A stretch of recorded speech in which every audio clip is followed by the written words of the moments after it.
people who would take your life. There's nothing wrong about that. There's nothing breaking a law about that. There's nothing evil in that. And from my understanding, even in Muslim and Christianity, you should protect yourself from threats. I'm not saying to go and take up arms and go murder the government. I've never called for that. I've never called for anybody to be murdered. I've never called to do anything regarding the government. I said, protect yourselves from people who would threaten your life. Well, and there's nothing wrong with that. No law has been broken. There are also claims that there was a meeting you held with the local population, and after, talking to them, there was a reprisal, a revenge attack that also led to the death of 2 other people in Plateau State. That was already done before I arrived. What I noticed was the burning in the fire, the people had taken revenge, and that fire was actually where the attack happened, which I found out after I had left Angwarukuba. So they had killed 2 people, innocent people that were Muslims from what I was told, in revenge for the original attack. And those 2 people were in Akeke, from what I was told. And so they were killed before I arrived. So it's a false narrative to try to say, oh, because this person came that they went and did this. For 2 decades, have Christians not taken revenge after being attacked in Jos? This is nothing new. It's been happening for 20 years. Let me tell you this. The founder of the ministry that I work with in Jos, he was murdered by Muslims in front of the university. He was on the way back from a funeral because it was the middle of a crisis. He was cut into pieces. What? His body parts into pieces in the middle of a crisis. This was 7, 8 years ago. I wasn't there. So it's a false narrative to try to say that, oh, because a white man came, all of a sudden people are killing people. For decades, people are killing people. Alex, you said something earlier that Muslims are also being killed. You talked about Zamfara, Katsina State. Absolutely. So why continue pushing a narrative that appears to support what they call now the Christian genocide? The question is, why does it appear your activity in Plateau State and indeed Benue State is making an already bad situation worse? I would first pose the question, what that has been done has made it worse? Well, your comments and the rhetorics you're pushing, calling on the local population to defend themselves. Yeah, so I don't really see which comment has been insightful. I have called that, one, the terrorism should end, that the government should be doing everything in their power to protect innocent people, Muslim and Christian alike. I've been very vocal about, obviously, the Christians who are being killed across Plateau, Benue, Taraba, those types of states. But I've never rejected, and I've directly talked about the violence happening in Zamfara, in Katsina, in Sokoto, and Kwara. I mean, the ones who were killed in the Woro massacre, which you're very aware about, were primarily Muslim people. There's still hundreds of people that are in captivity that were kidnapped, both in Kwara, and then also, we saw recently with ISWAP and Boko Haram in Borno State, hundreds of people that are still in captivity. And so the things that I have said, I would say that I would ask people to show me and tell me specifically what rhetoric and what words are causing anything. Because for me, I've called that, yes, innocent people should be defending themselves. In America, we can do this. In America, you have more guns than you do people. And so, this type of issue can't even really happen in America. But because if I were to go to someone else's house, they would defend themselves. Yeah, no, it's 100% truth. Like I said, Muslims are being killed in Nigeria. This can't be questioned. It's a fact. But there's 2 things that I want to really be clear about, okay? If you say that Christians are being killed and there may be a Christian genocide, that doesn't mean that Muslims are not being killed in Nigeria. And so I want to be very clear about that. What I am saying and what I have seen with my own eyes and what I've heard from Christians and Muslims alike in Nigeria, there's 2 things. In Zamfara, in Borno, Kwara, Katsina, Sokoto, Muslims are being killed, Muslims are being kidnapped, thousands of villages have been burned. It's pure evil. Across the Middle Belt, specifically in Plateau, Kaduna, Benue, Taraba, the truth is that Christians are directly being targeted. That can't even be disputed. And the question that I would ask is, if this is not the case, how many Muslims and how many Fulani people have been killed? How many of their villages have been burned in these states? So again, I'm only referring to Plateau, Taraba, Benue, Kaduna, those places. Fulani cattle herders are not killing their own people. They're not burning their own villages. They're going and targeting Christians in their villages. And so that is why we are saying, okay, in these states, Christians are being targeted. We're not saying Muslims are not being killed and Muslims are not suffering across Nigeria, because they are. That's the truth. It's a fact. And I've never said anything different than that. All right, Alex, I would ask you now, it has been alleged that, you're serving the interest of foreign influences. How do you explain allegations that, you were invited by a certain aide to the former governor of Benue State to push certain political agenda in Nigeria? If I were to respond to every allegation, I would never move from a newsroom. The reality is that people will continue to allege anything they desire, anything they think. And what I would say is, if you want to allege something, then there needs to be evidence or proof of such. You can't just say that I'm going to allege that this person is this person is that, this person has done that, but I have no proof of that actually being done.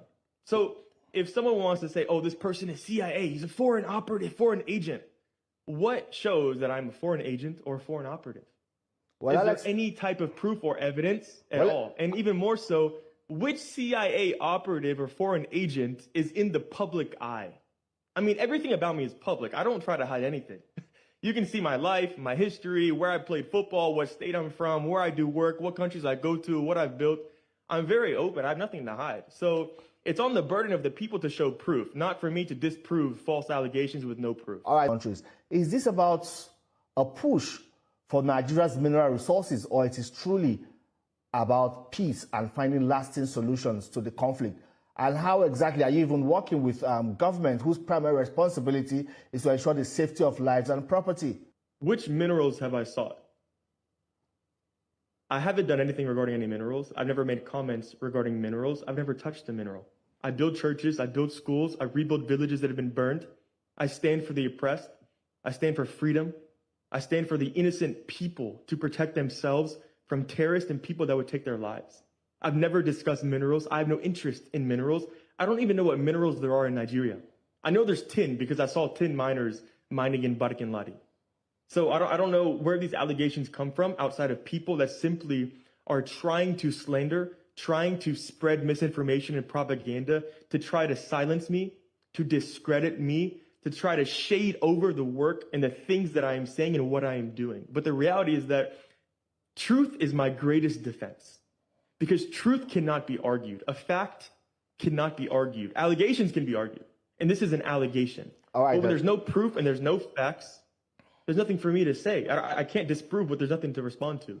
All right, then. Alex, what next for you? You have left the country. You deny claims or allegations or claims that your visa was revoked, but now you have left Nigeria. You're in Florida. Are there plans to return to continue with your work? Absolutely, absolutely. I actually went to Kwara. I wasn't even supposed to be in Plateau during this mission. I went to Kwara to rebuild Woro, and when I got there, between the government, the governor, the chairman, military, they said that we're not allowed to rebuild Woro village. They said there was a heightened security risk in that area. And so I had to reshape everything. I had to drive 20 hours through the night back to Plateau to figure out what I'm going to do and to reallocate those funds specifically for building in Barikin Ladi. And so I'm waiting to still go back to Kwara to build for Woro.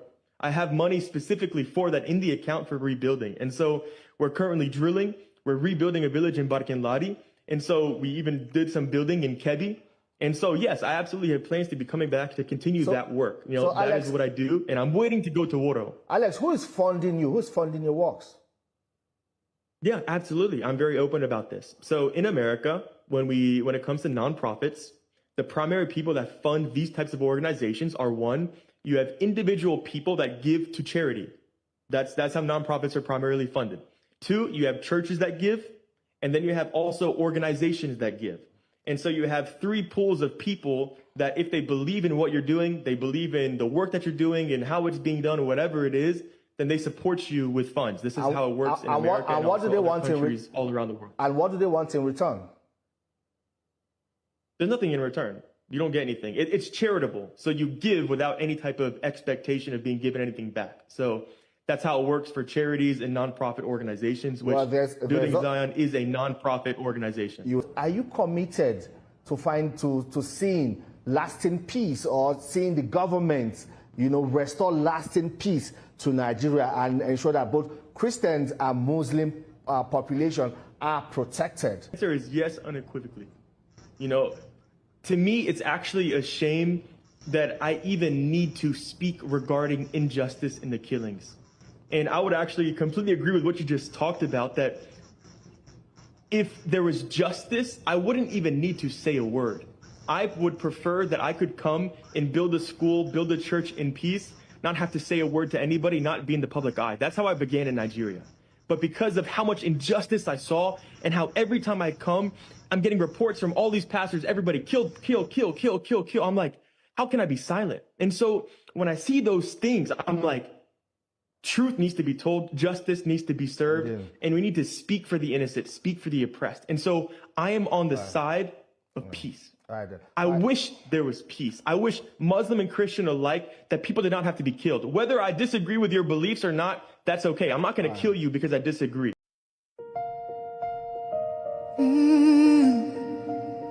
Can you hear the cry from the broken land, from the wounded hearts? Nigeria, they bleed, people they cry, tears for the ground, nobody asks why. Over 7,000 souls don't fall every single day, we still there call. Oh, yeah. Churches burning, hope fading fast. Since 2009, the pain don't last. 50,000, maybe more. Heaven they count every single soul. Children without home tonight, mothers praying through the night, fathers lost no strength to fight. Who goes stand for what is right? Oh, stand for love, stand for life. Be the answer in this time. You can have to wipe their tears, you can calm their fears. Give a hand, don't turn away. Be the light in darkest day. Every little you provide keeps a soul alive.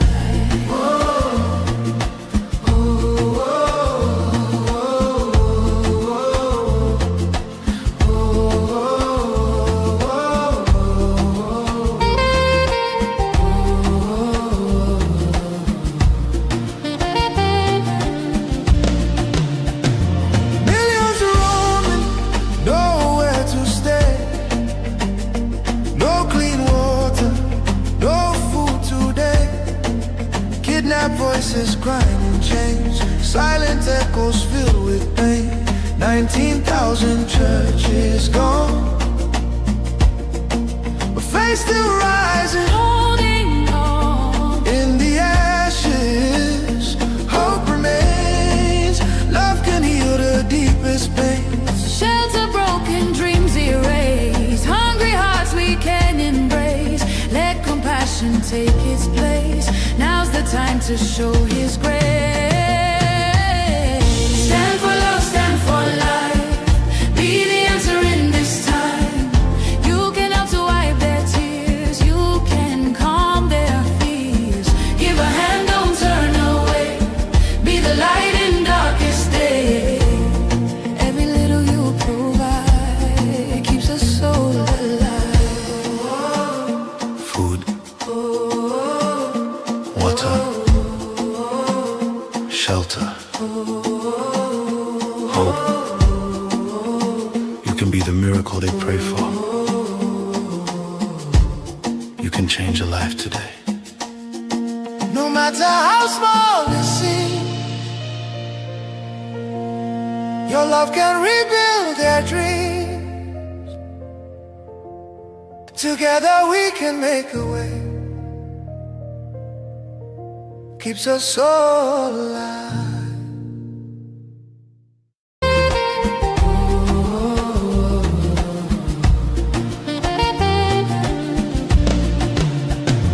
Millions roaming, nowhere to stay. No clean water, no food today. Kidnapped voices grinding chains, silent echoes filled with pain. 19,000 churches gone, but faith still rising. Holding on.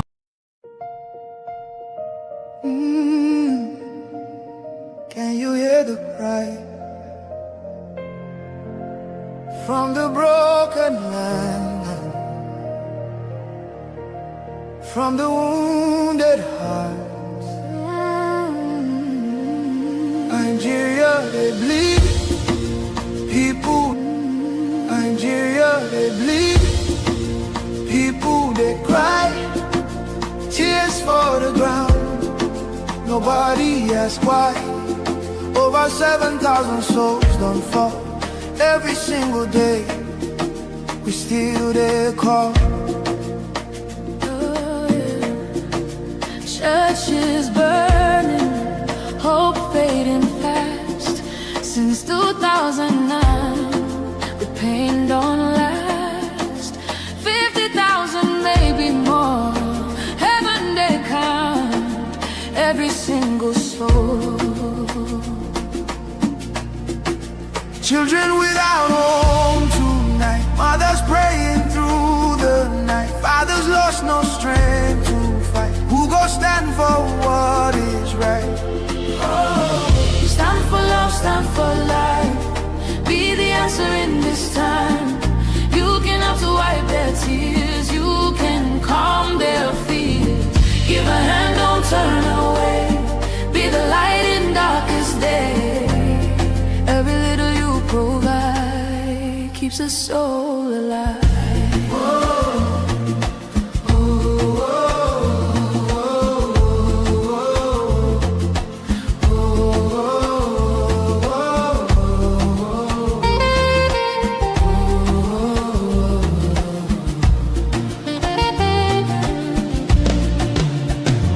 Millions roaming, nowhere to stay.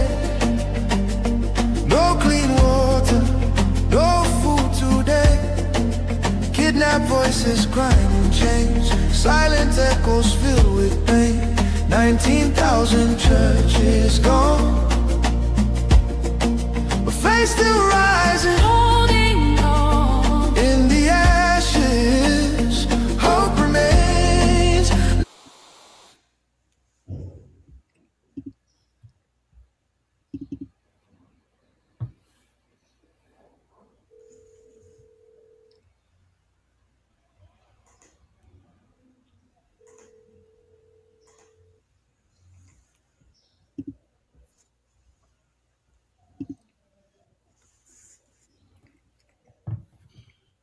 Greetings from here and welcome to VOB. Are we coming out loud? Yes, Mr. Information Minister. Okay, thank you, and welcome to Politics Insight on Voice of Biafra Television. And we are sorry for the break in transmission and the technical issues that has delayed us this far. And with us in the studio today, we have our honorable guest from America, and I would be the one to make the introduction. I will bring in the Prime Minister of the Biafra Republic Government in Exile, and he will take it over from here. Honorable Prime Minister, His Excellency Honorable Okechukwu Nkere, welcome to the show. The floor is yours, sir.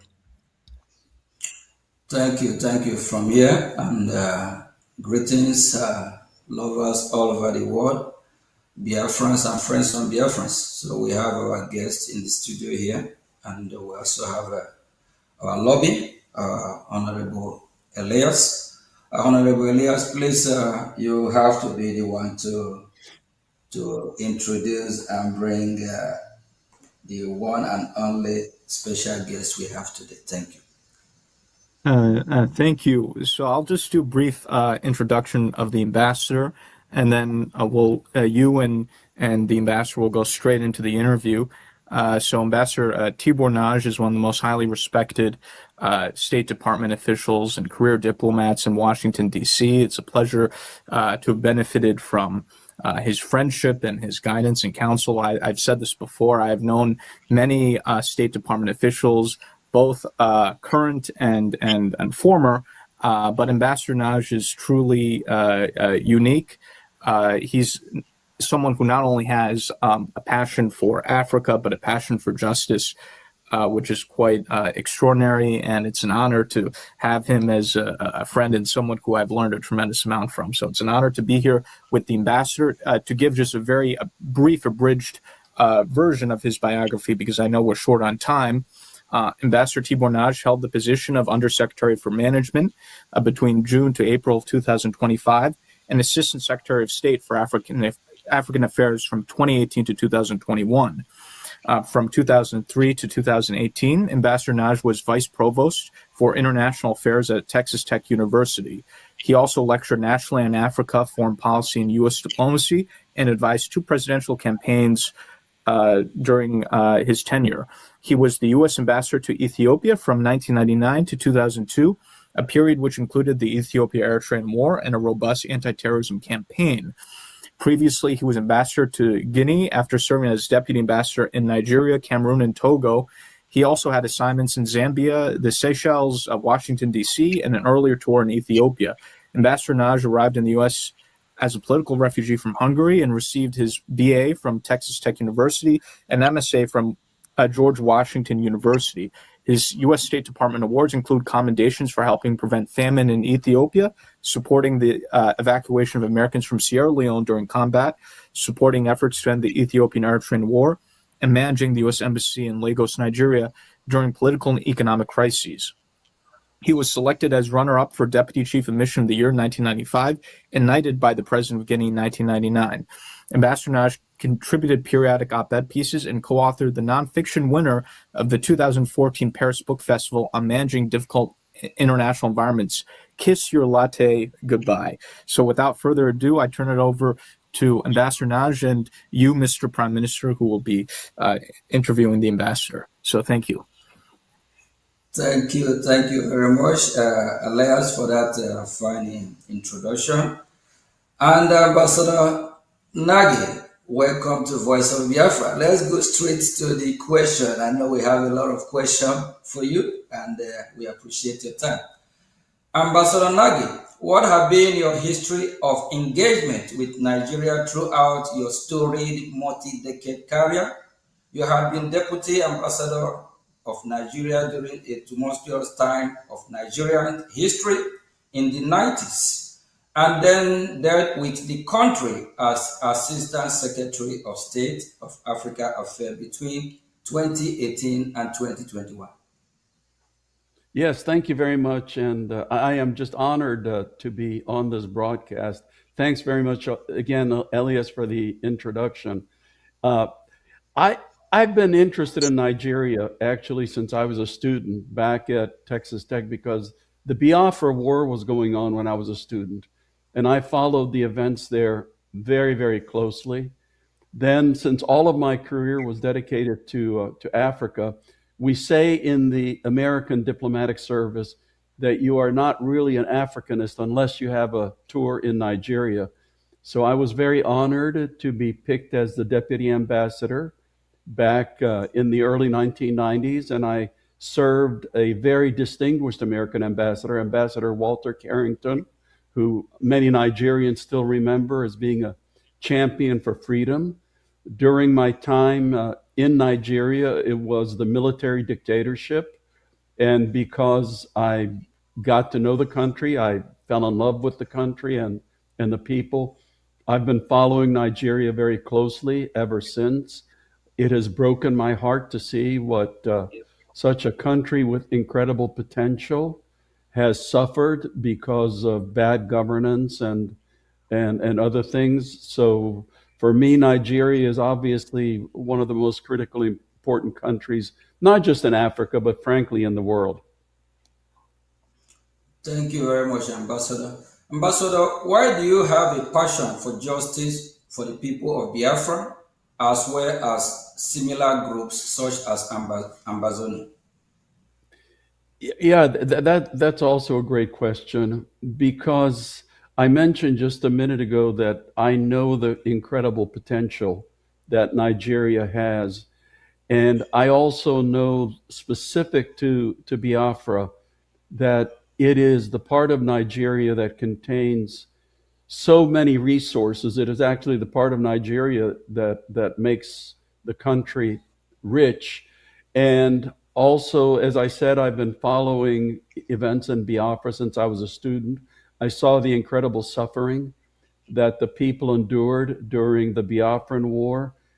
And even now, I've been following closely how the people of Biafra do not get the share of resources. They do not get the investments. And the after effects of the Biafran War, which was more than 50 years ago, that there's still some after effects which the people are suffering from. So like a couple of other places in Africa, it's tragic, and the people of Biafra deserve much, much better than what they're getting today.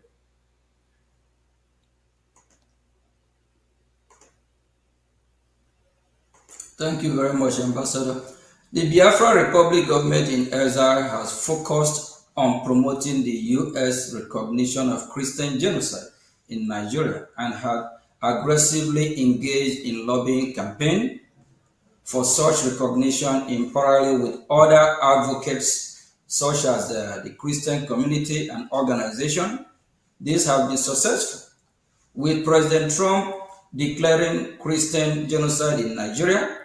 From our perspective, this allows for normalization on discussion of the concept of an independent Christian state in the form of Biafra. What are your thoughts about President Trump and the White House declaration about Christian genocide on Nigeria and steps taken to hold the Nigerian government accountable? Yeah, the whole issue of Christian suffering in Nigeria, as you know, has been quite controversial in the United States, has gone back and forth. And the people who deny Christian suffering use an argument which I would label as plain sophistry, because people say, people who object to the concept of Christian suffering say, oh, you know, if you look at Nigeria, there are many more Muslims who die because of terrorism and violence and extremism than Christians. And what those people refuse to admit is that there are several consecutive crises going on in Nigeria at the same time. Because you can look at what's going on in the Northeast, which is absolutely, it's a heavily Muslim area. So the violence that's going on in the Northeast is between terrorist organizations and the Muslim population. Central north part of Nigeria, it's kidnappings. Again, a heavily Muslim part of Nigeria. Northwest Nigeria is starting to be impacted by local groups and also by some of the terrorist organizations in the Sahel. Again, an Islamic area. But if you look at the area where the Christians are being targeted, which is central Nigeria and now in the southeast, the overwhelming number of victims are Christians, and the victimizers, the people that are perpetrating the violence, happen to be Muslim groups.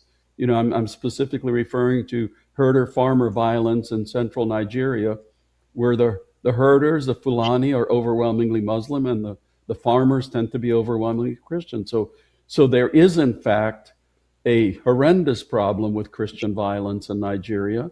And thankfully, the Trump administration is taken it very seriously, unlike the previous Biden administration. Thank you very much, Ambassador. What are your thoughts on the interconnection between the Nigerian Christian persecution issue ties in with the Biafra aspiration? Yeah, again, I understand, and from my studies, the region that is Biafra is overwhelmingly Christian. And leaders of Biafra, like yourselves, have been very loud in pointing out the egregious injustice that is happening to Nigeria's Christian population.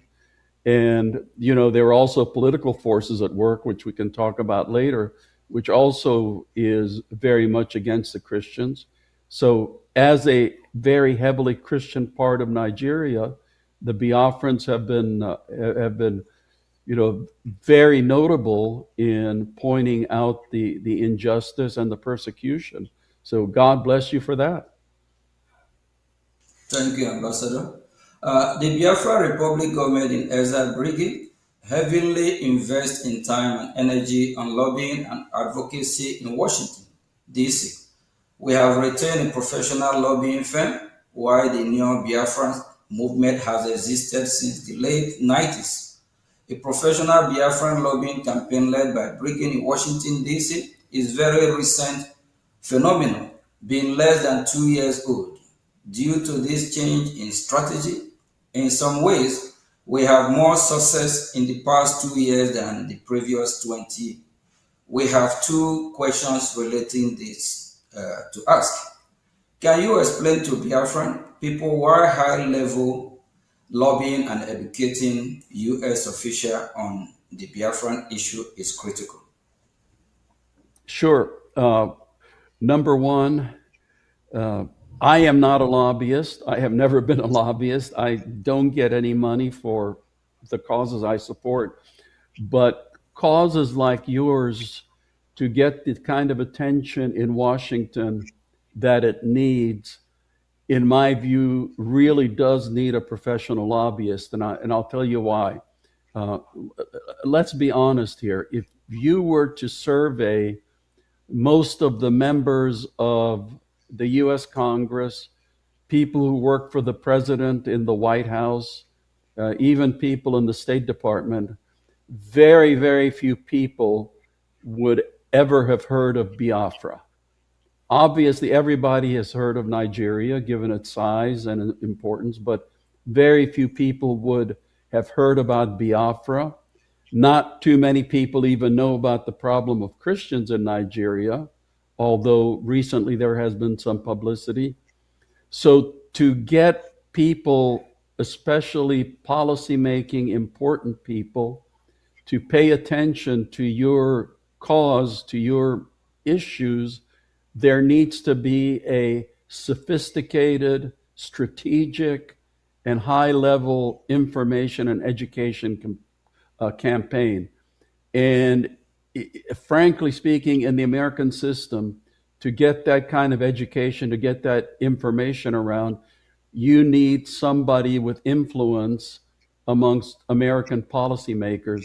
That's why hiring somebody, engaging somebody like Elias's company makes absolute sense for, as I said, a cause like yours. African countries don't necessarily need a lobbyist because they have an embassy, although many African countries do engage lobbyists to promote their particular causes. So for you to have people pay attention to what's going on in Biafra, it makes absolute common sense for you to engage a lobbyist.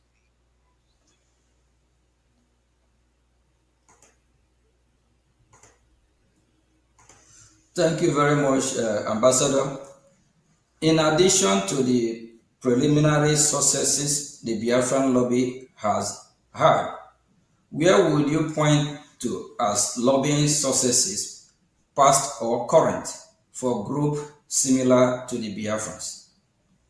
Yeah, for groups such as yours, lobbying is really about the only way that they can get their cause into the attention of American policymakers. So I would point, in the past, liberation struggles, which were trying to get justice for their cause, the African National Congress, leading to the freedom in South Africa, the Sudan People's Liberation Movement.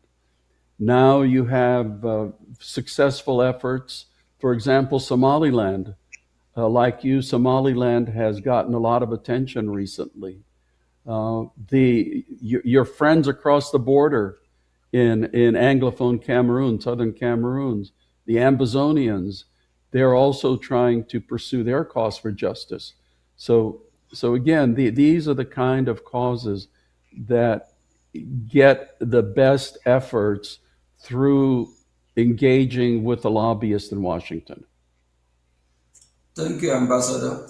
So what you're saying is that what Biafra Republic government is doing is the right way to get the attention of the U.S. government, and the right way to also get our freedom. Correct?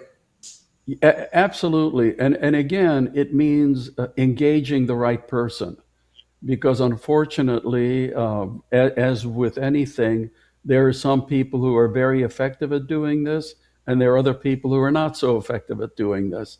So it's essential for you to have engage somebody who knows the people in Congress, who knows the people in the White House, who knows who does what at the U.S. Department of State, to make sure that your cause is promoted the way that you want to promote it. Thank you very much, and special thank you to our lobby, Elias, for being our voice in Washington. Thank you, Elias. The Biafra Republic government in exile has trans-action approach in engaging the U.S. government, making beneficial offers in the area of defense, security, and natural resources in exchange for U.S. political support, similar to what Somaliland is doing. What are your thoughts on this approach? Okay, so I am not now speaking for the U.S. government. That's very important to say. I am no longer working for the U.S. government. I've now retired 4 times, so currently I'm retired.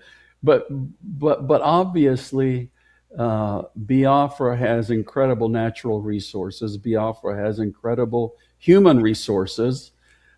So if you're offering that kind of a transactional deal, then in my view, that would be looked at positively, from especially people in the Trump administration, because as you mentioned, President Trump has been a very transactional president. He's not looking for, long-term this or long-term that. He's looking for what is the interest of the United States of America. And as Secretary of State Marco Rubio himself says, whenever the United States engages overseas, it should meet one of 3 qualifications. Does it make America more secure? Does it make America stronger? Does it make America more prosperous? So what you are wanting to offer obviously would meet, I think, all 3 of those criteria. Thank you, Ambassador. But Ambassador, we believe that your voice matters. You might be retired, but you're still ambassador, and we believe that U.S. government is still listening to you. Thank you very much. As a follow-up for the previous question, Biafra Republic government in exile, which is Brigade, I think you already answered that question. So let me just go on. And for years, the Nigerian government has used terrorism in the country as an excuse to ask for arms sale to Nigeria. Instead of using the weapon to fight Boko Haram, either the Nigerian government will use the weapon to engage in military action against Biafra, or provide those weapons to so-called reintegrate terrorists. Now, there is a shift towards direct U.S. counter-terrorism action in Nigeria, perhaps reflecting concern about the Nigerian military intention. So the question goes, what are your thoughts regarding arms sale to Nigeria? Should they block, or at least condition attached the U.S. arm cannot be used against Biafrans and the Christian population? Yes, so let's look at today's world. The truth is that any country or even movement with the funds is able to get weapons. You know, we've seen that around, whether it's good guys or bad guys. So the Nigerian military is going to get weapons. So I would be very much in favor of very strict conditionality on any U.S. arms sales to Nigeria. When I was Assistant Secretary of State for Africa, we saw the same thing with Cameroon because we were providing Cameroon military assistance to fight against the Islamic extremists in the far north of Cameroon. But it turned out that some of that was being used against the Ambazonia movement. So at that time, the United States cut back on some of the military assistance to Cameroon. So, in my view, given today's world, yes, it's, you know, it may as well do the military support, but it has to be with very strong conditionality, because if the United States doesn't engage in military support, then they turn to China, they turn to Russia, they turn to Belarus, other places. But conditionality is extremely important. Thank you, Ambassador. And as also a follow-up to the previous question, Brigade has offered the U.S. military base in Biafran territory, which would provide the U.S. valuable access to the Gulf of Guinea. We know how important the Gulf of Guinea is. We believe this is valuable given increased terrorism in West Africa and the loss of U.S. presence in the Sahel. This idea of having U.S. military base in Biafra has been spoken about by foreign policy experts in Washington, D.C.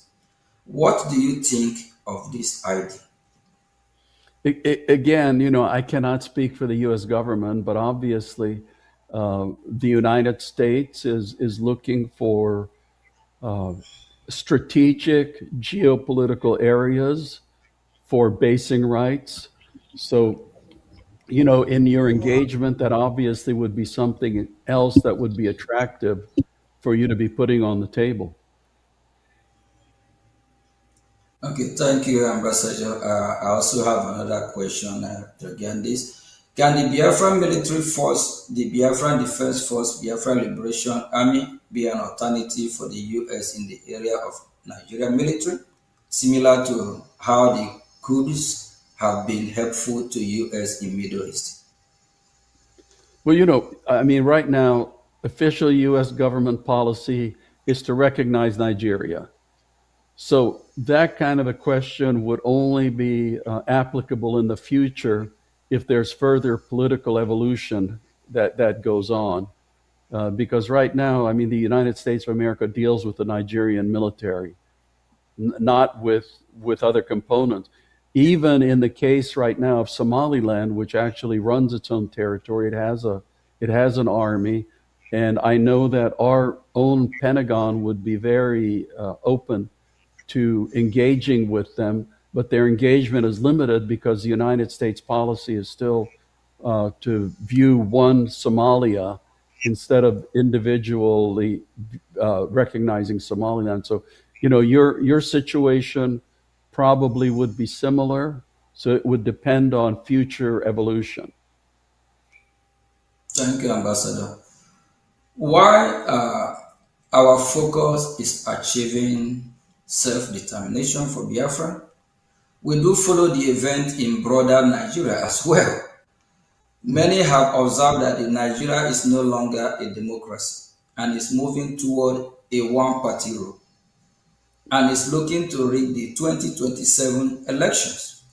What are your thoughts on this, and what should the U.S. reaction be if the 2027 election do end up being rigged? You may have a unique insight into this, given your time as U.S. Deputy Ambassador to Nigeria during the annulment of the 1993 election and the rise of Sani Abacha. Yeah, you know, I mentioned I was there when Bashir and Abiola actually won the election. I got to know him pretty well. And, he was an extremely frustrated man because I think the results were obvious to everybody, but Sani Abacha, Sani Abacha made himself the ruler of Nigeria. So Nigeria's had a very precarious political past, and it it is in very dangerous territory again. You gentlemen all know that there was an understanding, not formal, but an informal understanding, that Muslim presidents would be followed by Christian presidents. And there was also an understanding that if the president was Muslim, the vice president would be Christian, and vice versa. And we also know now that that agreement has been broken. We've had Muslim presidents now, I think, for, if I'm right, for over 10 years. So the political situation is precarious. There have been some fairly influential people recently, including some of your human rights champions, who have cautioned that if people don't look out, then the country's on its way to the same road that unfortunately we have seen in some other African countries of it becoming a single party state. I think, when democracy was restored and Obasanjo became president, I think it was a very well devised plan to make sure that there would be at least two, if not more, national political parties. And it would be tragic for the rest of Nigeria if that system was now overthrown.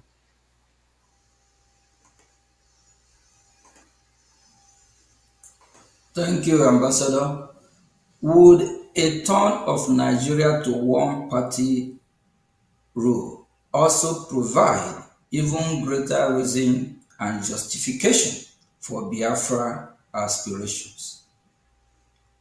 Well, that's obviously up to the people of Biafra and the people of Nigeria. That's not the kind of decision that anybody outside can make for you. But that's definitely something that I'm sure that your leaders would put into the equation, because I understand that the whole thrust for what you're wanting to achieve is coming because the people feel marginalized. They feel like second-class citizens. They feel like they have not been getting their share of the national treasures, even though they are providing much more than their share to the nation. So, that's the kind of frustration that leads people to look around and say, there must be a better way to do this. Thank you, Ambassador. I know because of time, we still have a few more minutes left. From our conversation in Washington, D.C., U.S. officials are open to exploring possibility with us, which by their own admission, they will not have even considered just one or two of these years ago. We suspect that this is not only due to our education campaign, but also U.S. dissatisfaction with the Nigerian government. What are your thoughts on the performance of the Nigerian government, as well as how we can keep pushing the envelope forward? You are absolutely right. It's almost like a demand and a supply factor, because on the one hand, you have American policymakers who have become extremely disappointed in Nigeria. The victimization of Christians has been probably the most dramatic recent issue which has popped up, which American politicians and policymakers of all parties are looking at and saying, this is absolutely wrong. But as we all know, sitting here, that Nigeria is undergoing a series of extremely difficult and very serious crises. Most countries, any one of which would be existential, but somehow You have to say the Nigerian people are extremely tough because they always get through these crises one after the other. But now they're going on at the same time. And with all of the crises going on, with all of the disappointment in Nigeria, all of a sudden you have your group, which is stepping forward, which is educating people and informing people about this solution that might be right in front of their eyes if they were to follow it or if they were to support it. So you have the interior factors and you have the exterior factors. And all I can say is that you are making your push at a very timely moment of history. Thank you very much, Ambassador. And we always are going to be grateful for somebody like you with your voice, and also our lobby here, Elias. We have already pushed a lot in Washington D.C. A lot have happened. A lot of education meeting after meeting, just like throughout last week. Even we traveled far and wide, all the way to even Florida. So it's just a lot. And the people of Nigeria, those that identify themselves as Nigeria, are crying. They are tired. They can't afford food to eat, no road, no electricity, nothing is working. Everything is just falling apart. The people themselves are tired. Thank you very much. And can I just say one thing?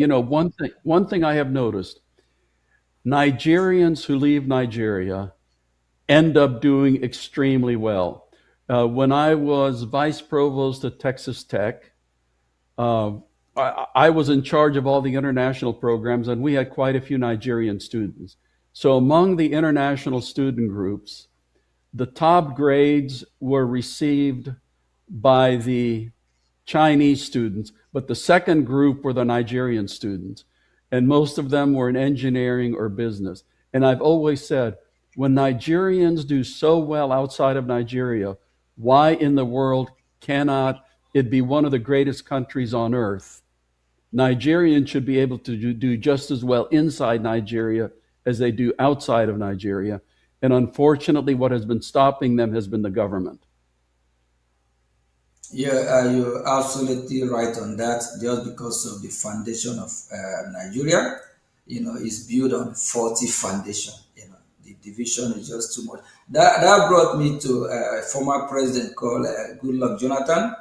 Goodluck Jonathan quote from former president before him, like Nnamdi Azikiwe, Tafawa Balewa, and other before him, that they said that Nigeria, that the British government is trying to make it work, but the people are not making it work because the people are different. So they always like if the Yoruba today happen to be the president, from the southeast Biafrans, they're not gonna like it. If the North happen to be the president, both the southwest, southeast, they have problem. Then if it just don't just work. So I think the best thing is ours to go our separate way, and that's where it's heading to. Thank God that US is doing what they're supposed to do as leader of the free world now, and I'm so happy because going to Washington for the past 2 years, Elias have really taken me on a journey. We have a lot of meet a lot of US. Actually, we have met with you, I believe, 3 or 4 times too. Mm-hmm. So, and what we hear coming from Washington, they are now beginning to shift, move from how they think about Nigeria before, because now they find out it's not going to work. Thank you very much, Ambassador.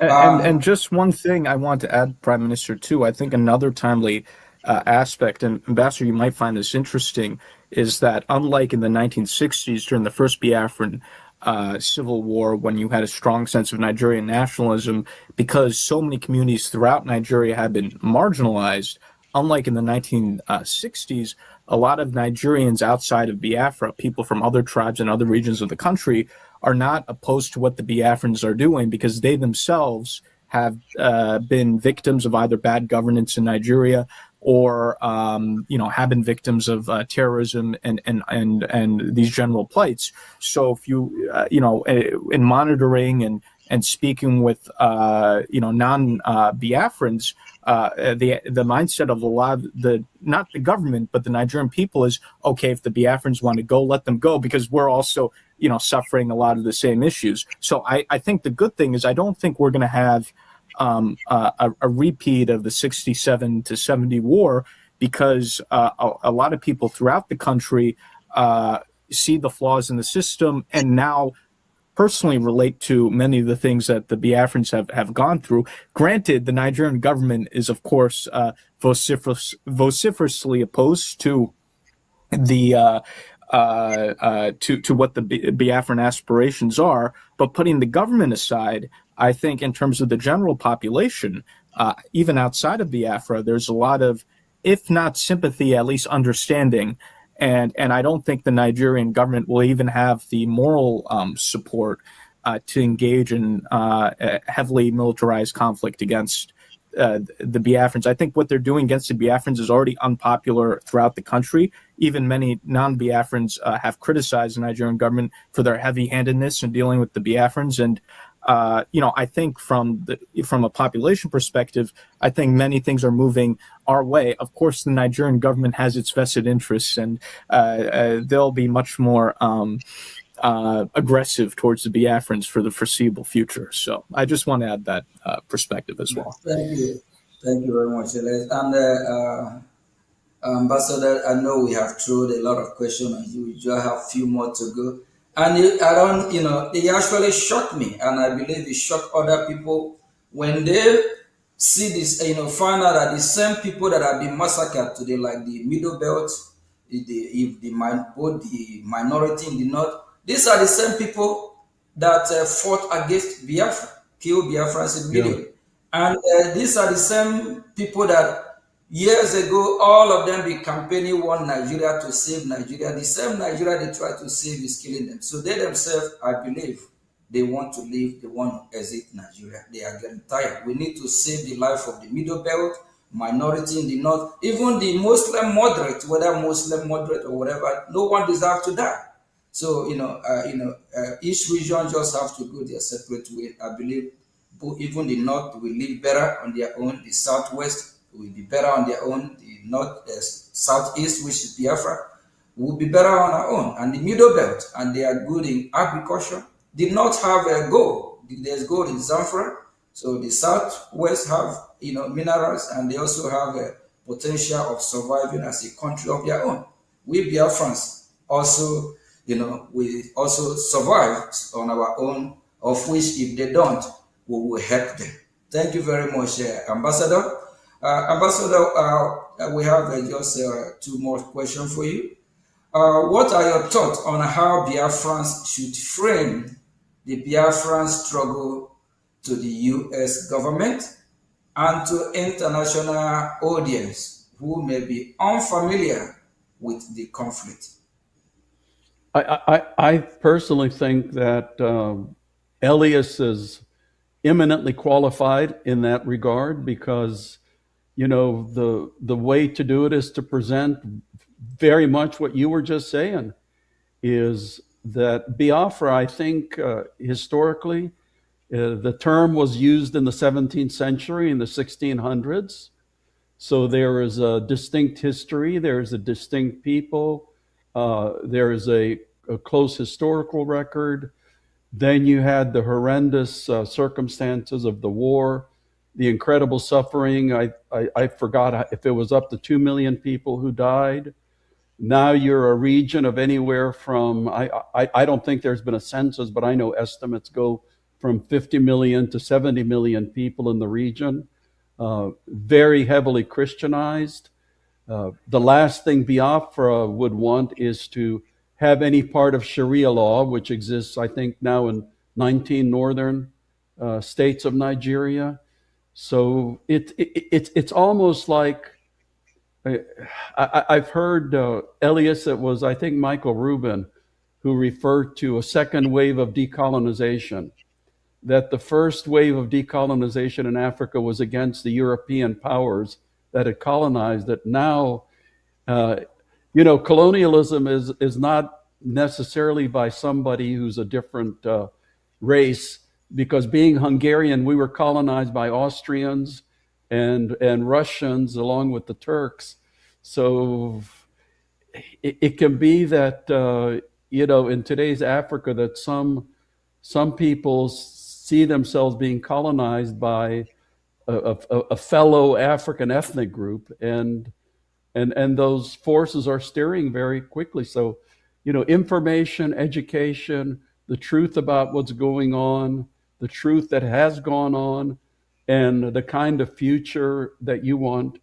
I have never, said it has to be independence.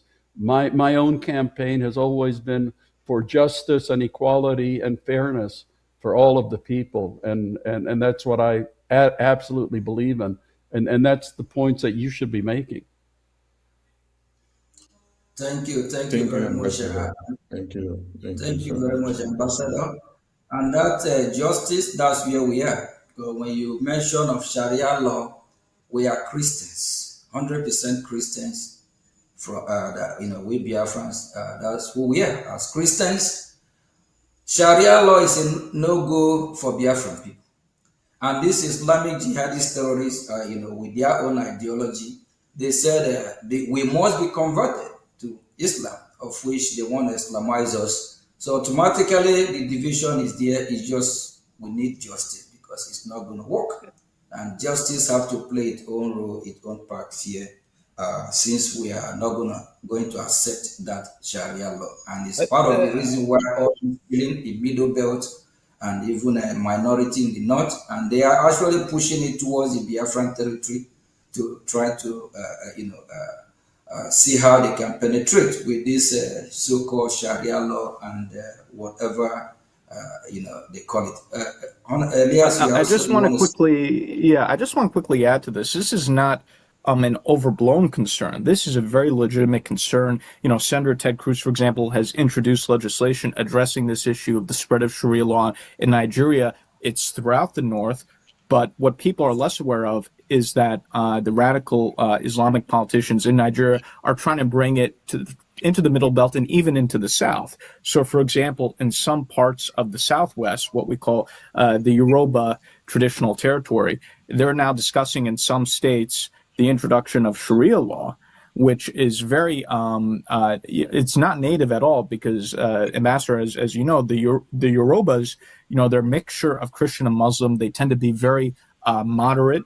Sharia law is really not indigenous to those people at all. And even with the Biafrans, Sharia law has not yet been introduced, but now the Nigerian government, for example, we've noticed propaganda recently talking about this concept of Igbo Muslims, which is very strange. And we see this as the beginning of what they're already trying to do in the Southwest, of trying to now push Sharia law into the Southwest. So they're slowly bringing Sharia from the North into the Middle Belt and even in the South now, or parts of the South. And if they continue to do that, I do think there's going to be significant unrest in Nigeria, not just in Biafra, but throughout other parts of Nigeria, if they try to impose Sharia on Christian or moderate Muslim populations. Yeah. And I think this is something the U.S. government has to be engaged on. Yeah, because people should remember that the reason South Sudan split off from Sudan was the whole issue of Sharia law, because the South Sudanese were Christians or animists. Like me, they like drinking their beer. And when the extremists tried to implement Sharia law, that really added to the desire for separation and freedom. Yeah, thank you very much, Ambassador. Before I find my question, let me add something there. Let me add something, please. Ambassador, do you think with the Nigerian Constitution of 1999 having the Sharia law, since then down to this time, with the numbers of massacre of babies, women, and children that have gone so up to this very point, which also necessitated Senator Ted Cruz Accountability Act legislation invoked. We've seen like 5,191 in 2021. We've seen like 5,061 in 2022.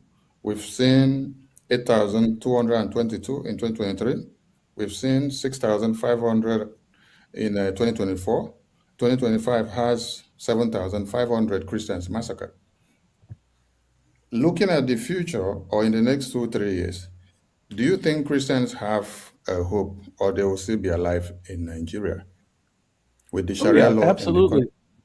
No, Christians absolutely have a hope because they have to stand up and against this kind of what I call religious intolerance. If you remember when Sharia law was introduced in the northern states, the deal was that it would not apply to Christians. So when Ramadan came along, Christians were supposed to be able to continue their meals. Christians were supposed to be able to continue buying traditional beer and things like that, but that's not how it turned out. Now, when there's Ramadan in the Sharia state, everybody has to participate, whether they're Christian or Muslim, because they have their religious police. So, that, like I said, they tried it in Sudan, and the South Sudanese said, no, we are out of here. Take your Sharia law. If you want it, that's good for you, but we are Christians and we're not going to deal with it.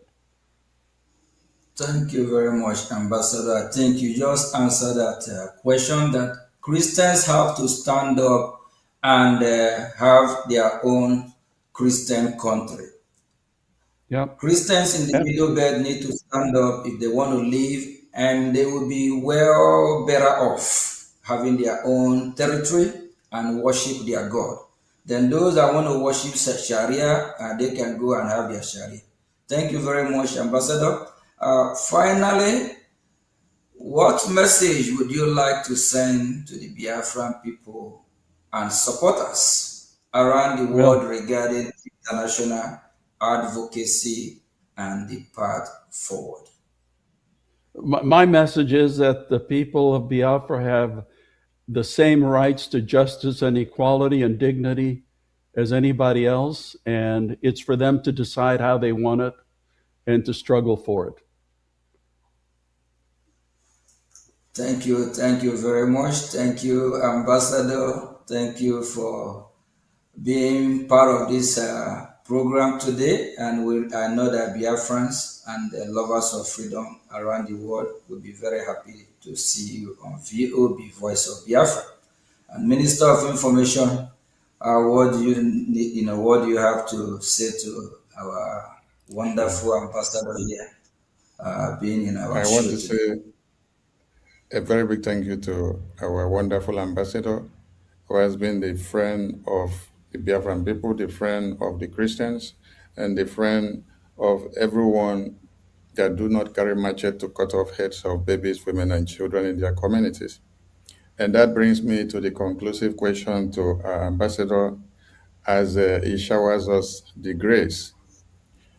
Nigeria pays terrorists and reintegrate them into their military formations. Some people may be asking, if Nigeria wants to emulate America, where are they copying this kind of habit from? Is it okay for Nigerian government to pay terrorists and reintegrate them into the military formations? When I went through some documentaries the last time, they said they are trying to use the terrorists by reintegrating them into their military formations to go after another terrorist. And these are the same terrorists that ruined their plan before they go out to attack the other terrorists. What do you have to say about this? Because I would have loved to hear if America is reintegrating the ISIS or the Al-Qaeda into the U.S. Department of War. Thank you, sir. So do you turn the hyena into a guinea fowl by bringing the hyena into the guinea fowl house? I don't think so. Ambassador, what is that not the same playbook of Afghanistan by Taliban, right? Yeah, no. Anyway, listen, thanks so much for having me, and God bless you, and God bless your struggle. Thank you very much. Thank you. Thank you. Thank you. Bye-bye. Thank you very much for having you. Thank you. Thank you. Okay, Biafrans, we just, is this not wonderful? Having somebody like Ambassador Tibunage. Is that not wonderful? And on the 4th of May, 9 a.m. Eastern Time, 2 p.m. Biafran time, we'll be having a Marco Rubin on our show. So please tune in as well. And, Marco Rubin is someone who we're really familiar with. And, he advocates for freedom of religion. He also advocates for freedom for oppressed one. So it's somebody that you will want to hear from him. Before we conclude, Honorable Minister of Information, I think you can take it from here. We have few, still have very few time. Then Elias, I think Elias, you go first before Minister of Information. We are he's the information minister, so he can wrap it up, and he will be the one to say we should stay or continue, because we are here in his territory. Thank you very much.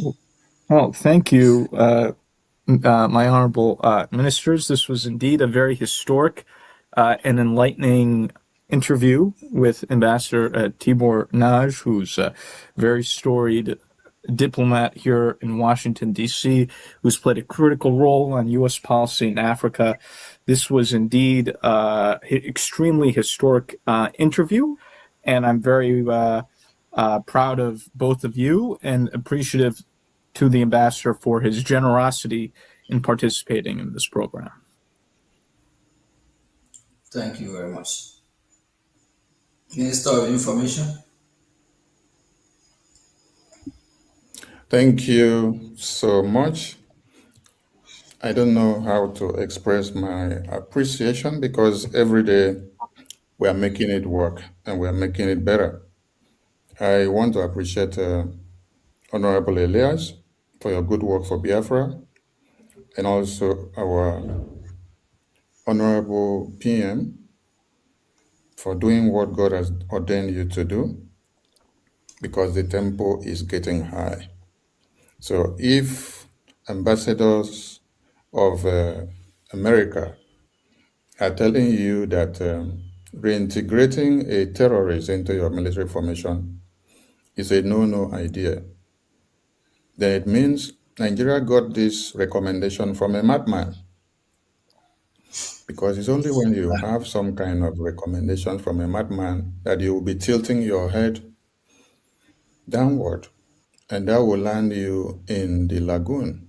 And Nigeria has landed in the lagoon because that is what we are seeing today. Their military formations are overrun on a daily basis. And there is no day you sleep and wake up without hearing that babies, women, and children have been slaughtered, communities invaded. And the worst has happened that field marshals, generals, and commanders of the Nigerian military formations are taken down daily by the notorious Boko Haram terrorists. The list goes on and on. But like we said, Biafrans have hope, because we have created the space for that. And Biafra Republic Government in Exile has done it. So I appreciate all Biafrans. Please key in to our next upcoming Politics Insight. It was good having our lobbies in the show, and having our PM, and having Ambassador Tibor Nagy. Thank you all from here. It is Voice of Biafra Television. Bye for now. Thank you very much. Thank you.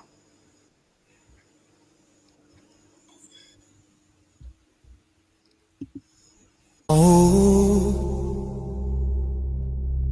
no.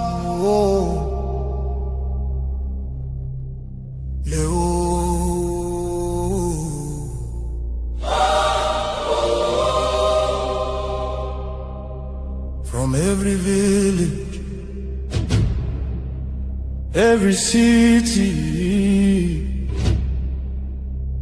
from homeland to diaspora, hope is rising again.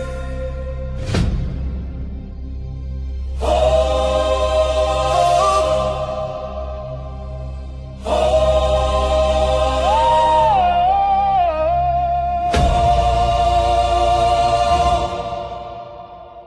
Biafra now our only hope. Biafra now our only hope. Hope for today, hope for tomorrow. No more pain, no more sorrow.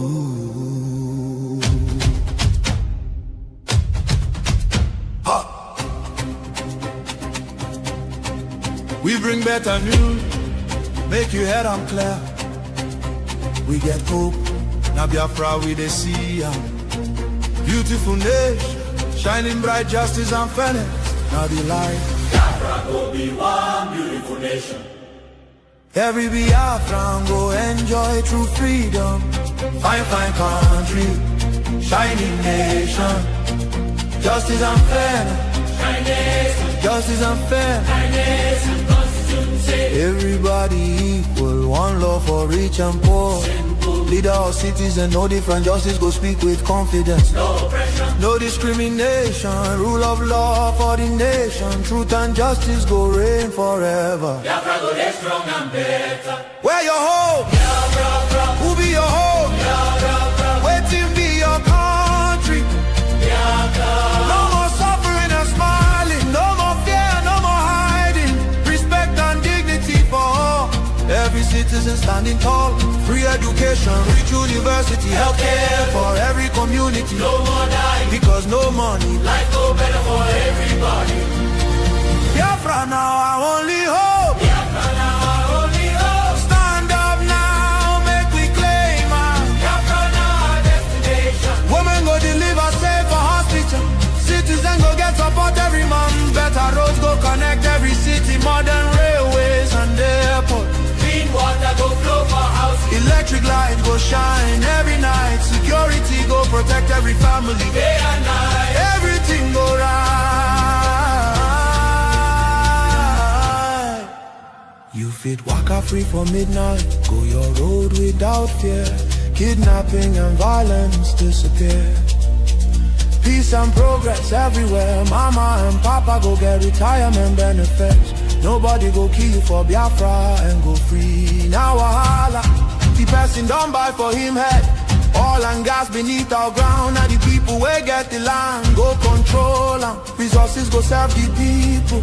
Prosperity go spread for all. Anything we dey for our land. Now our citizens go manage them. Development go reach every corner. Nobody go suffer again. no vote buying. No rigging game. Election fair and play.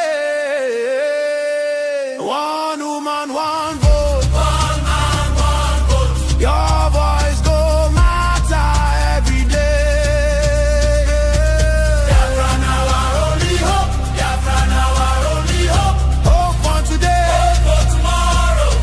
No more pain, no more sorrow.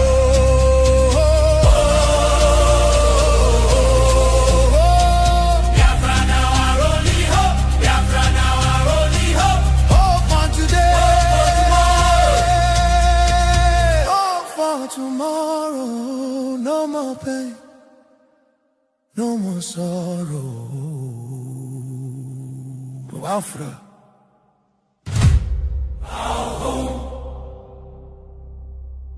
Our country, our future. Biafra now our only hope.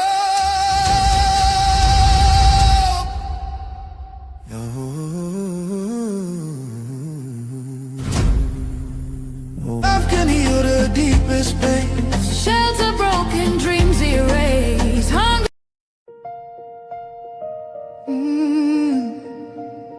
Can you hear the cry from the broken land,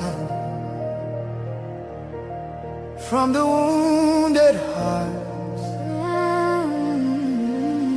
Nigeria, they bleed, people they cry, tears for the ground. Nobody asks why. Over 7,000 souls don't fall. Every single day, we still there call. Churches burning, hope fading fast. Since 2009, the pain don't last. 50,000, maybe more. Heaven they count every single soul. Children without home tonight, mothers praying through the night, fathers lost no strength to fight. Who go stand for what is right? Oh, stand for love, stand for life. Be the answer in this time. You can have to wipe their tears. You can calm their fears. Give a hand, don't turn away. Be the light in darkest day. Every little you provide keeps a soul alive.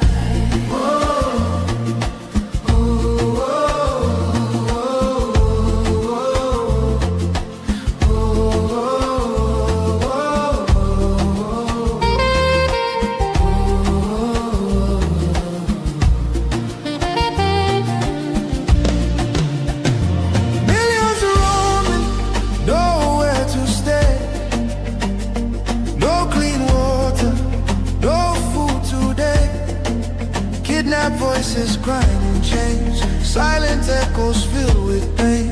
19,000 churches gone, but faith still rising, Holding on in the ashes. Hope remains, love can heal the deepest pain. shelter, broken dreams erase. Hungry hearts we can embrace. Let compassion take its place. Now's the time to show His grace.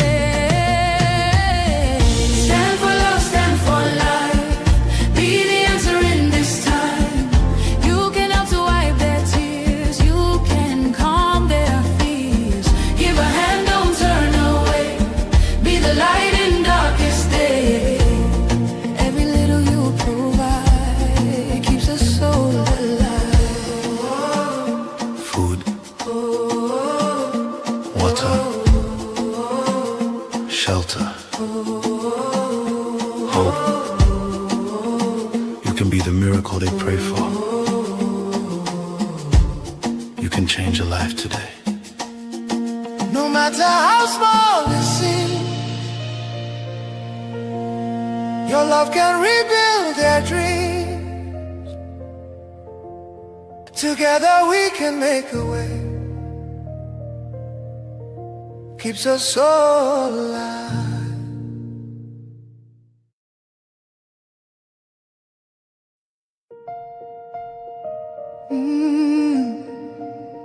Can you hear the cry from the broken land, from the wounded hearts? Nigeria, they bleed. People they cry, tears for the ground. Nobody asks why. Over 7,000 souls don't fall. Every single day, we still they call. Churches burning, hope fading fast.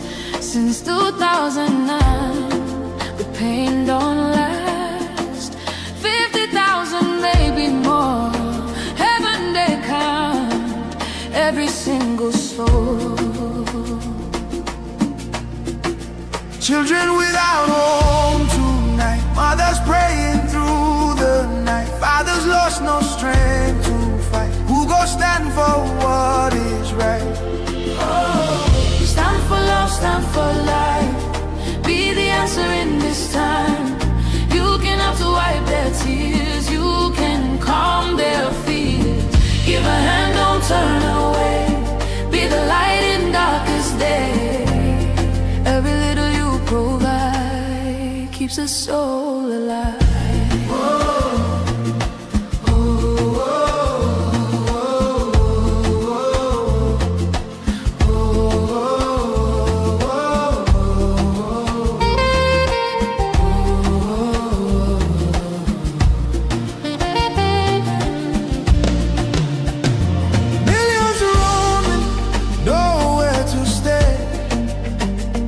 No clean water, no food masses grinding chains, silent echoes filled with pain. 19,000 churches gone, but faith still rising, Holding on. in the ashes. Hope remains, love can heal the deepest pain. Shelter broken, dreams erased. Hungry hearts we can embrace. Let compassion take its place. Now's the time to show His grace. Stand for love, stand for life. Be the answer in this time. You can help to wipe their tears. You can calm their fears. Give a hand, don't turn away. Be the light in darkest day.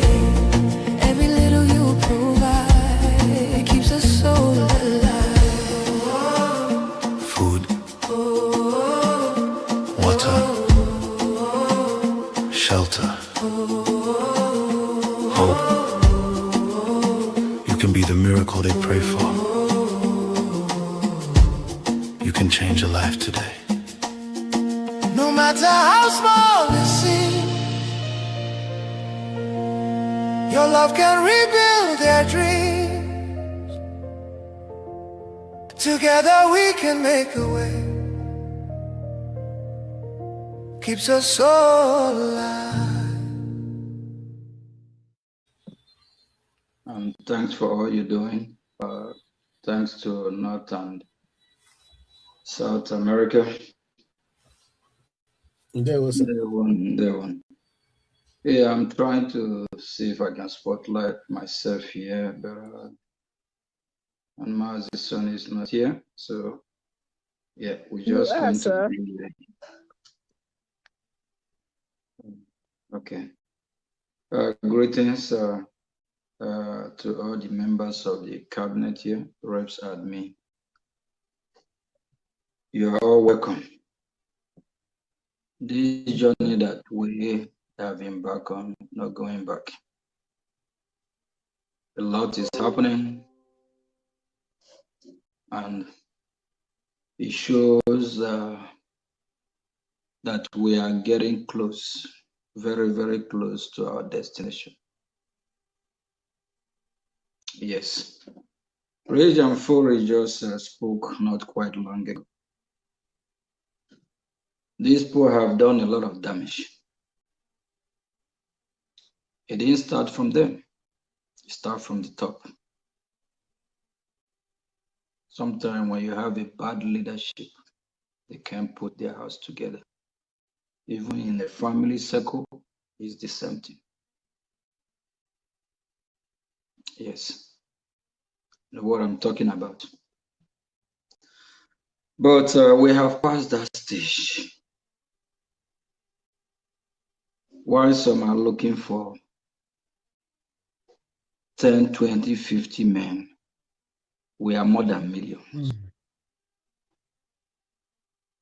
Biafrans are more than millions. We are not 1 million, not 2.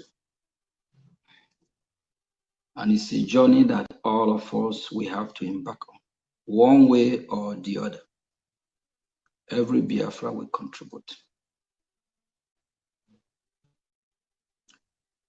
Please, if you're one of the heroes out there, if you are not be counted among the 20 or 30 men, believe in yourself. Believe in who you are. Believe in what you're doing, and trust no one. In God, we do what? We trust. Because we human beings are born to make mistakes because we are not perfect. That's one of the reasons why our Lord Jesus Christ came down here on earth, for us to be safe by believing in Him, walking daily to do the right thing, so that we can gain favor in the eyes of our God. And for those that think they know it all, without them, Biafra will not come.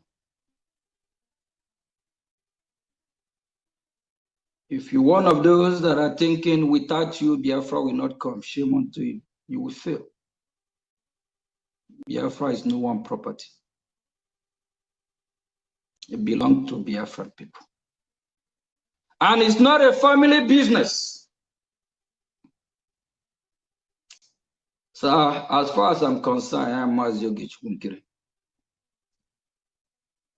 I've made mistakes I made in the past, calls on my boss. I don't worship no man. I just want Biafra to come. I try my best to do everything I can. I try. As a human being, I'm not perfect. I'm born to make mistakes as well. But my mistake will not be more than what I did right. Out of 10%, at least, I will try to get more than 5% correctly. If not 9.5, it will be 9. If not 9, I will go for 8, still okay. If not 8, I'll take 7. If not 7, we still have 6 waiting. If not 6, at least 5.5. It cannot be under 5.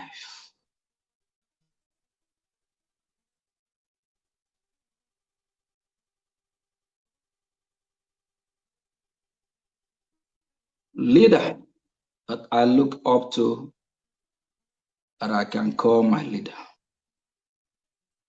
that I can present result. Our leader, Dume Woju and Philip Efio. The rest, I don't know what they are doing. What as him? Nala, Biafra. It's heartbreaking. Today, Akureba, Echi Akureba. They keep moving the goalpost. You speak based on the situation.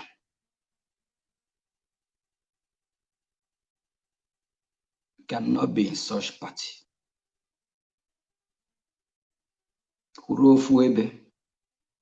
Whatever you say today, tomorrow, let it be the same thing. You can't say A today. Tomorrow you turn around and say B. Not from you. I'm not buying that. If you're one of those that want to concur and buy that idea, go ahead. If you bring Biafra, glory be to God. If bring Biafra, glory be to God. At the end of the day, what we want is Biafra. I will fight the Biafra that I understand. I will fight with who I understand, not who I don't understand. And if we use the name,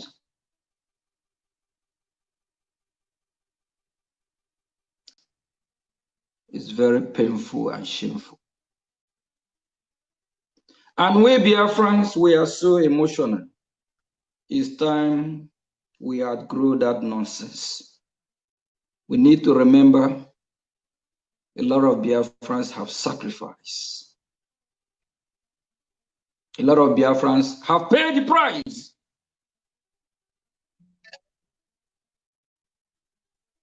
I have not paid the price or sacrifice. Like Biafrans that have been massacred way before 1967 and from 1967 till date. If you want to say you are the champion of Biafra, without you, Biafra will not come. Or you have paid the price more than those that are starved to death, more than those that are being killed in the genocidal war. You and them, who is actually the hero who have paid the price. I don't care where you are, whether you're in America like me, whether you are locked up by the enemies. Have you paid the price like Ikonso? Have you paid the price like Gento the giant? Diara. You were in a from Kelly. Those children that were starved to death, crying for food, for water. Have you paid the price more than them? The Ocho.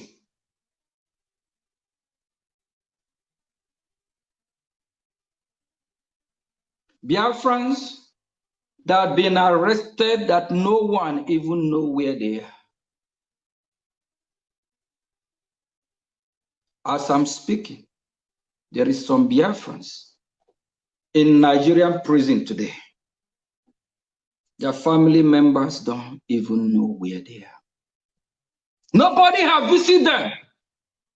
Maybe for the past 10, 15 years, we don't know whether they are alive or not. And with who that probably receive visitors more than 10, 20, 15, 50 every day, like a celebrity. Who is paying the price more? Time to worship human being is over. This fight, we must fight it with honesty, with truth. And we must respect each other.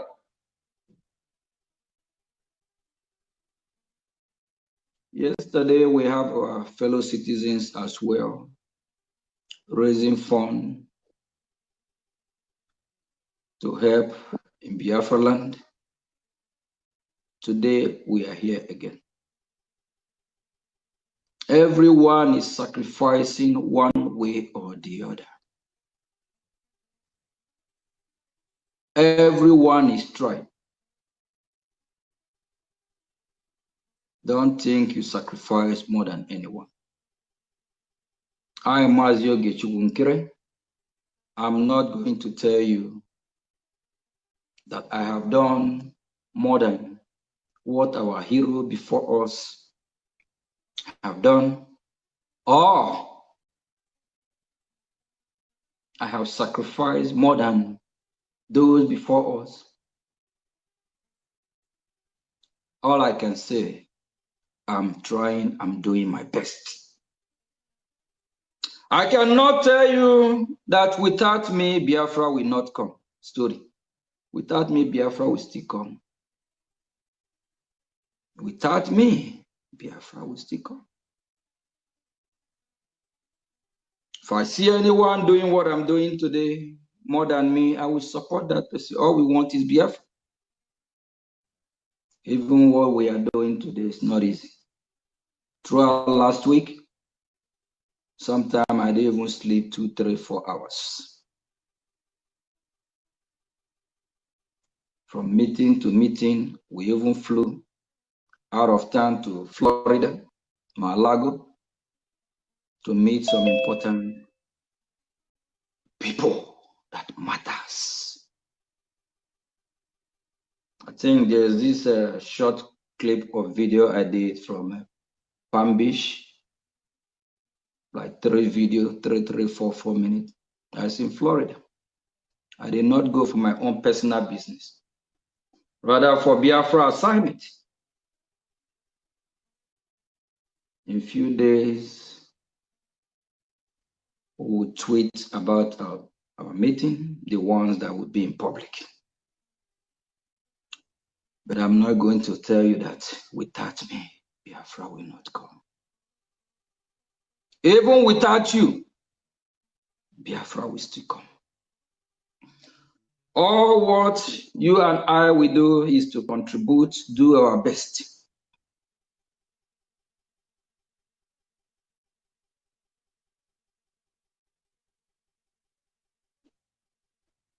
Please keep fighting. Keep doing your best. Biafra is here. I know what I'm saying. And it's very close.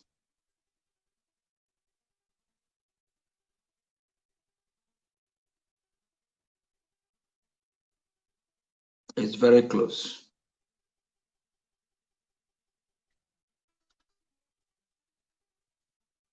And if you stay one of those on the fence, give me 1 second.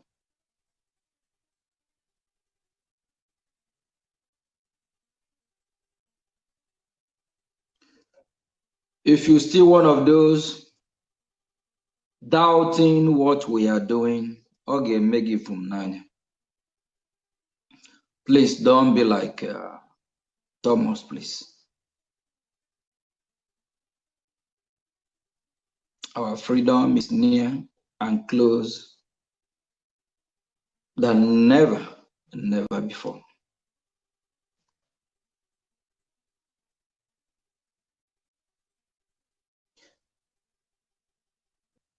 All the saboteurs that have been fighting us from starting since last year, today their camp is in disarray. They are nowhere to be found, no result. Ask them, what have they achieved for over a year plus now? What have they achieved? The Biafra Republic government in exile, under my leadership with the cabinet, we can go on and count our achievement. That gives me joy.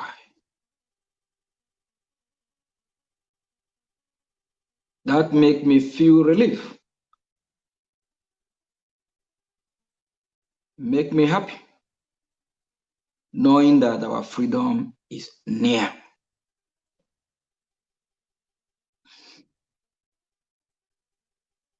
This battle that they've been battling against Biafra Republic government in exile will not work. Even within,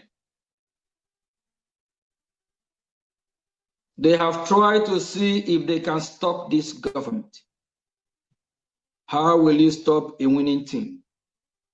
How will you change players that are giving you results?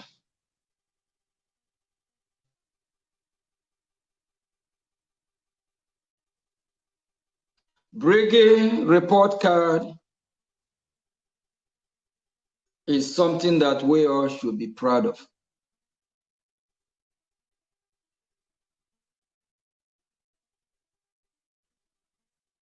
You cannot fight from exile without forming a government.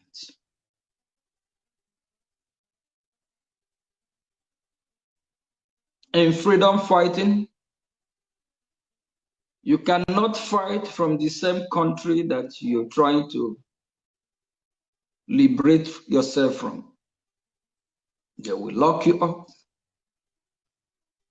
Even if Nigerian terrorist state can go to the extent of going to Kenya to kidnap Mazin Nnamdi Kanu. What about if I'm even fighting from Lagos? What do you think will happen?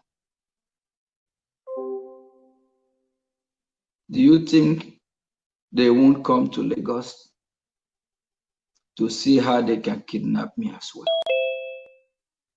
It don't matter where you are, even in Biafra land, they will do everything to make sure they get you.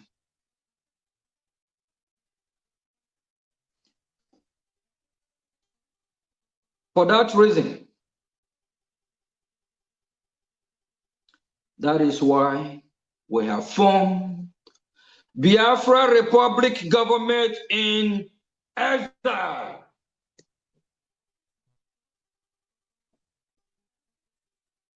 Biafra Republic government in exile is here to stay. Can never be destroyed. Mazi Nnamdi Kanu once said, if he, Mazi Nnamdi Kanu, don't bring Biafra, the Biafra Republic government in exile will break Biafra. So he understands that. I don't believe in that talk, they talk from the back.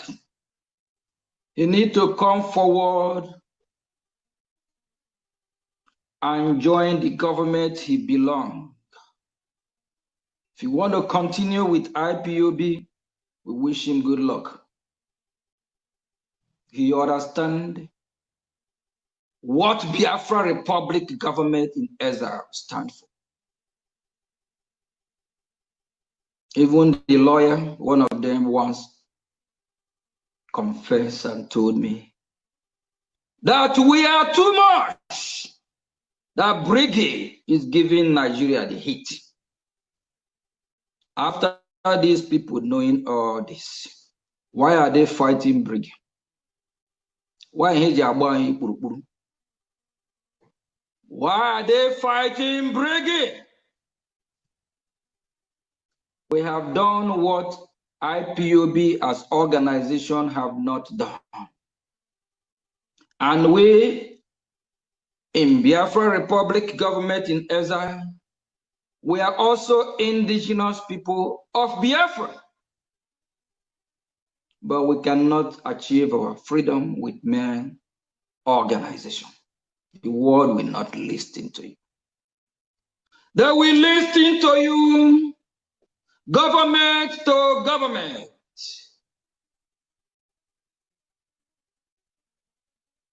At the hearing 4 days ago, one of the speakers, I'm not actually, all the speakers, we met over 90% of them. Yes, with the ones with the big name, all of them. One of the speakers, I actually have meeting with him a couple of days before that hearing. I did not even expect him the way he addressed me. Throughout, he addressed me as Prime Minister, Prime Minister. Because he understands the value and he understands what Biafra Republic government in exile stands for. Some of you, when he tweets, everyone rejoices. I'm not calling his name. Yes. Few days before that hearing, we have a meeting. We talk. Yeah. And we didn't make it public either. No, that's just what it is. He did not address me by calling my name. All throughout is Prime Minister, Prime Minister. And there is somebody who worked for US government and a top government official at the time. And US government listened to him. He called me Prime Minister. Throughout! Can you Prime Minister under IPOB? No, because the structure is not structured as a government. It's not structured as a liberation movement. It can be an organization. It can be affiliated with brigade. Why are they fighting brigade? Are we too much? Are we doing what they haven't done before? Or is it because we are not career agitators? Or is it because we are pure? Or is it because we don't pay anyone salary? We are all volunteer. Not like the one IPOB used to pay some people 4,000. They even buy house for some people, pay some people mortgage. I remember. Like our senior citizens, like Bishop Comfort, Honorable Bishop Comfort, our mommy Jane. Maybe after the We know at their age they already retire. When they contribute the little money they have, the same money they contribute, they will use the money and pay some people's salary. They will still use the money and train somebody like Uche Mefo in school and train Darlington. They will go, a guy named Mayor. We have found days. In Brege, we don't pay anyone. We are volunteer soldiers. Few days ago, this meeting I'm talking about, actually, I thought about it for some time. I'm like, if this high-level person is calling Matthew Gechukunkere, Prime Minister,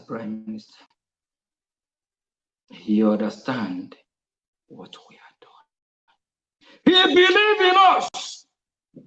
He believes in you, genuine, that is listening to me. Don't let no one deceive you. No one is your master except our Lord Jesus Christ. We are all servants of Biafran people.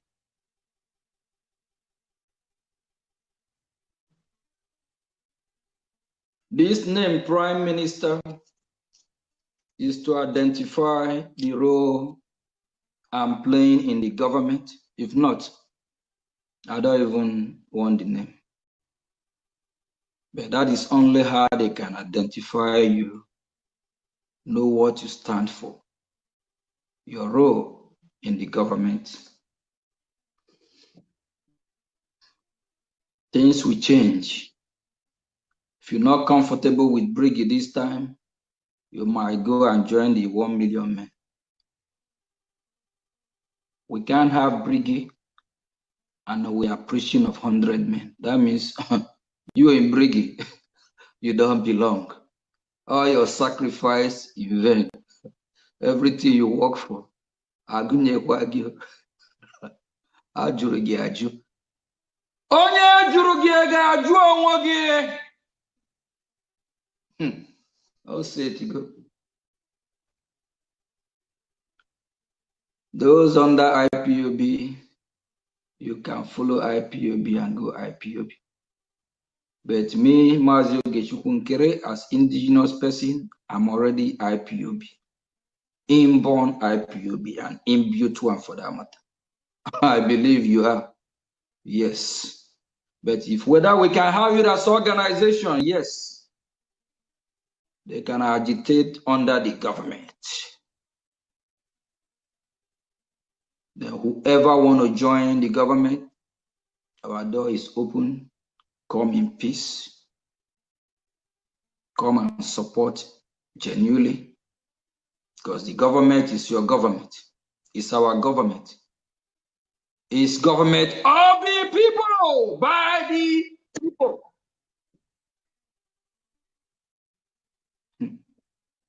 Now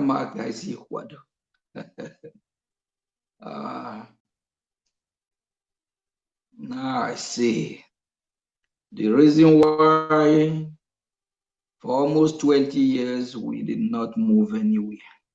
The blue flag in a disturb embassy everywhere. It's not protests. All these protests with drum, music, some even take a walk with them. Some turn it to dating event. We have passed that stage. We have passed that stage.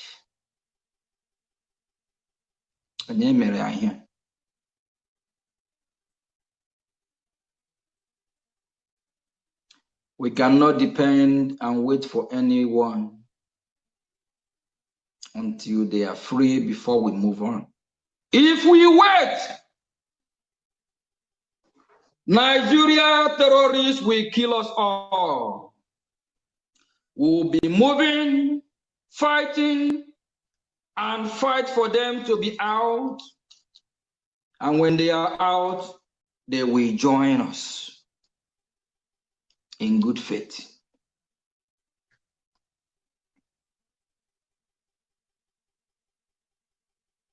I'm disappointed in some of our so-called leaders. Disappointed. After everything,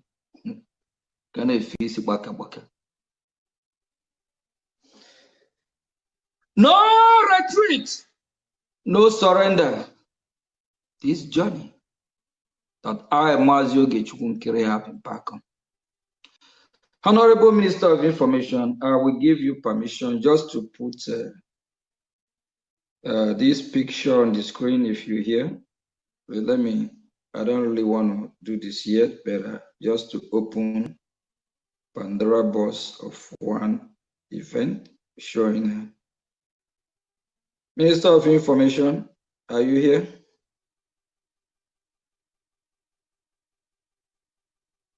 Mazi Sonny here. So I don't think he's available. All right, that's fine. Okay, maybe when he joins. Our freedom. Do we remember when we all say our freedom is in our hand, right? Mm-hmm. Okay. Are we saying our freedom is in Mazio Gichkunkere hand? Huh? No, sir. Sir, no, sir. Are we saying our freedom is in Mazi Sonny hand? No, sir. No. Are we saying our freedom is in Mazi Simon Ekpa hand? No, sir. No, sir. no. Are we saying our freedom is in Mazi Nnamdi Kanu hand? No, sir. Definitely not. Learn something from this. Our freedom is in our hand. It's not in anybody's hand. Mandate here without them, Biafra will not come. Zebudiah said, what? Foul.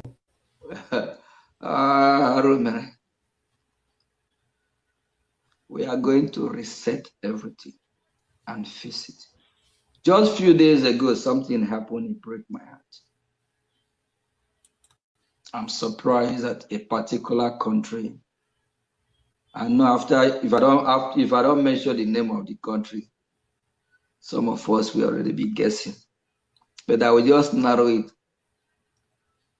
I'm surprised that a particular country, our contacts, we're building our lives, so you guys don't know what's going on. Saying that they are waiting. No, there's a park. They are very loud, well respected in the state here. They say they are waiting for a signal from the top. And while they are waiting, they want to know how serious me and you are. Mm-hmm. They want to know what's going on. Mm-hmm. That means since 20 years, our Buru flag, we disturb every embassy with the crowd. Sometimes we even carry a biggest flag that is up to 50 feet, both height, weight, tall, whatever. Disturbing other people's peace. This country did not know what's going on, but we are just making noise. I was shocked. Since then, I start to make a U-turn and rethink. I say, no wonder. Countries that matters, that are supposed to be talking about Biafra, you don't hear them really discuss it. Because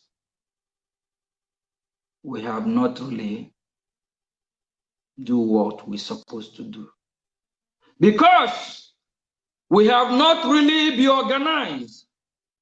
Because we failed in leadership.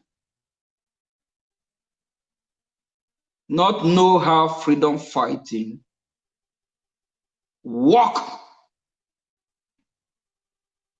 Do you all know about the Crown Prince of Iran? I think his name is Pahlavi.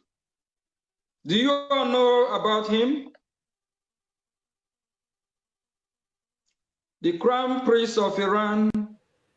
Just a little bit. Yeah, his name is Reza. Reza, yeah. Yeah, Pahlavi, yeah.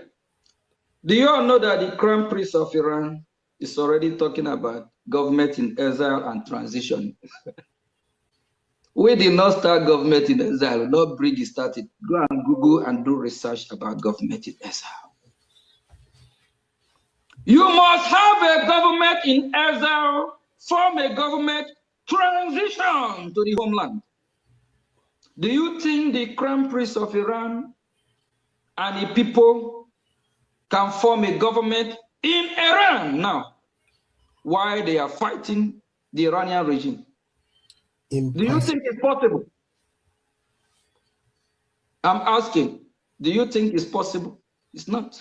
It's not, sir. They will form a government in exile.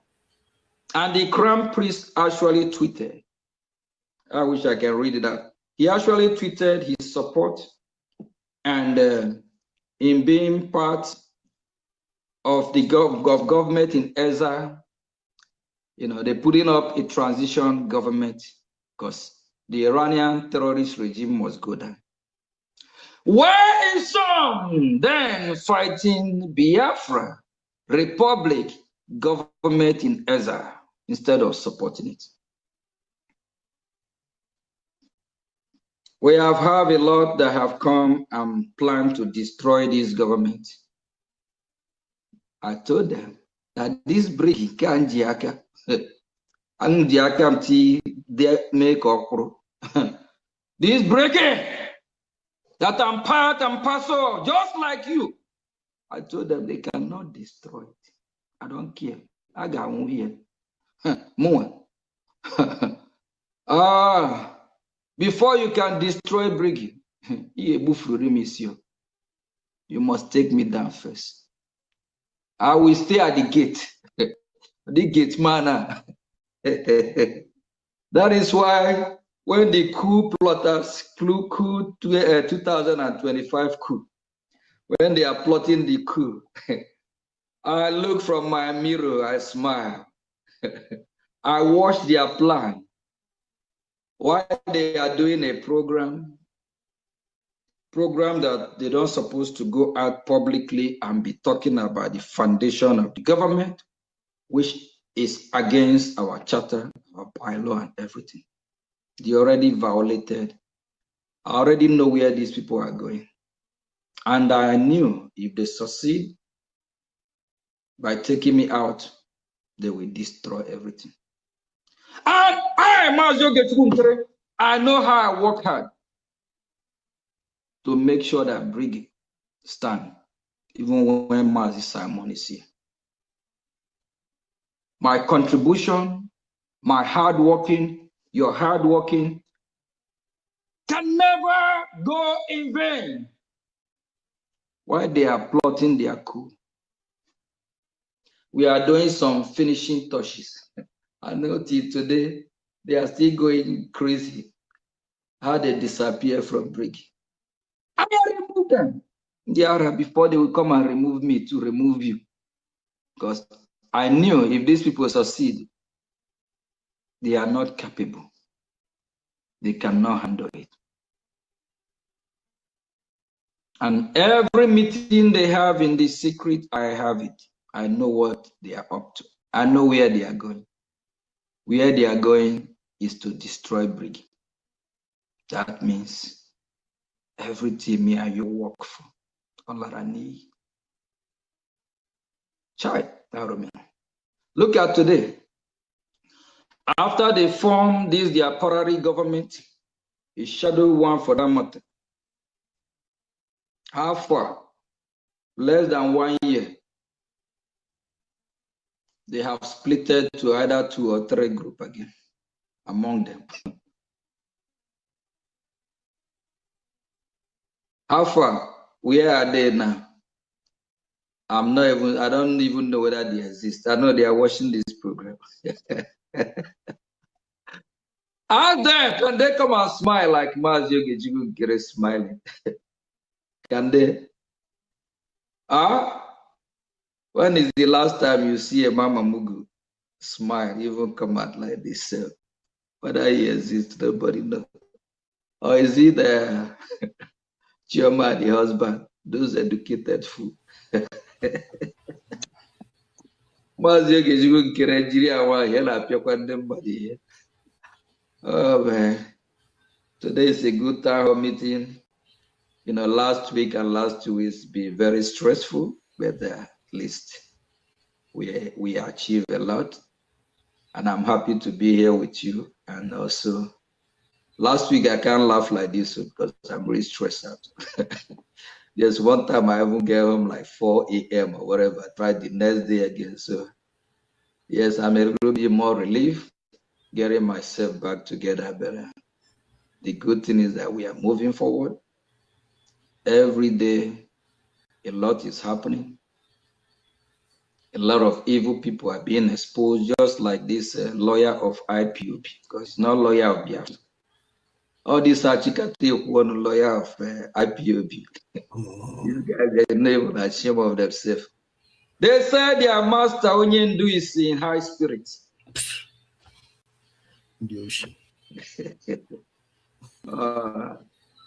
That Onyendu is fine in Sokoto. Why can't Mazi Nnamdi Kanu be in high spirit in Afaruku Ibeku? Why can't he be fine and okay in Afaruku Ibeku? Or even in Imo State or any part of Biafra land? Why must he be in Sokoto? Caliphate headquarters of this terrorist state of Nigeria. Why can't Onyendu, Mazi Nnamdi Kanu, that they call Onyendu and they believe in him? Why can't he be in high spirit in his compound?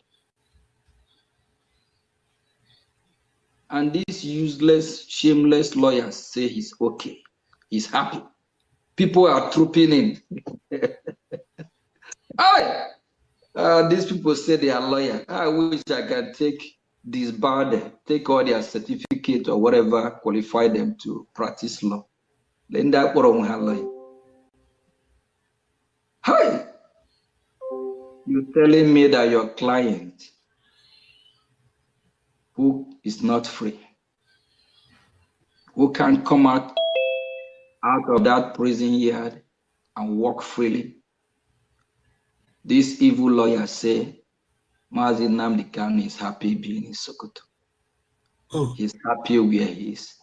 Now people are trooping in because he's a celebrity there. He now turned to a blockbuster or a museum where people can go and pay or visit him, touch him. Oh, yes, shameful. This lawyer, instead of them doing their job, they're after 100 men. Every 2-3 weeks, they want Biafrans to contribute money. Give them. They will flew to Sokoto. Mazi Nnamdi Kanu lawyers are scammers. They are criminals. They jail him. From our lawyer Ejimako to all of them. They are evil people. They are evil. I know them. I've interacted with them. I speak to them hours. They are not serious.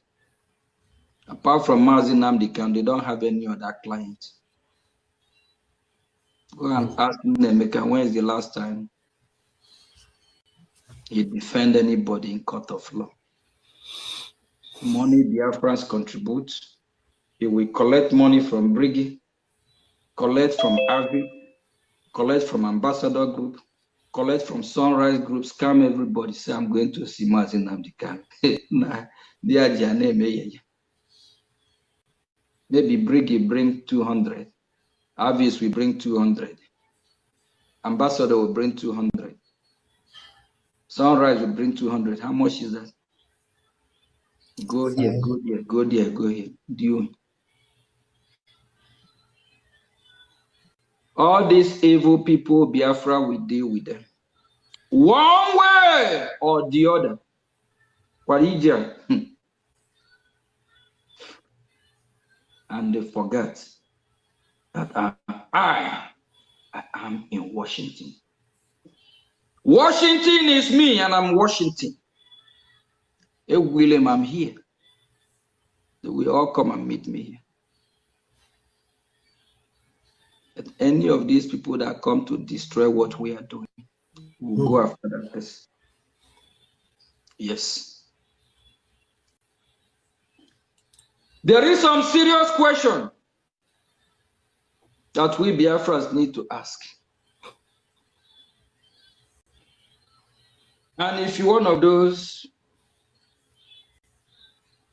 want to join the 100 men or thinking about 100 men disease from it, the same people you are going to join, they're the one that need to come and join Brigade, because Brigade is the genuine government. Brigade is the real deal. We from this government have not go and advocate how to lock them up. Remember, Mazi Simon Ekwa, the same IPOB 100 men, they are the one that went to Finland. Testify! Against him. They are not watching me well. I will scatter these people. The 100 men of Mazi Nnamdi Kanu, they lock Simon up.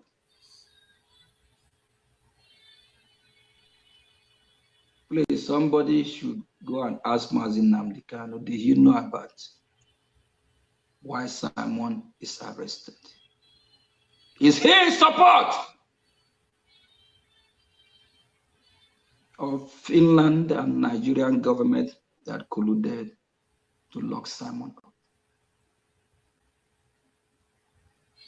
Kanunta is one of the 100 men. Do you all saw his tweet a few days ago? Talking about 100 men is giving some people nightmare. And look at this man, see, this up. Kanunta is part and parcel of those that locked Simon up. They all sent people to Finland to testify. And some few are still following the 100 men. And who is the champion and the head of the 100 men?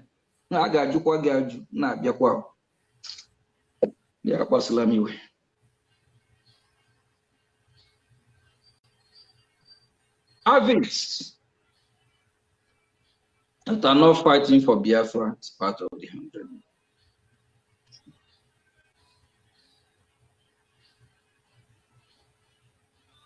Those that wrote petition to EU to lock Brigade members and also Mazi Simon Ekwa up are part of the 100 men. That means they are our enemy. Either you're with us or you're not with us. And if you, the head of the 100 men, you are our enemy. We need to set the record straight.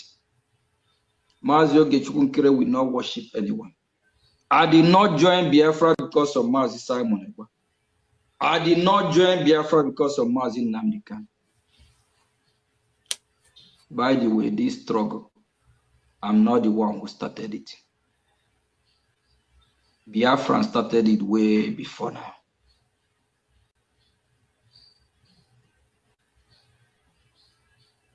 Our leader Ojukwu and Philip Effiong, we understand the role they play. Fast forward to Asari Dokubo and Owazurike. I can't come now and claim without me. I can't come and claim without me that opened the eyes of Biafra for them to fight for their freedom.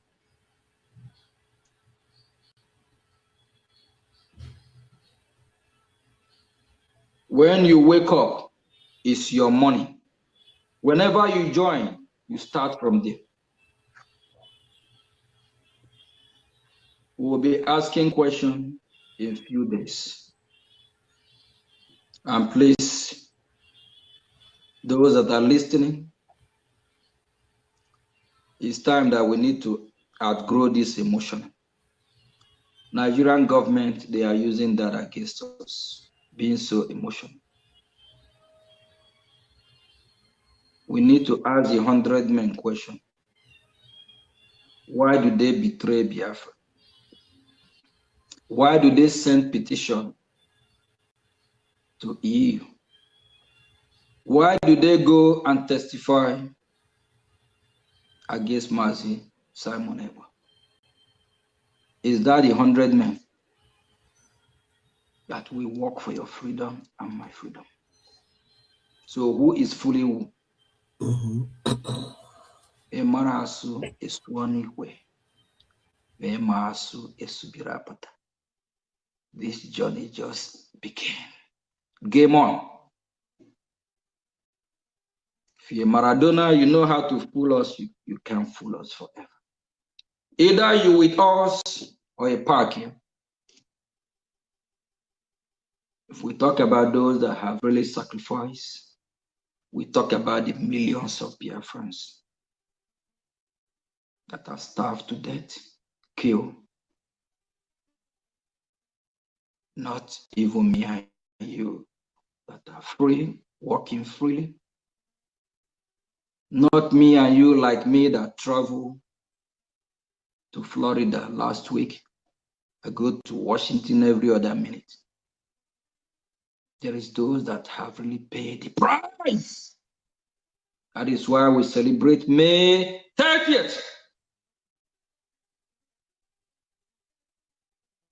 Some want to prove like they have done more than everybody else. Like I said earlier, we have thousands of Biafrans that are locked up in Nigerian dungeon. Their family member, Biafrans don't even know where they are. Some of them hardly eat 1 square meal. Some of them have not even have a visitor for years. Some sing from morning to night, praying. When will their salvation come? Compare Biafrans like that with Biafra that is locked up and people are trooping in hundreds with gift, with word of encouragement. Which one have sacrificed more? Just meperunuazu. I will open a Pandora box for everyone. So you use your tongue to count your teeth. Maybe that will open your eyes to start supporting, to start asking questions, to be more serious. For you to know that we are moving on. We are serious now more than before. I know my lazy again. I'm not kissing anyone else anymore. It's enough is enough. We have given everyone a chance to do what is right. Our freedom is here. Please, if you really want to know whether we are doing it right, check our report card. Ask those, your 100 men and those you are following for the past year, what have they done? When I go to the Hill, Washington, D.C., I keep seeing familiar faces, people we have met with. We are now more familiar. We are like friends. We are building bridges. Whenever they see me, they see you. Whenever they see me, they know what I stand for, Biafra. They know Biafra is in the hill.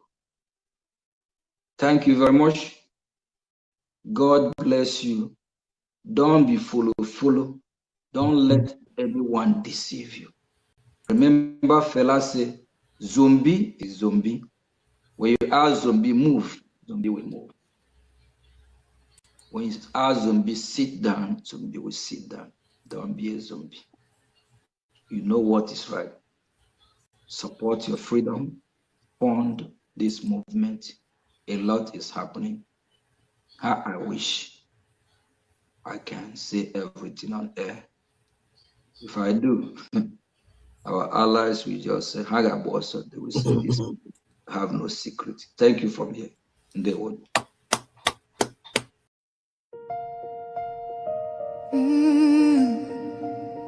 Can you hear the cry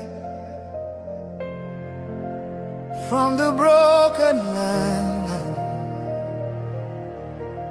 from the wounded hearts? Nigeria, they bleed, people they cry, tears for the ground. Nobody asks why. Over 7,000 souls don't fall. Every single day, we still there call.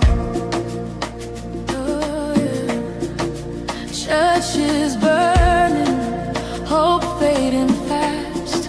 Since 2009, the pain don't last. 50,000, maybe more. Heaven they count every single soul. Children without home tonight, mothers praying through the night, fathers lost no strength to fight. Who go stand for what is right? Oh, stand for love, stand for life. Be the answer in this time. You can have to wipe their tears. You can calm their fears. Give a hand, don't turn away. Be the light in darkest day. Every little you provide keeps a soul alive.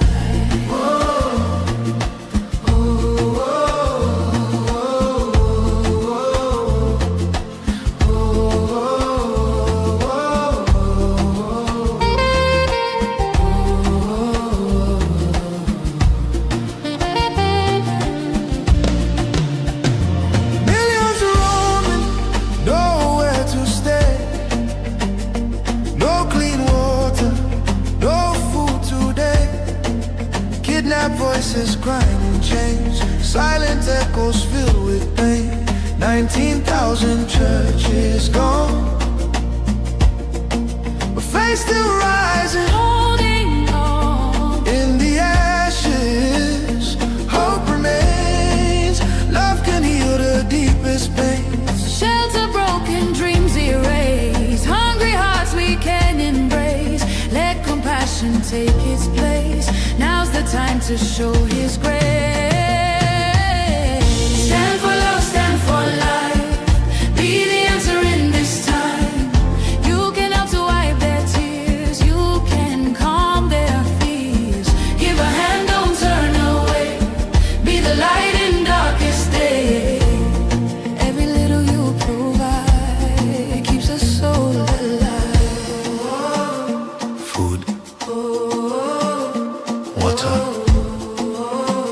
shelter, hope. You can be the miracle they pray for. You can change a life today. No matter how small it seems, your love can rebuild their dreams. Together we can make a way. Keeps us all alive.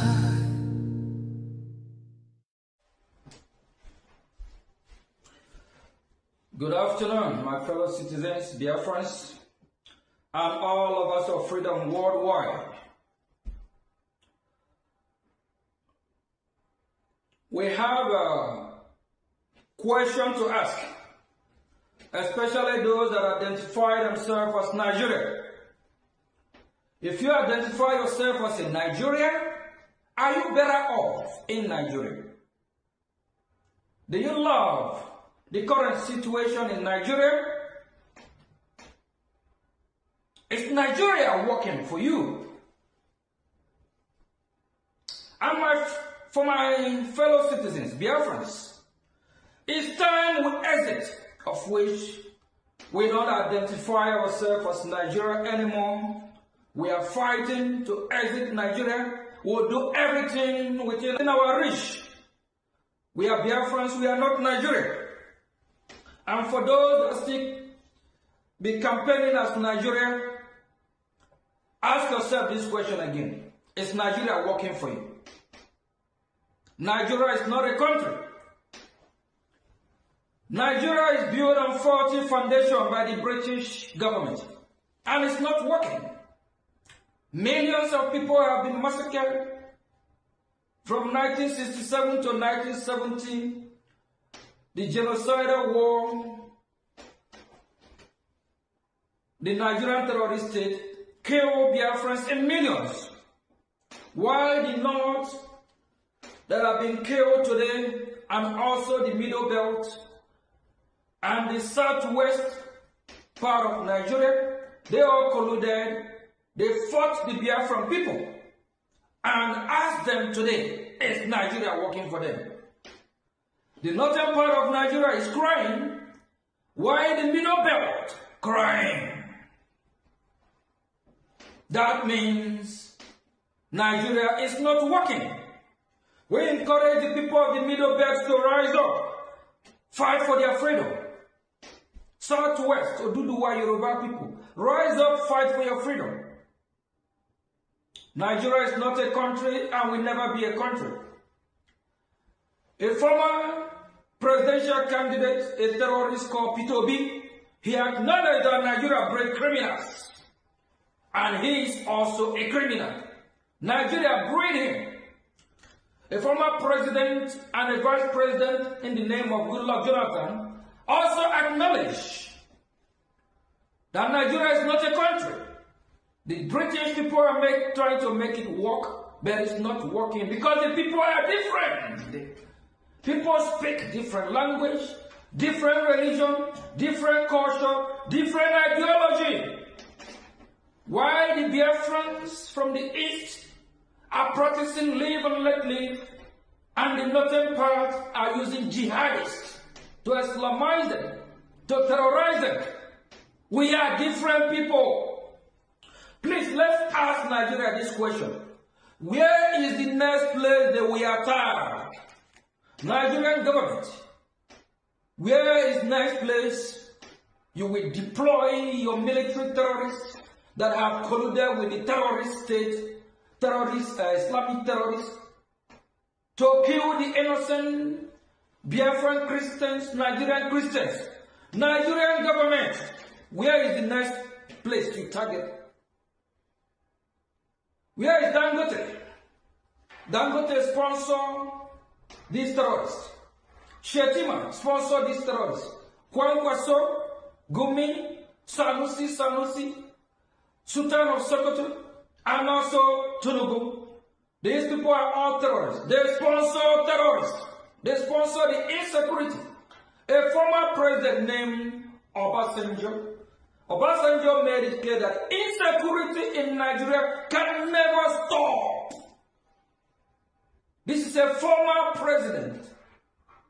He said insecurity can never stop. Do you know why? Because the government of Nigeria sponsored the insecurity. While the North is burning now, they are crying. Middle Belt is burning, the people of Middle Belt are crying. These are people that have been clamoring for years of one Nigeria, unity of Nigeria. How will Nigeria be united? Why the people are different? If Nigeria is such a great country, wonderful country, Why do you think United States of America will issue a statement warning her citizens not to travel to some part of Nigeria, if not all Nigeria? Why do you think United States of America will close the embassy in Abuja? Because Nigeria is collapsing. Nigeria is at brink of war. Nigeria is going down. Please, Biafrans, our freedom is in our hand.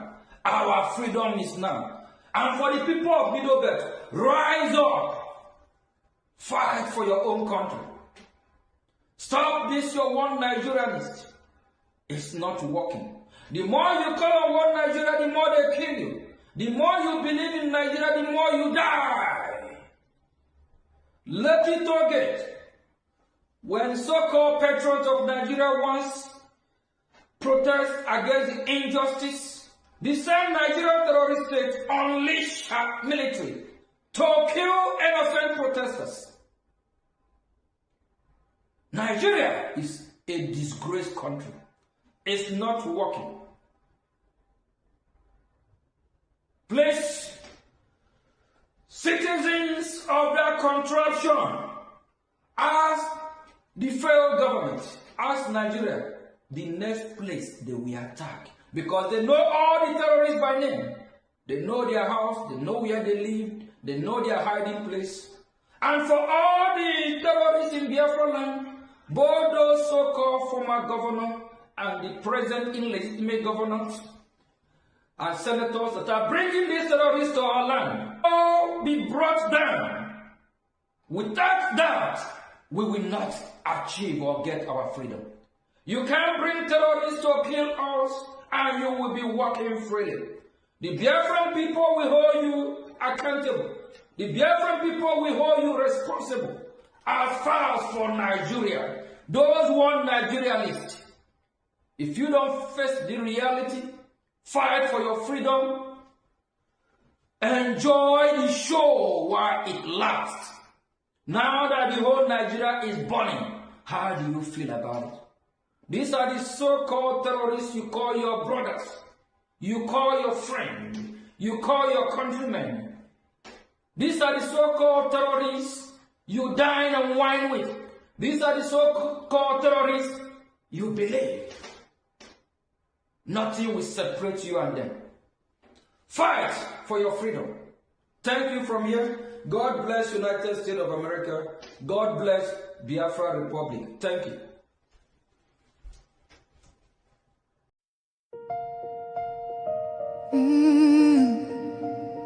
Can you hear the cry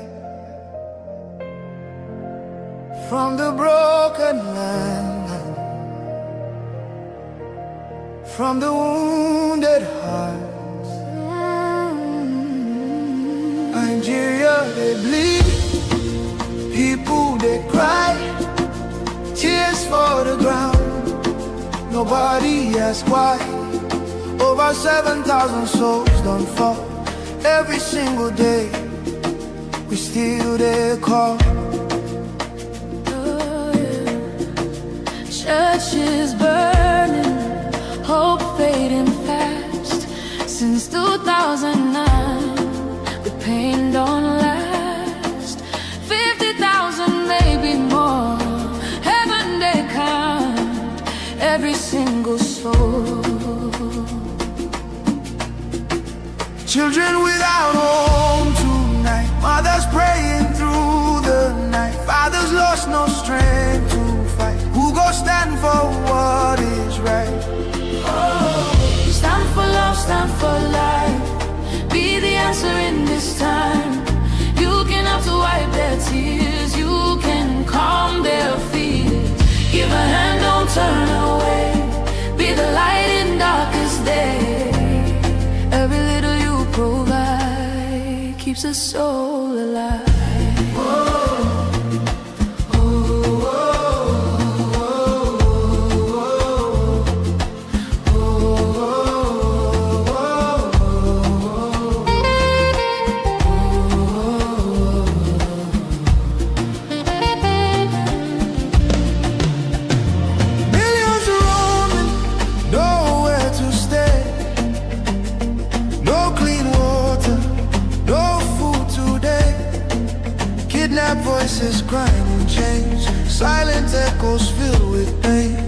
19,000 churches gone,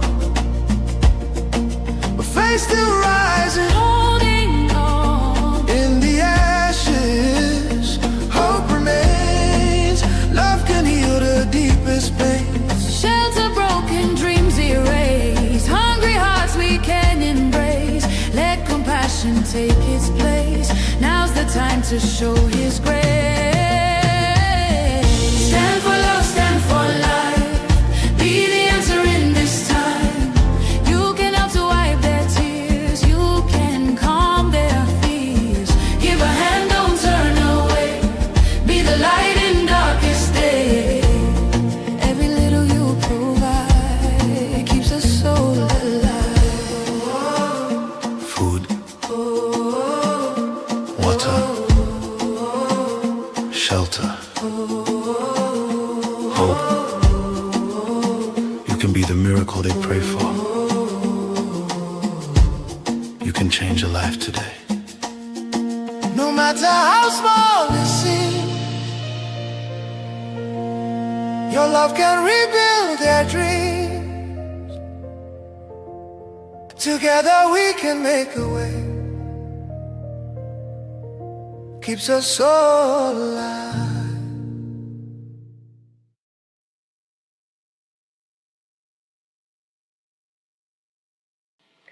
My name is David Green, chairman of Emet, the Endowment for Middle East Truth. Emet is the Hebrew word for truth, and the people that you will hear today are all messengers of the truth.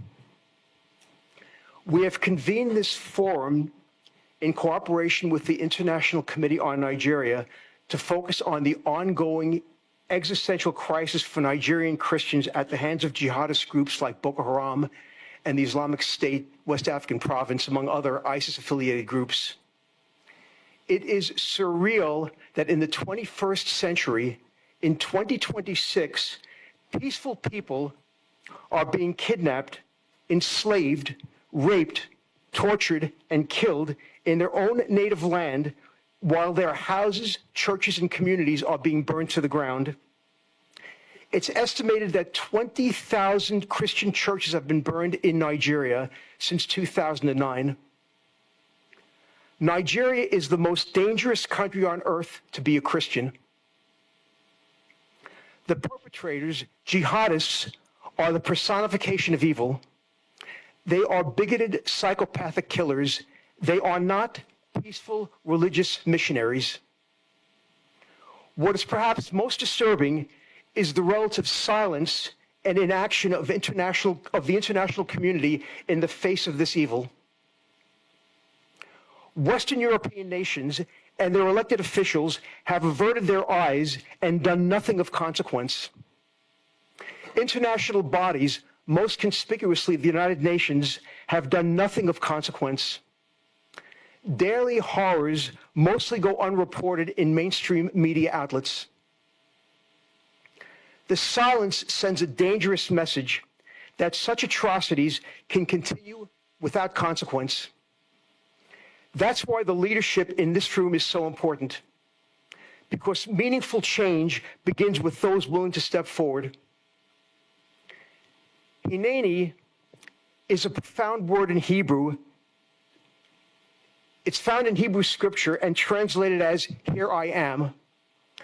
Unqualified readiness to address the task ahead.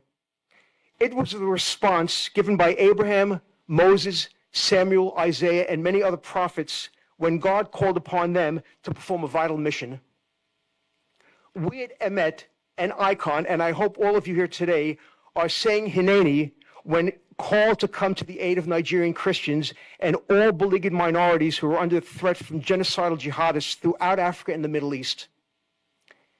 Emet became engaged in this effort through our partnership with Stephen Anata and the International Committee on Nigeria, whose leadership and advocacy have been instrumental in bringing these realities to the forefront.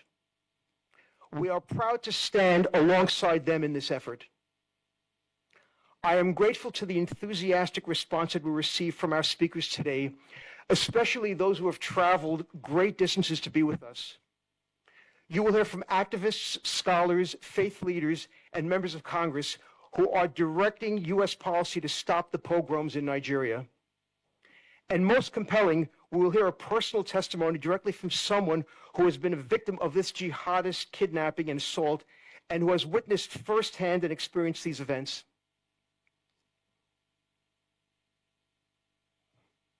At this time, it's my pleasure to introduce Charles Jacobs, who will serve as our MC for the remainder of the program. Charles is well familiar with jihad in Africa going back more than 25 years. At that time, Charles, working with Christian Solidarity International, led a movement to free the jihad slaves in Sudan.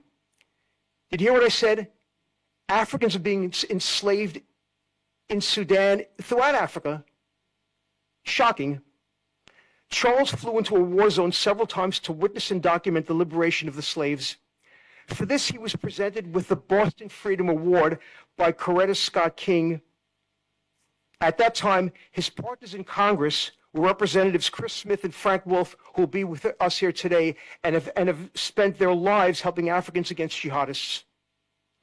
Charles heads the African-Israel Alliance. He's been widely published in the New York Times, Wall Street Journal, Boston Globe, and more. Ladies and gentlemen, Charles Jacobs. Thank you, David. You know, you're here for an incredible program. You know, what we have here today, we have the 3 top lawmakers who are doing anything and everything they can about stopping the jihad in Nigeria. Believe it or not, today you're going to hear from Frank Wolf, Chris Smith, and Ted Cruz. It's a hat trick. That's like Tinkers to Evers to Chance, if you know baseball. So my daughter called me from Tel Aviv on October 7th, 2023, and she told me what had happened, and I knew immediately what that was because I'd seen it in Sudan. I interviewed survivors of jihad raids there. These were girls who were raped. Same MO. They stormed the village, Allah Akbar, slit the throats of the innocent. They burn people alive. They steal the women and children and make them sex slaves. Jihad is jihad. And then I already had met Stephen Anata, and we formed the African Jewish Alliance. It's my honor to introduce Stephen, who's the president of ICON, International Conference on Nigeria, which is the co-sponsor of this event. Stephen has devoted his life to the people of Nigeria. Under his leadership, ICON has become one of the most authoritative voices in the world documenting the persecution of Nigeria's Christians. No one has done more to make the cries of Nigeria's persecuted Christians than he has. Stephen Anata.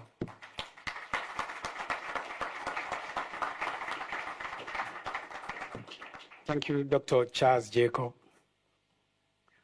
My name is Stephen Anata, Executive President, International Committee on Nigeria. We mobilize the international community for religious freedom, human rights, and atrocity prevention in Nigeria and the Sahel. Members of Congress, officials of the State Department, honored guests, ladies and gentlemen. This is an important moment for us to be present and gathered in this room.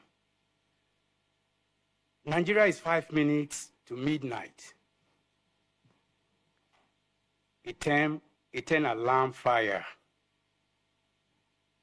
This is a triage situation, and for more than a decade, it has been misdiagnosed. False narratives and false equivalencies. Framing genocide as climate change, farmer-herder conflict, terrorism as communal violence, and sexual slavery as isolated criminality have diminished the scale of atrocity and lulled the world into inaction. Akon and yourselves are here today to end that silence. We speak for the women and girls whose names the world does not know, and for those whose names it once knew and has since forgotten. They are schoolgirls of Chibok and Dapchi, Leah Sharibu, the farming wives of the Middle Belt, the students seized from dormitories in Zamfara, Katsina, Kaduna, and Sokoto, and the daughters of Burkina Faso, Mali, and Niger who have vanished into the forests and camps of terror and sold across the Mediterranean as sex slaves. They were taken by Boko Haram and ISWAP offshoot in the Lake Chad Basin by Fulani militants who raid Christian villages across Plateau, Benue, Kaduna, Taraba, Adamawa, and Kogi, Kwara, etc. by the so-called bandits of Nigerian Northwest who have industrialized mass abduction, and by JNIM, ISIS, and allied jihadist groups sweeping the Sahel. What unites these perpetrators is not geography, but intent to conquer territory, cleanse it of faith and identity, and do so by breaking women's bodies. The survivors, ICON and PSJ's silent slaughter have documented and described the same ordeal in different tongues, captured in this book. They were forced to marriages at gunpoint, raped by rotation of fighters, compared to bear children of their captors, sold between commanders, starved into submission, and punished for prayer. Those who escape return to communities that often cannot receive them.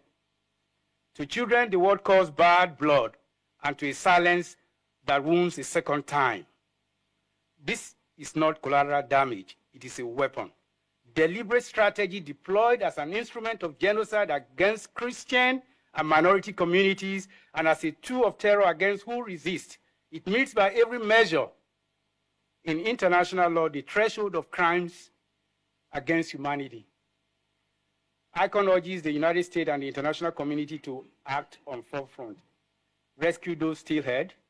Thousands of women and girls remain in captivity. We call for coordinated intelligence, diplomatic pressure, and operational support to secure their release.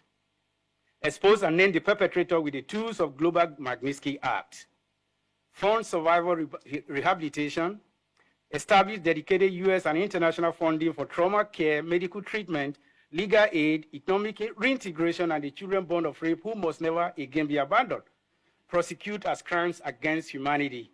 Support ICC referral, hybrid tribunals, and universal jurisdiction case so the commanders who order these atrocities face justice.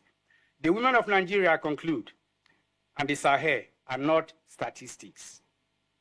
They are the conscience of this generation. History will record how the free world answered their cry or how it did not. On their behalf, we ask you to answer. On this note, it's my privilege and honor to bring to this podium the person of Dr. Richard Ikebe, who is a professor of journalism in Atlantic African University, Lagos, Nigeria. He is into peace journalism. Please, ladies and gentlemen, welcome Dr. Richard Ikebe.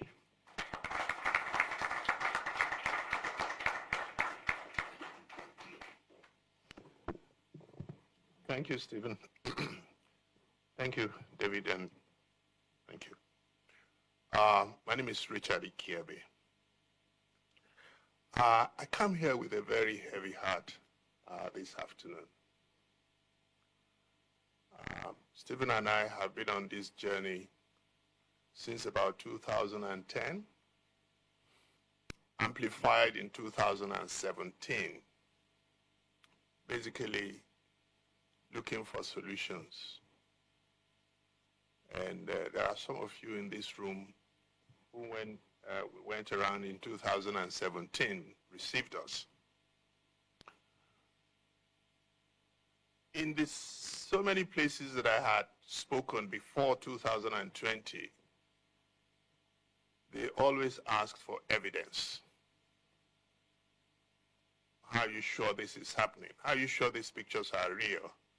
Are these doctored pictures? That's why we did this. And we did it just in 2 states, Taraba and Benue. And we did not rely on just hearsay. We went into government and we asked for questions. We asked questions, we got archived materials. We got government stamped documents. We got names of people. Remember, this is 2020, so this is 5 years old. The atrocities have not stopped. Nigeria is currently engaged in a major internal war across 33 states of the Federation. This is not my words. These are words of a sitting senator of the Nigerian Federation. And the unfortunate thing about it is that this war is largely undefined, officially unacknowledged, and strategically mismanaged. That's what we are faced with. And because the country has not named it as a war, it has become even more difficult to stop. And that is why we're saying that the international community must become interested. Not because we hate Nigeria, but because we know that the consequences of this is going to affect everyone.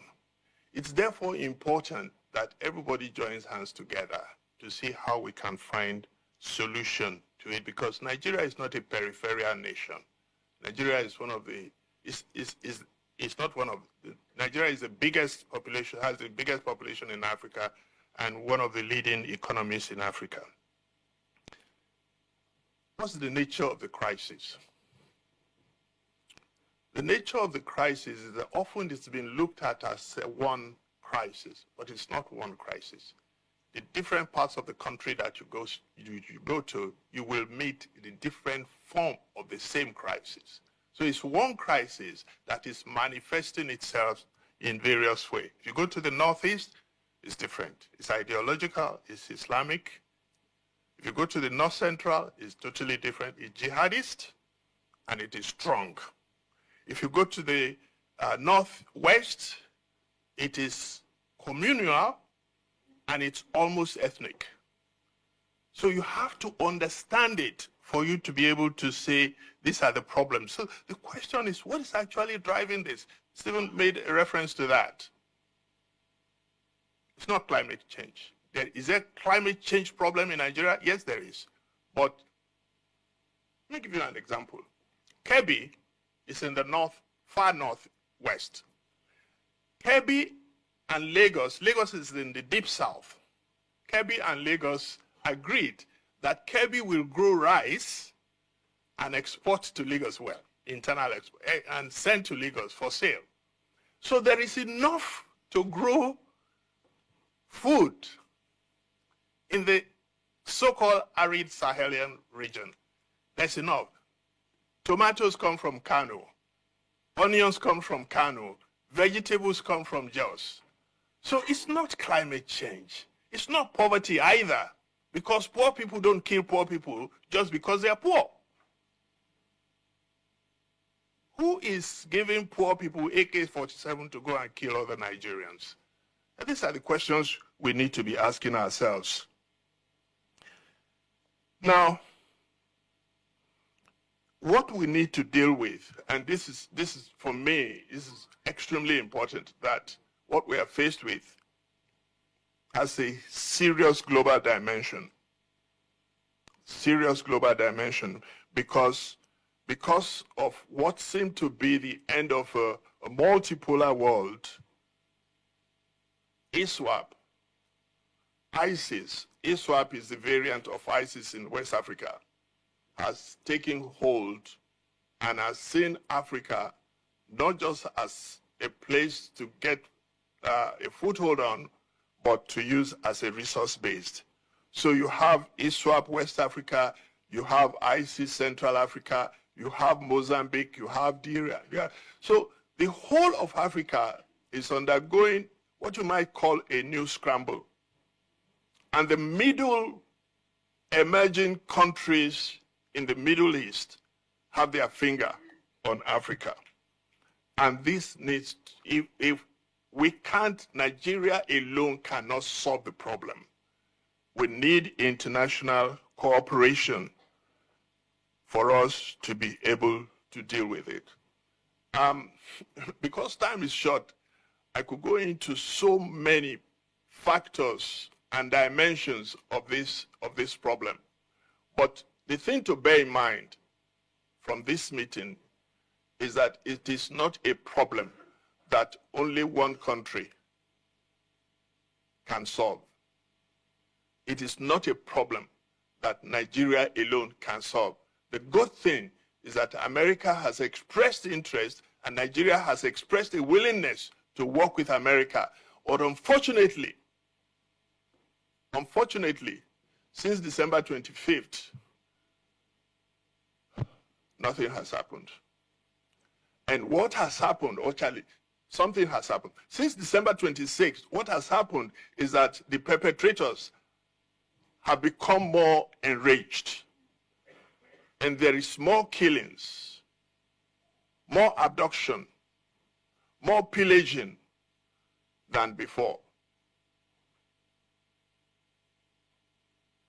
Anything that the American government can do to continue to assist Nigerian government to stop this wreckage will be welcome. Thank you very much. Oh, yes. Can I have the? Yeah, I have it. It's right there. Thank you. I first met Mercy 2017, 2019. Okay, when we were here, we had some meetings at the Heritage Foundation then, and I was actually met in the course of all the struggle. I have met the parents. She's a Nigerian who was abducted in 2018 by Fulani jihadists, and she's a courageous advocate and survivor who, even after her release from a ransom payment to her abductor, continued to live under the ongoing threats. Despite this, she has transformed pain into purpose and uses her voice to bring awareness of the suffering of these vulnerable communities and the urgent need for protection and justice. God bless you. Mercy. May I introduce you, please? Come.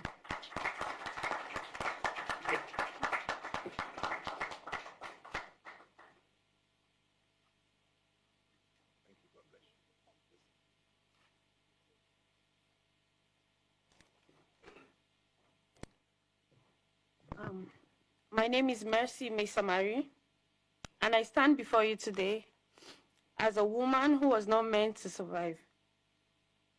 I was a daughter, a teacher, and had dreams written in notebooks, and a future I could almost touch. Then they came. Fulani and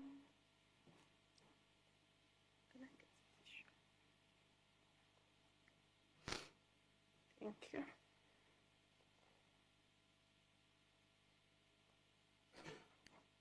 Armed Fulani militiamen who did not see us as humans, but as something to be owned. They killed those who could not pay ransom. They marched us away from everything we had ever known.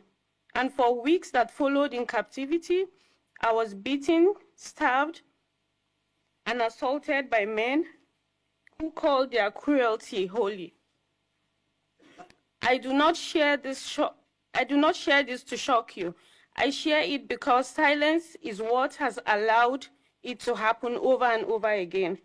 And silence is what allows it to continue to happen. While I speak, other women, girls are still held captive. In captivity, remaining Chibok girls, someone like Leah Sheribu. Some killings were carried out in the broad daylight, such as Deborah Yakubu by Islamic jihadists in Sokoto State.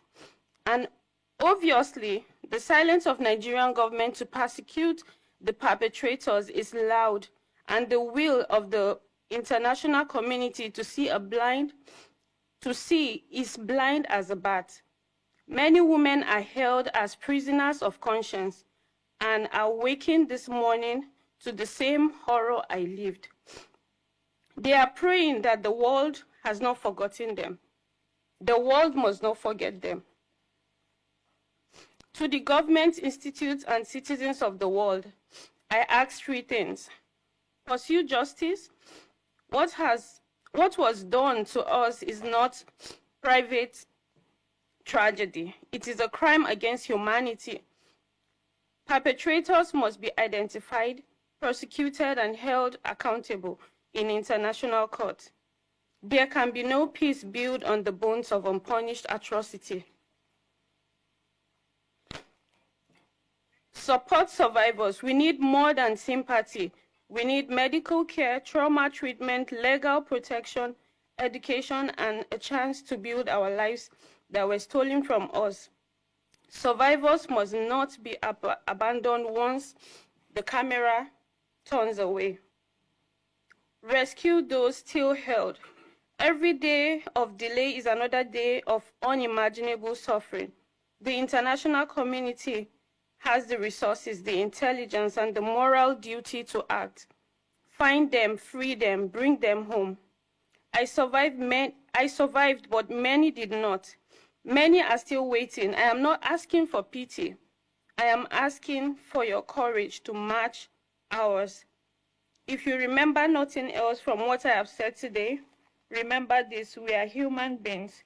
We were never property, and we will not be silent. Thank you very much. Wonderful, wonderful, wonderful.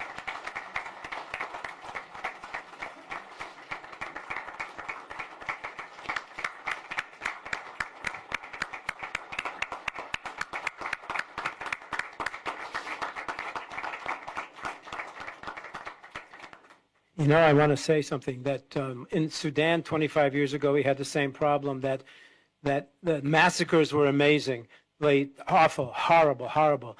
The slavery was there as well. And the Sudanese at that time said, well, we have to talk about the killings because murder is worse than slavery. And I remember saying to them, America is a place that tore itself apart over the issue of one man owning another. If you talk about the enslavement of black people, that will ring a bell that maybe even illogically may be stronger than the massacres. So I want to tell you the same thing. Look at what she can do, what she can do to an American public. We're living in this year, and on our watch, they're enslaving black people. Stop. And it's my deep honor to introduce my friend now, Frank Wolf. Congressman Frank Wolf served in the U.S. House for over 3 decades, and supposedly he's retired. But he's not retired from this cause. He has been and remains the Dean of U.S. International Religious Freedom Advocacy, and Nigeria has been the cause to which he's devoted most of his post-retirement energy. We don't have the time for history for this, but Frank Wolf is the institutional godfather of the entire U.S. religious freedom apparatus that makes any of the legislation we need on these matters possible.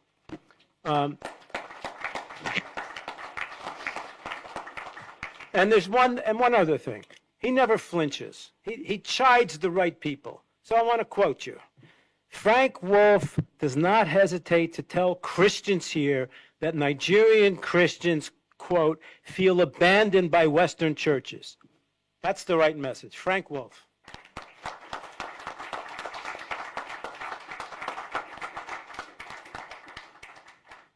Well, thank you very much. Well, it's a great crowd. I didn't see the crowd coming in. It's a great crowd, and I thank you for the invitation. And my views today are my views. I don't represent anybody.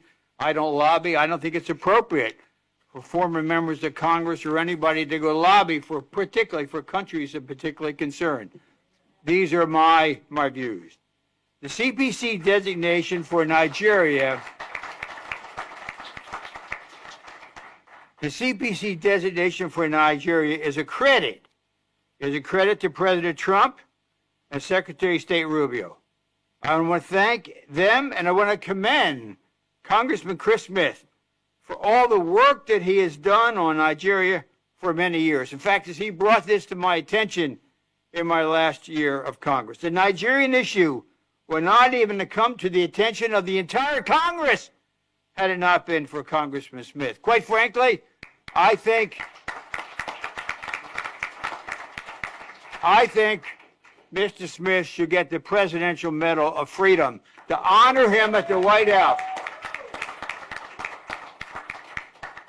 I'm also grateful to the work of Congressman Riley Moore of West Virginia and the work that he has done. And in the Senate, I want to thank Senator Cruz for his efforts to help the people of Nigeria. I have monitored events in Nigeria closely since my trip to Nigeria in the Middle Belt and other areas where attacks took place and during my term as Commissioner of the U.S. Commission for International Religious Freedom. We know and see the reports almost daily of horrific attacks and the killings happening in Nigeria. Tens of thousands of innocent Christians have been murdered in northern Nigeria, and Christians in farming communities continue to be killed. Moderate Muslims also face difficulty. People are dying almost every day, and it seems, unfortunately, to be getting worse, and it has been going on for years. Nigeria has remained among the most dangerous place on earth for Christians, according to Open Doors watch list.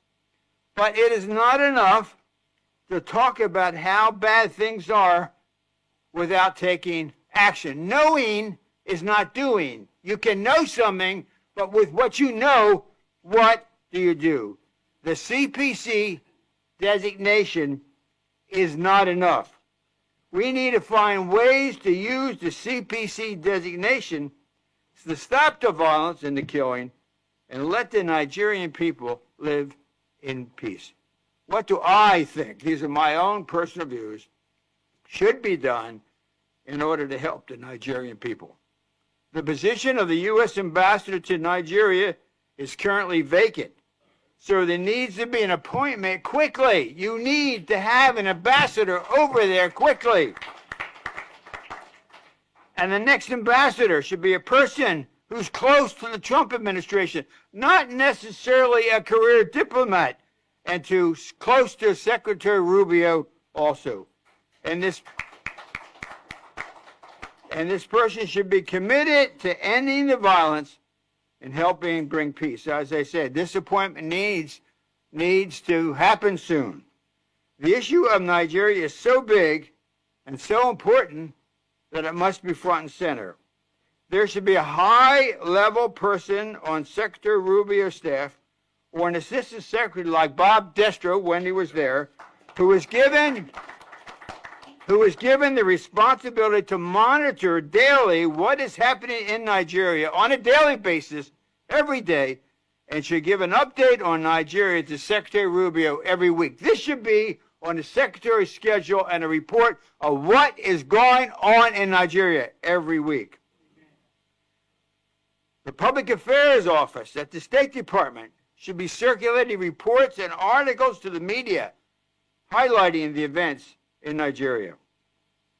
Also, the issue in Nigeria must be bipartisan.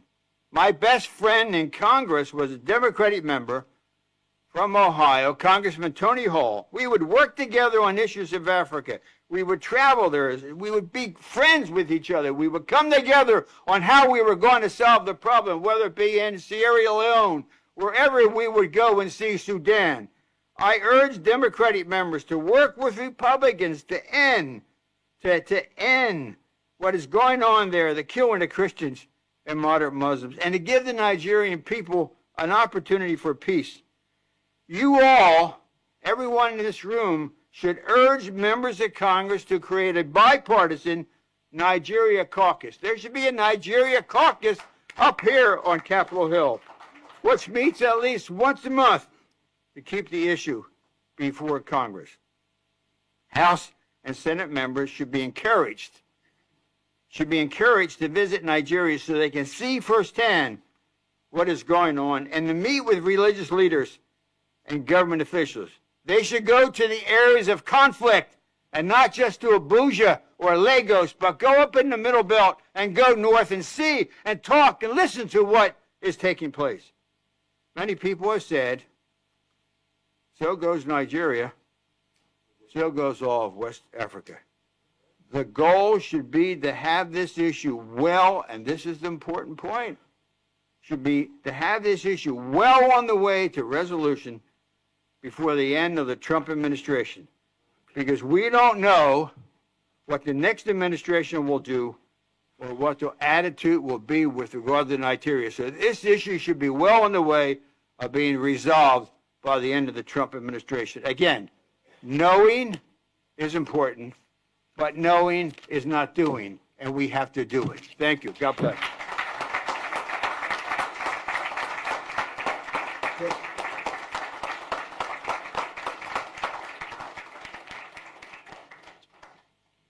Okay. Leo Terrell, who's going to be my friend, is a fearless civil rights attorney and lifelong defender of the persecuted, the bullied, and the targeters. Today, he serves as the head of President Trump's task force to combat anti-Semitism at the Department of Justice.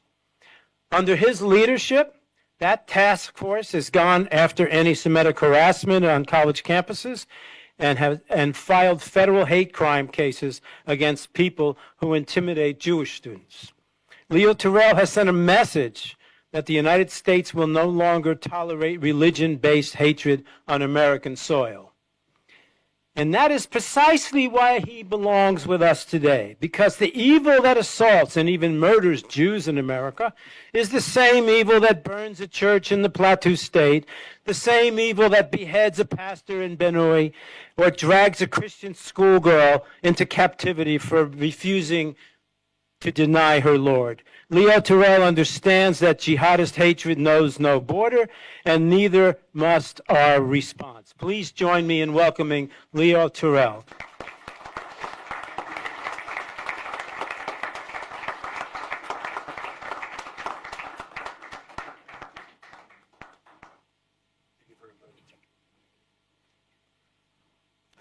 I want to thank you for the opportunity to speak today. I come here in several different positions. I'm a proud American. I'm a Baptist. I am a civil rights attorney for 35 years. I work in the Department of Justice. I head the task force to combat anti-Semitism. And I work for, in my opinion, the greatest president in my lifetime. What we have talked about is not a Republican or a Democrat issue. This is the issue of right and wrong. You see, besides being a civil rights lawyer, I'm a school teacher. And I know the fundamental basis of this great country. We have received our inalienable rights from our Creator of rights, liberty, and justice, and it's codified in the First Amendment. So I lay that background out because when I hear the need to get Democrats and Republicans together, no. An issue of right and wrong is clear.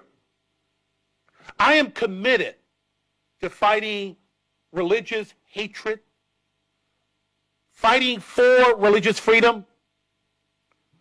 So this is a no-brainer. And I ask you, set aside your differences regarding politics. Set aside Democrat, Republican. It's doing the right thing. It is easy for me to stand before you and fight for combating anti-Semitism. I'm not Jewish, but it's the right thing to do. It's easy for me to sit here and tell you that the murdering of Christians in Nigeria is wrong. I don't need to think about it. It's fundamentally wrong.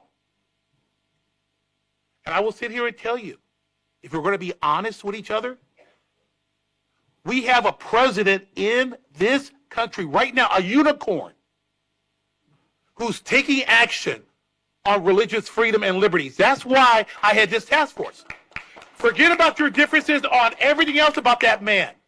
But when it comes to religious freedom, he has made a commitment. I have listened to these great speakers. I have listened to the problems that's been going on for years. And I applaud you, sir. Talk is cheap. There's been a lot of talking. It's clear what the problem is. This president will take action. This president can take action. And he has demonstrated. What has happened is, year after year after year, you hear speeches about doing something. I'm not a politician. I'm just a person committed as a civil rights attorney for religious freedom and religious liberty. And we need to stop this killing, this genocide. The same way I have the attitude and commitment in my current role as head of the task force to combat anti-Semitism. I have that same commitment to fight Christian murders in Nigeria, any type of religious discrimination, and pursuing religious freedom. So what are we going to do about it? Do we have to hear someone to tell us what is right and wrong? When we know, we see it, it's understood, it's fundamental to this country that religious freedom shall flourish. We have taken that mindset beyond our borders. So I think it amazes me that the discussion is, what are we going to do about it? We have to stop it. And as I sit in this country here today, I look at the absence of this discussion of the issue in Nigeria. The crickets are deafening. And those countries and these individuals in this country who talk about doing the right thing, I don't hear them. I don't want to mention any names. CNN, MSNBC, New York Times. We have an obligation to do something right now. And so I applaud my speaker that was ahead of me. We have the right president. We have the Secretary of State, the right individuals. You have the right guy in the Department of Justice committed to fighting, eliminating genocide. But it takes more than us in this room. We have to expand our base. You know, people always have a hard time understanding why a black Baptist is head of the task force to combat anti-Semitism, because it's the right thing to do. So it's easy to be up here saying we have to stop the genocide in Nigeria because it's the right thing to do. So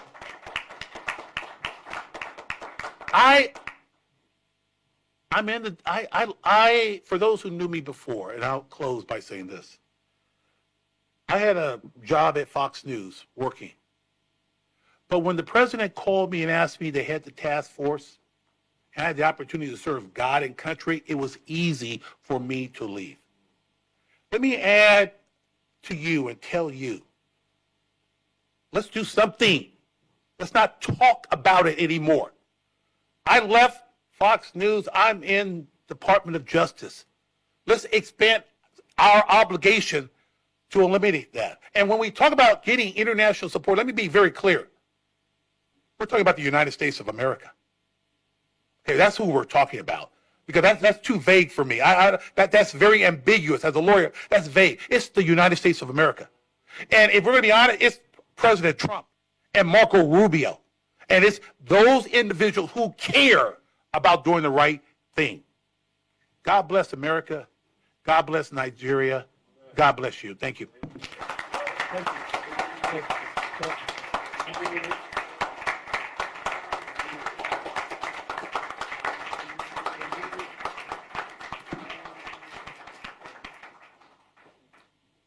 Tony Perkins.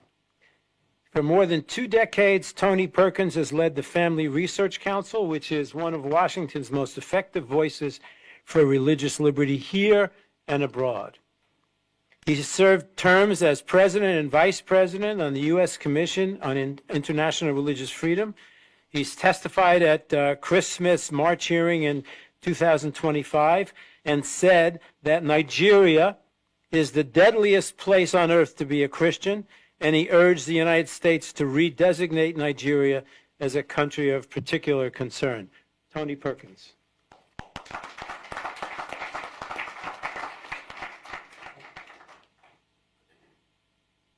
Good afternoon. It's good to be with you. I will say I'm a white Baptist, so not as dynamic. I'm working on it, Leo, working on it. I got to get my rhythm down. Stephen asked me to come, and I wear many hats. I served in the United States Marine Corps. I've served in public office. I've been a police officer. Served on the Commission on International Religious Freedom, but I've also been a pastor. And one of the things that we can do is understand that what we are facing are the forces of darkness. During my time on the Commission, I adopted Leah Sherbu as my prisoner of conscience and prayed for her every morning and met with her family, and I have advocated for her before Congress. And I am grateful for Frank Wolf for the work that he has done for decades on behalf of the persecuted, and echo his comments on Chris Smith, who I was with yesterday. During President Trump's first administration, we were successful in working with Secretary Pompeo when I was chairman of the commission to get Nigeria for the first time designated, only to have it reversed by the last administration. And we were very close to having a special envoy being designated for Nigeria, and that was stopped after the election. But we have to understand the spiritual darkness and the forces that are at play. And so I take nothing away from what has been said. I amen everything that has been said. It is America. I thank you for putting a fine point on that. When we talk the international community, it's America. If we lead, some others will follow. Not many, but some will. But it's up to America to lead. And I know the world is a very dangerous place. There's a lot happening in the world. But to Frank's point that every time I've met with him back, even when he was in Congress, he would ask me the question, where's the church? So that's why I'm here. And Stephen has asked me to come, and that's the aspect that I want to focus on. You know, in recent years, the situation facing Christians in Nigeria has moved beyond those isolated incidents to a sustained pattern of violence that now demands our attention, not only as policymakers, but as believers and as people of faith. You know, we gather here today at the U.S. Capitol, which is an emblem of hope and freedom for people around the world. But we're here not just to discuss a geopolitical issue, but to recognize that there is a human and a spiritual crisis in Nigeria. It's all across various parts of Nigeria, particularly in the Middle Belt, the northern regions. Christian communities being targeted by militants, including elements associated with the Fulani herdsmen and other extremist groups. Entire villages have been attacked, families have been displaced, churches have been burned, and for many, the simple act of worship has become an act of courage. As Christians, and I want to speak for just a moment. I want to speak to Christians. I'm putting my Baptist pastor hat on here for a moment. I should say robe, not hat. We don't wear hats in church. Would we tolerate this in our communities? Would we allow this to happen in our country? Why are we allowing our brothers and sisters to be enslaved and to be murdered and to be run from their homes? So what are we to do? Yes, we can look to our policymakers, and we appreciate them. Senator Cruz, thank you for being here. Appreciate all that you've done. Ted and I go back a long ways on this issue of Nigeria.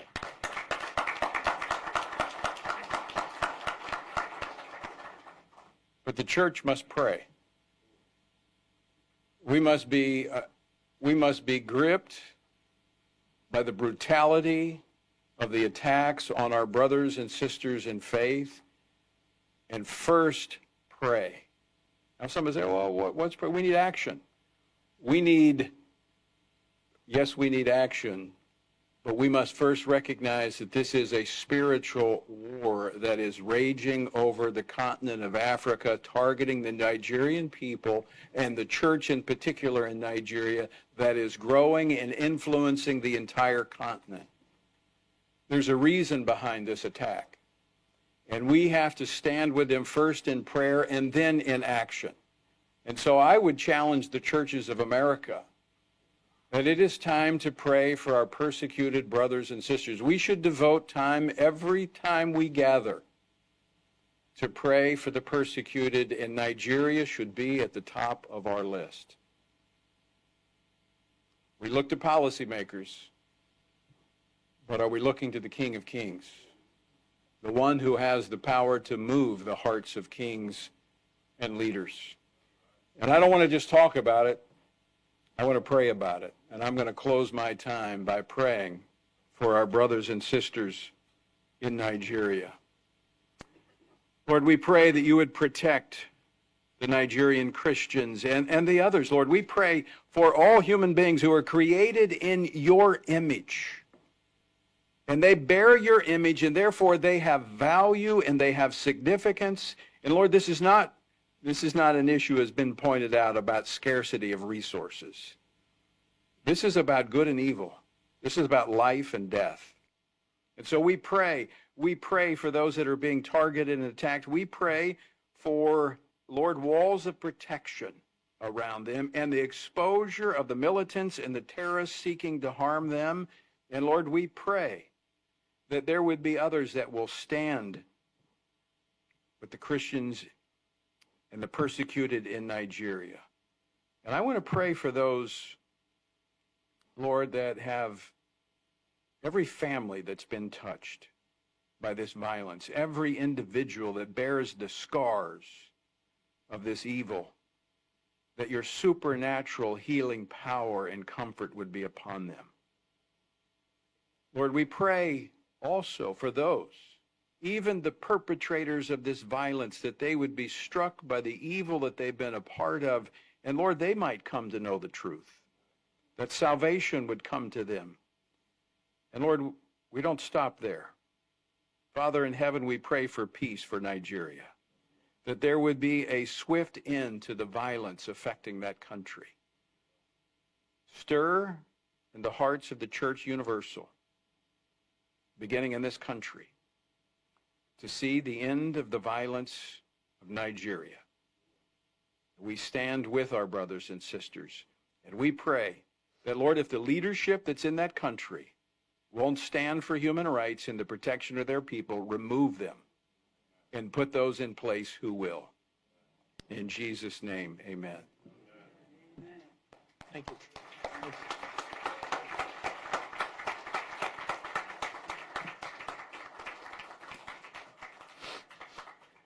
Senator Ted Cruz is a hero to the people of Nigeria, and he is perhaps today's most vocal U.S. lawmaker on Christian persecution in that nation. Let's be clear about something. We all know here there's an elephant in the room, and that is the religious ideology that inspires the jihadists to rape and murder, and it's taboo to mention.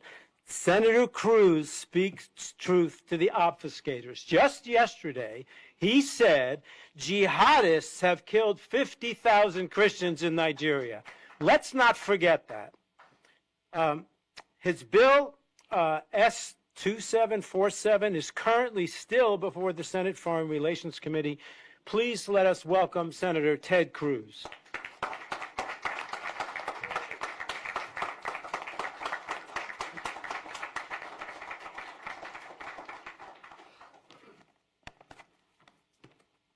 Well, thank you very much. Good afternoon. Tony, thank you for that word of prayer. I needed that. I can't speak for anyone else, but I needed that today. Thank you.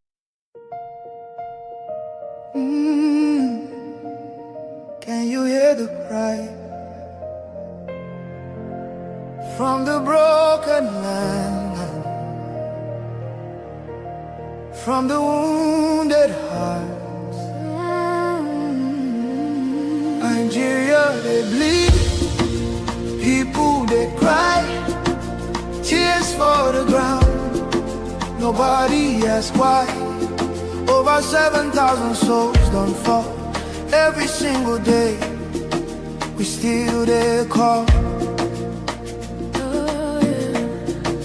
Churches burning, hope fading fast.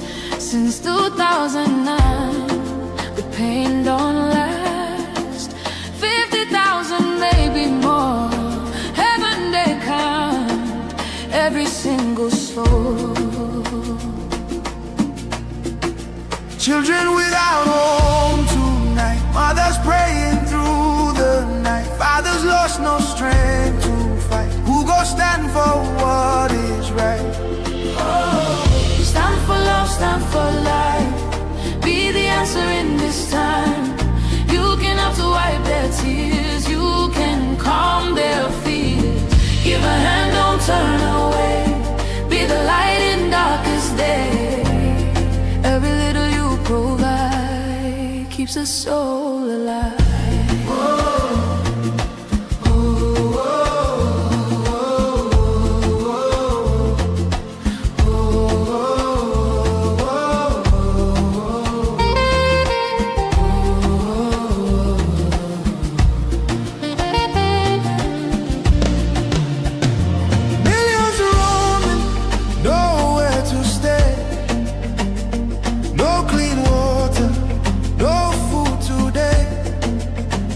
Voices grinding chains, silent echoes filled with pain. 19,000 churches gone,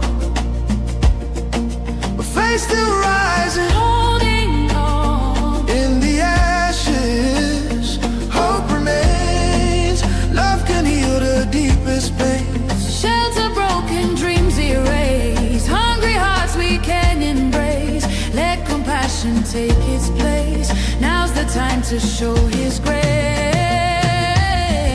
Stand for love, stand for life. Be the answer in this time.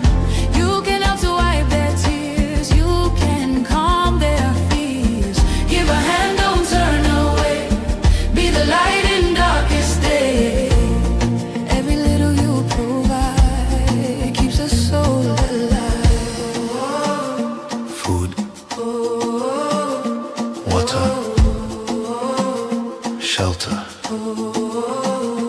hope. You can be the miracle they pray for. You can change a life today. No matter how small it seems, your love can rebuild their dreams. Together we can make a way. Keeps us all alive.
Thank you for inviting me to speak with you today. I want to thank the International Committee on Nigeria and the Endowment for Middle East Truth for hosting this critical forum today. The more we work together, the more we gather like this, the more we shine a light on the atrocities happening in Nigeria, the closer we get to resolution.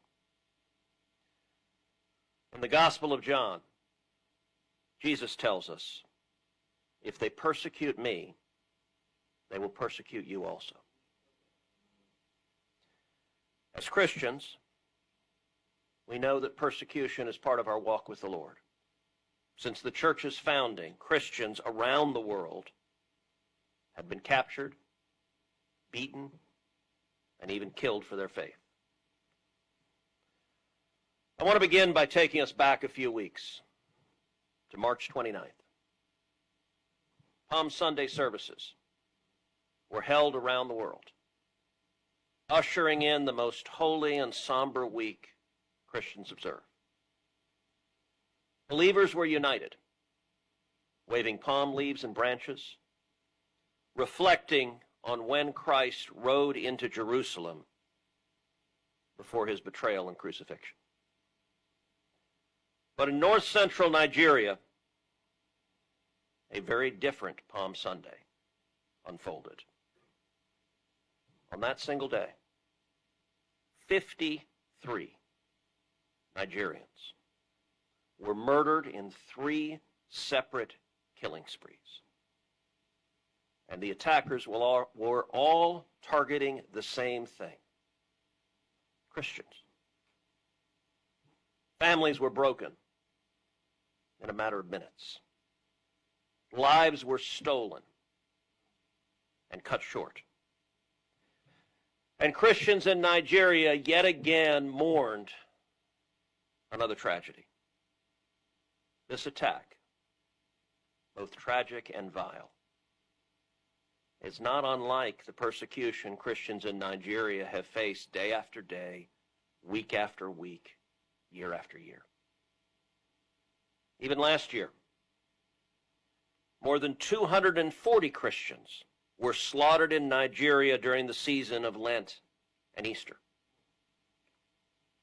Hundreds of stories like this have been documented, and more than 52,000 Christian Nigerians, 52,000, have been murdered since 2009. There is no place on the planet where more Christians are being killed than Nigeria.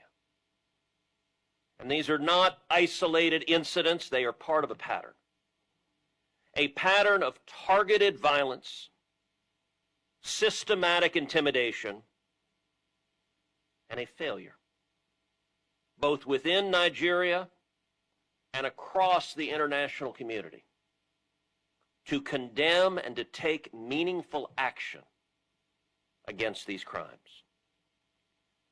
Boko Haram and other Islamist groups have waged a ruthless insurgency marked by unspeakable brutality. They have burned churches to the ground, abducted and raped women and children, and executed Christians simply for refusing to renounce their faith.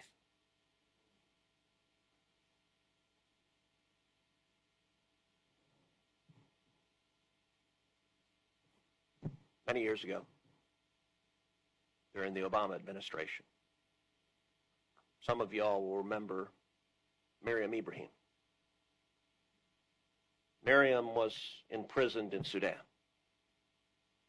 She was imprisoned and she was sentenced to receive 100 lashes and then to hang by the neck until dead for the crime of being a Christian. Miriam had her toddler son, Martin, in the prison cell with her. And she was pregnant, and they delayed the sentence till she gave birth to her infant daughter, Maya, whom she delivered while she was in leg irons.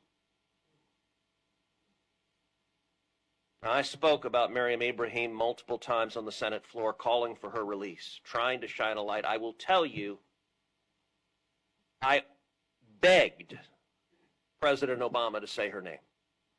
Samantha Power, the UN ambassador, Samantha Power, to her credit, did say her name. She spoke up for Miriam. And I said, why will Obama not do this? I don't understand. Can you hear the cry from the broken land, from the wounded hearts? Nigeria, they bleed, people they cry, tears for the ground. Nobody asks why. Over 7,000 souls don't fall every single day. We still there call. Churches burning, hope fading fast. Since 2009, the pain don't last. 50,000, maybe more. Heaven they count every single soul. Children without home tonight, mothers praying through the night, fathers lost no strength to fight. Who go stand for what is right? Stand for love, stand for life. Be the answer in this time. You can have to wipe their tears. You can calm their fears. Give a hand, don't turn away. Be the light in darkest day. Every little you provide keeps a soul alive.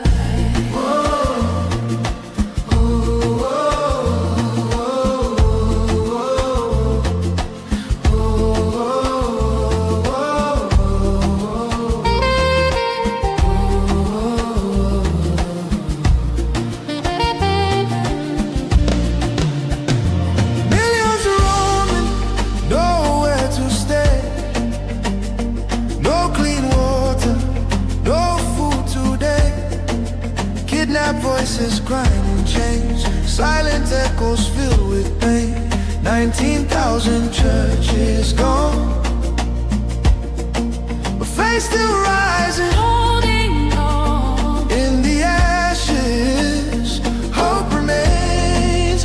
Love can heal the deepest pain. Shelter broken, dreams erased. Hungry hearts we can embrace. Let compassion take its place. Now's the time to show His grace. Stand for love, stand for life. Be the answer in this time. You can help to wipe their tears. You can calm their fears. Give a hand, don't turn away. Be the light in darkest day. Every little you provide keeps a soul alive. Food, water, shelter, hope. You can be the miracle they pray for. You can change a life today. No matter how small it seems, your love can rebuild their dreams. Together we can make a way. Keeps us all alive.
But even though he was silent, others around the globe were not. And so much light and attention was focused on Miriam that the Sudanese government relented and released her. And I actually had the opportunity, Tony brought her to D.C. I had the opportunity to meet her. I'd never met her. She's a little bitty woman. Can't weigh more than 95 pounds. And a quiet woman. And I remember asking her when I met her, look, she was told, we will torture and murder you unless you renounce Jesus. Now, as Christians, we all hope we know what we would do in that circumstance. But I've never faced that. I've never looked in the eyes of my captor who would torture and murder me or murder my children. And I asked her, I said, Miriam, how did you not lose hope? How did you not despair sitting in that prison cell with your babies? And she looked at me with a peace that I still remember. And she simply said to me, Jesus was with me.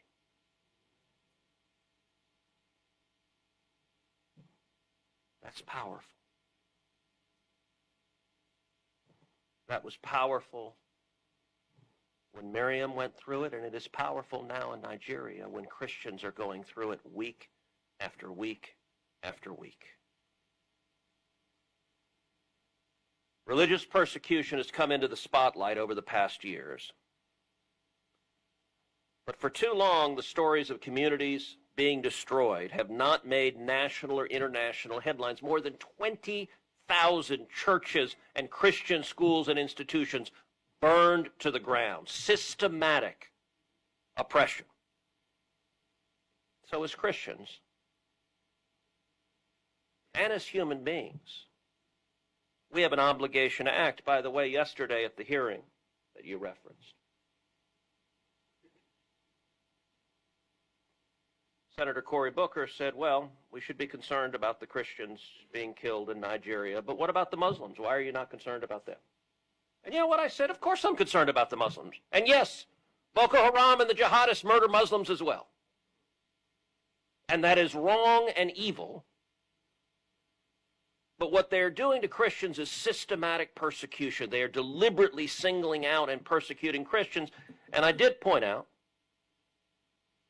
I said for years, I have also been calling out communist China for imprisoning over 1 million Muslim Uyghurs in concentration camps.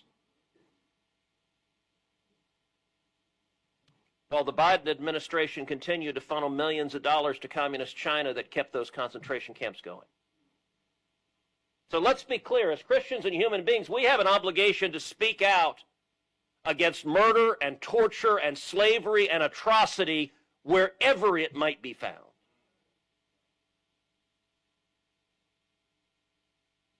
But when Christians are being systematically persecuted, anyone who remains silent is complicit. Last year, I introduced the Nigeria Religious Freedom Accountability Act to protect Christians along with other religious minorities facing persecution in Nigeria by holding accountable Nigerian officials who facilitate Islamist jihadist violence and the imposition of blasphemy and Sharia law. And understand, the government is actively complicit in enforcing blasphemy and Sharia law as tools to target and persecute the Christians. Government leaders like to say these are rogue terrorists doing this, not us. But the government's hands are not clean. In many instances, they are actively enforcing the laws used for persecution. In other instances, they're simply looking the other way. This legislation will impose targeted sanctions on Nigerian officials responsible for facilitating violence against Christians.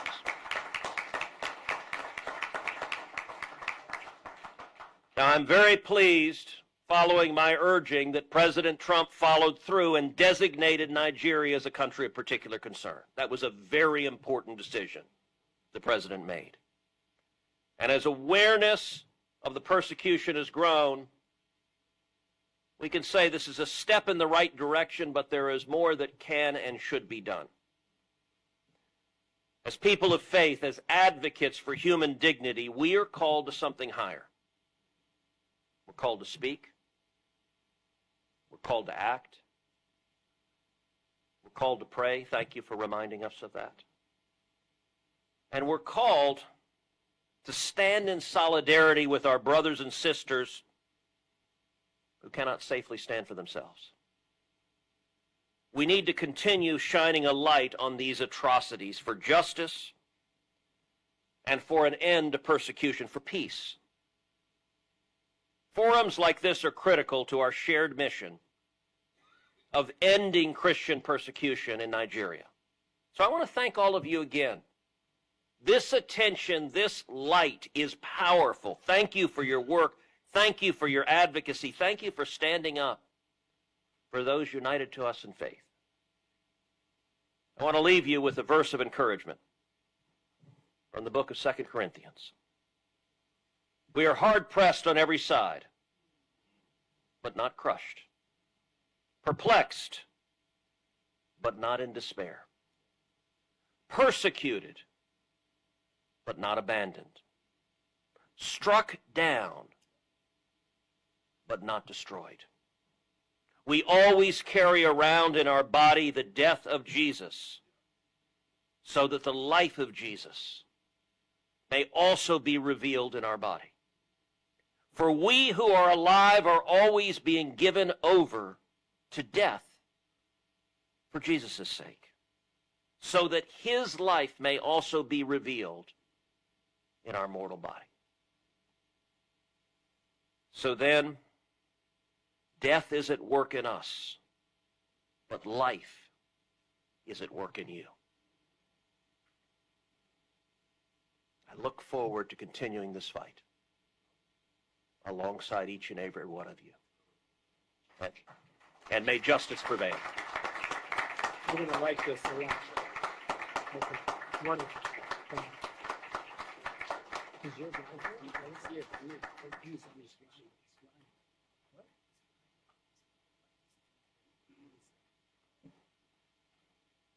Sorry, he's not here. Your guy.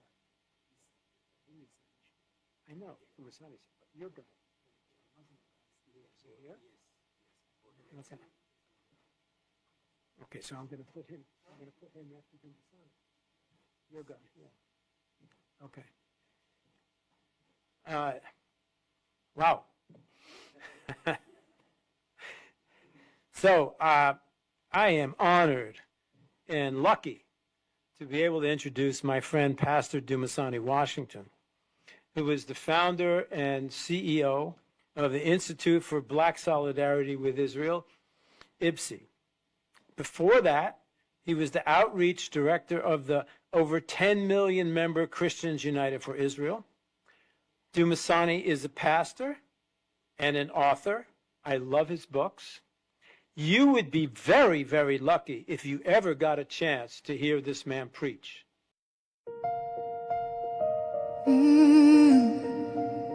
Can you hear the cry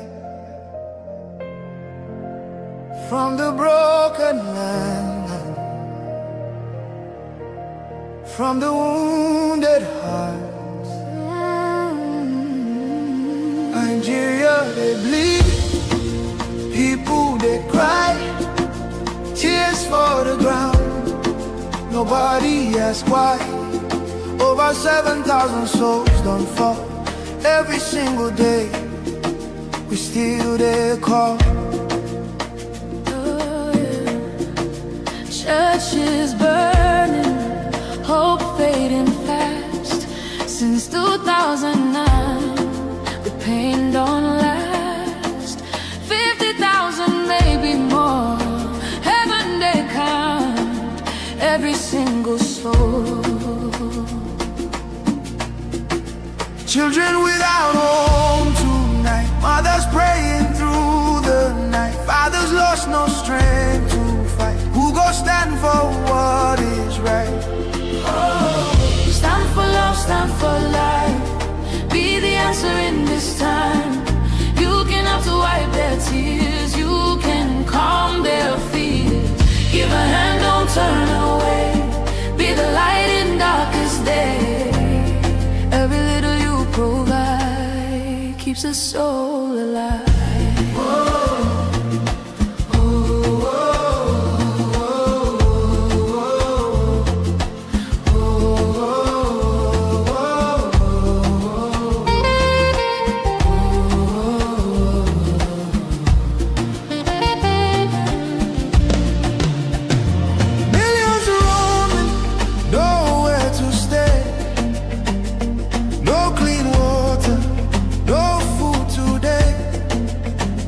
Voices crying in chains, silent echoes filled with pain. 19,000 churches gone, but faith still rising, holding on. In the ashes, hope remains. Love can heal the deepest pains. Shelter broken, dreams erased. Hungry hearts we can embrace. Let compassion take its place. Now's the time to show His grace. Stand for love, stand for life. Be the answer in this time. You can help to wipe their tears. You can calm their fears. Give a hand, don't turn away. Be the light in darkest day. Every little you provide keeps a soul alive. Food, water, shelter, hope. You can be the miracle they pray for. You can change a life today. No matter how small it seems, your love can rebuild their dreams. Together we can make a way. Keeps us so alive.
Pastor Washington has consistently called out the Western media's silence on the Islamist slaughter of Nigerian believers, and he has used his pulpit, his platform, and his partnerships on the ground to tell their stories when others will not. Please join me in welcoming Pastor Dumasani Washington.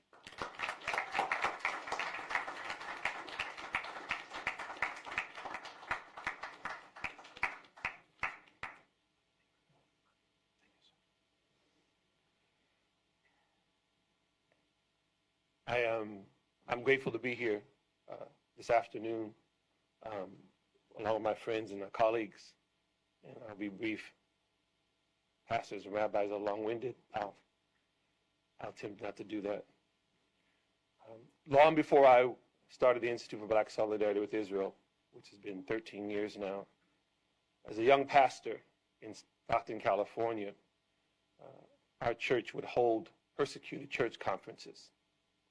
So I was first exposed to the issue of the universality of the persecution of the church. Christians while I was in college in the 1980s. I'd never heard of it before. Grew up in church, was a Baptist as well. Became a preacher at a young age, but had never heard of anything doing with the church or Christians outside of the borders of the United States of America until I was in college.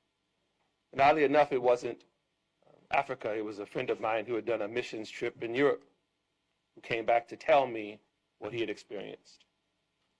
It was later on in the 90s, before the internet was a thing, that I somehow got exposed to what was happening in Sudan, and later on heard about the work of my dear friend Charles. Began to write letters to my representatives in California, and we would do persecuted church conferences, as I said, as a young pastor. And of the many things that I found in doing the work were the parallels between what our brothers and sisters, particularly in Africa, were going through, and much of what would happen here earlier in history where the African American community was concerned. You see, the fight for civil rights, it wasn't what it was called in an organic way. It was just a fight for dignity, a fight for access. Whether you're talking about the beginning of the 1900s or the beginning of the NAACP or the 50s and 60s, which are often the glory days. What often would happen is that those black leaders, who were often pastors, teachers, workers, were fighting for access. They were fighting for the right to be able to live, to educate, to do. And the fight, in the Hollywood sense, would often be depicted as a fight against this white person or that white person, this white sheriff, this white mayor. But the reality of it is that the strength of what was the Jim Crow system came from the federal government and from the state governments. The lynch laws that had to be enacted, which should have been manifestly evident within the Constitution, had to be inserted because they did not apply to black people, and on and on. Hence the fusion of the black and the Jewish alliance, because if anyone knew what the black folks were going through, Jewish people did. I say that for this reason. It was 2014, Bring Back Our Girls, when our organization that had only started the year before began to speak out, because long before the Institute for Black Solidarity with Israel was formed, I was already an advocate for what was going on with my Christian brothers and sisters in Africa, years before. The two things got fused. You don't have time, I don't have time to do that today, but suffice to say that as we followed the story, we recognized that the horror that was Boko Haram, the Fulani herdsmen, and other, had another backstory when it came to the United States of America. See, this was the Obama administration, and I came up not so much in the civil rights leader's home, but definitely in my parents, particularly my mom had a big mouth, so I have it as well. I tend to say what I'm thinking. That's not always the best thing to do, but I found that it lets me sleep at night. What we found was that Boko Haram was being covered for by the then State Department led by Hillary Clinton and then by John Kerry. See, our government was well aware of what was going on with Boko Haram. And when Nigeria, then under Goodluck Jonathan, who I'm not advocating for, I'm an American. I know I look Nigerian. Most of my DNA is Yoruba, but I was born in this country, yeah, in the house here. So our organization began to speak out.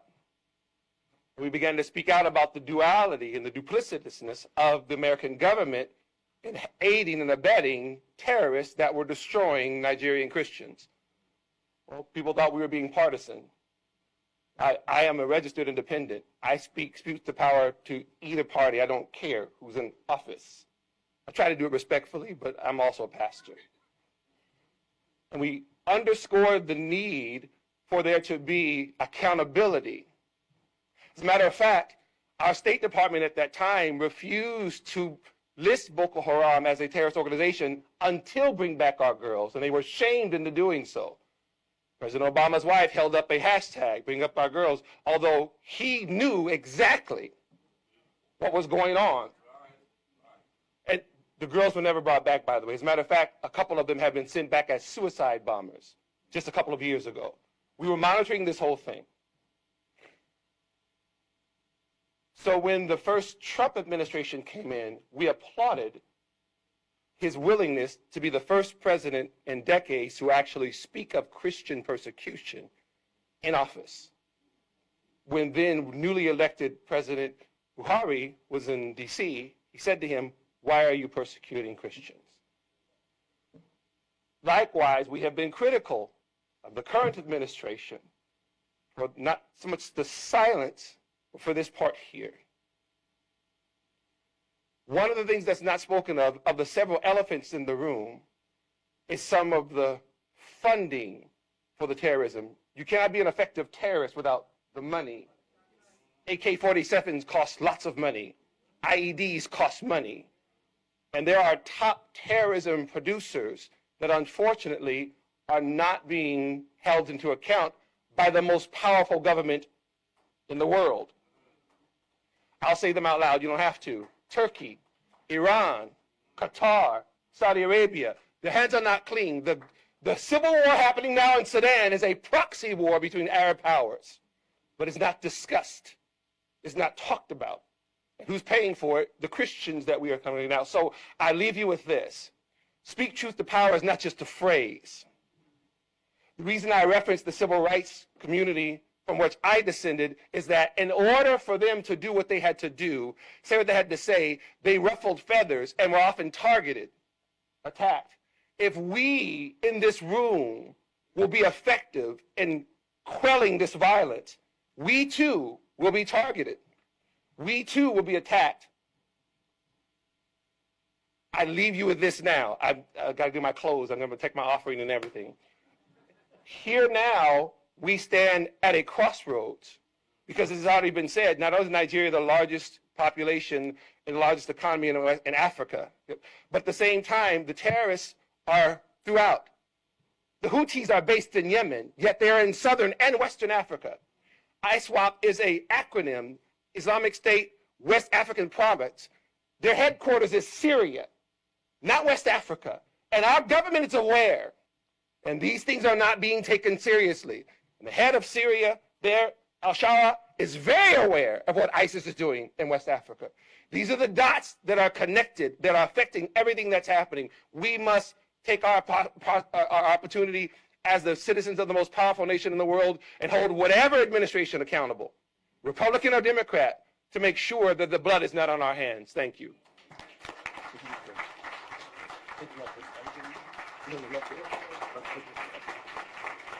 Wonderful, wonderful.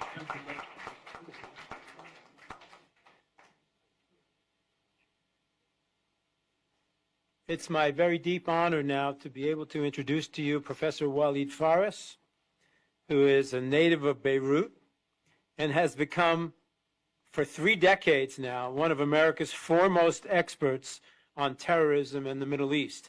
Among his 15 books,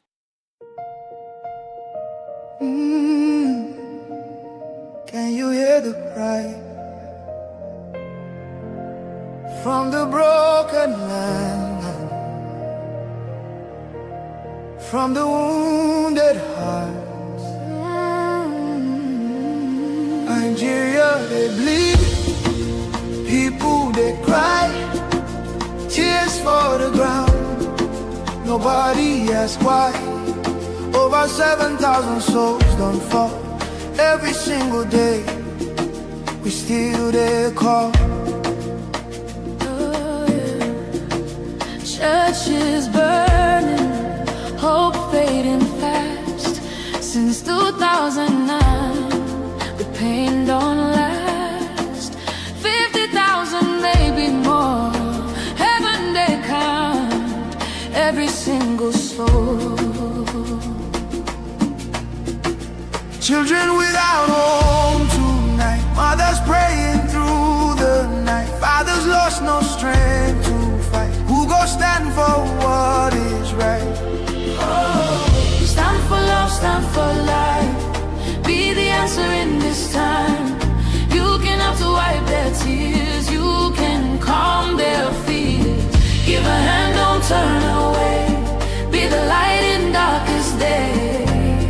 Every little you provide keeps a soul alive.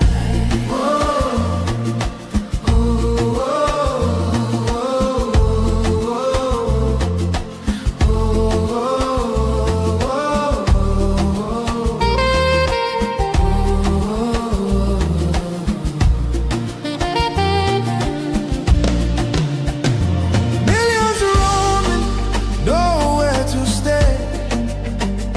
No clean water, no food today.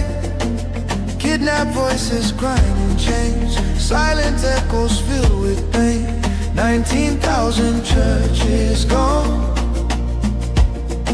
but faith still rising. Holding on in the ashes, hope remains. Love can heal the deepest pain. Shelter broken, dreams erased. Hungry hearts we can embrace. Let compassion take its place. Now's the time to show His grace. Stand for love, stand for life. Be the answer in this time. You can help to wipe their tears. You can calm their fears. Give a hand, don't turn away. Be the light in darkest day. Every little you provide keeps a soul alive. Food, water, shelter, hope. You can be the miracle they pray for. You can change a life today. No matter how small it seems, your love can rebuild their dreams. Together we can make a way. Keeps us all alive. Are Iran, the imperialist republic, and U.S. policy, future jihad, terrorist strategies against America, the war of ideas, jihadism against democracy, the confrontation, winning the war against future jihad, and others, and many other books. Professor Forrest served as an analyst for Fox News, and he's now at Newsmax. He has advised the U.S. Congress, the European Parliament, the United Nations Security Council. They didn't listen to him. He served as foreign policy advisor to presidential candidates Mitt Romney and Donald Trump, who probably did listen to him. Waleed.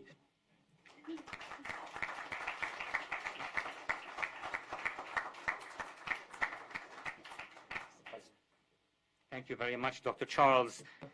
It's a pleasure and honor to be again in a forum on Africa, but specifically today on Nigeria.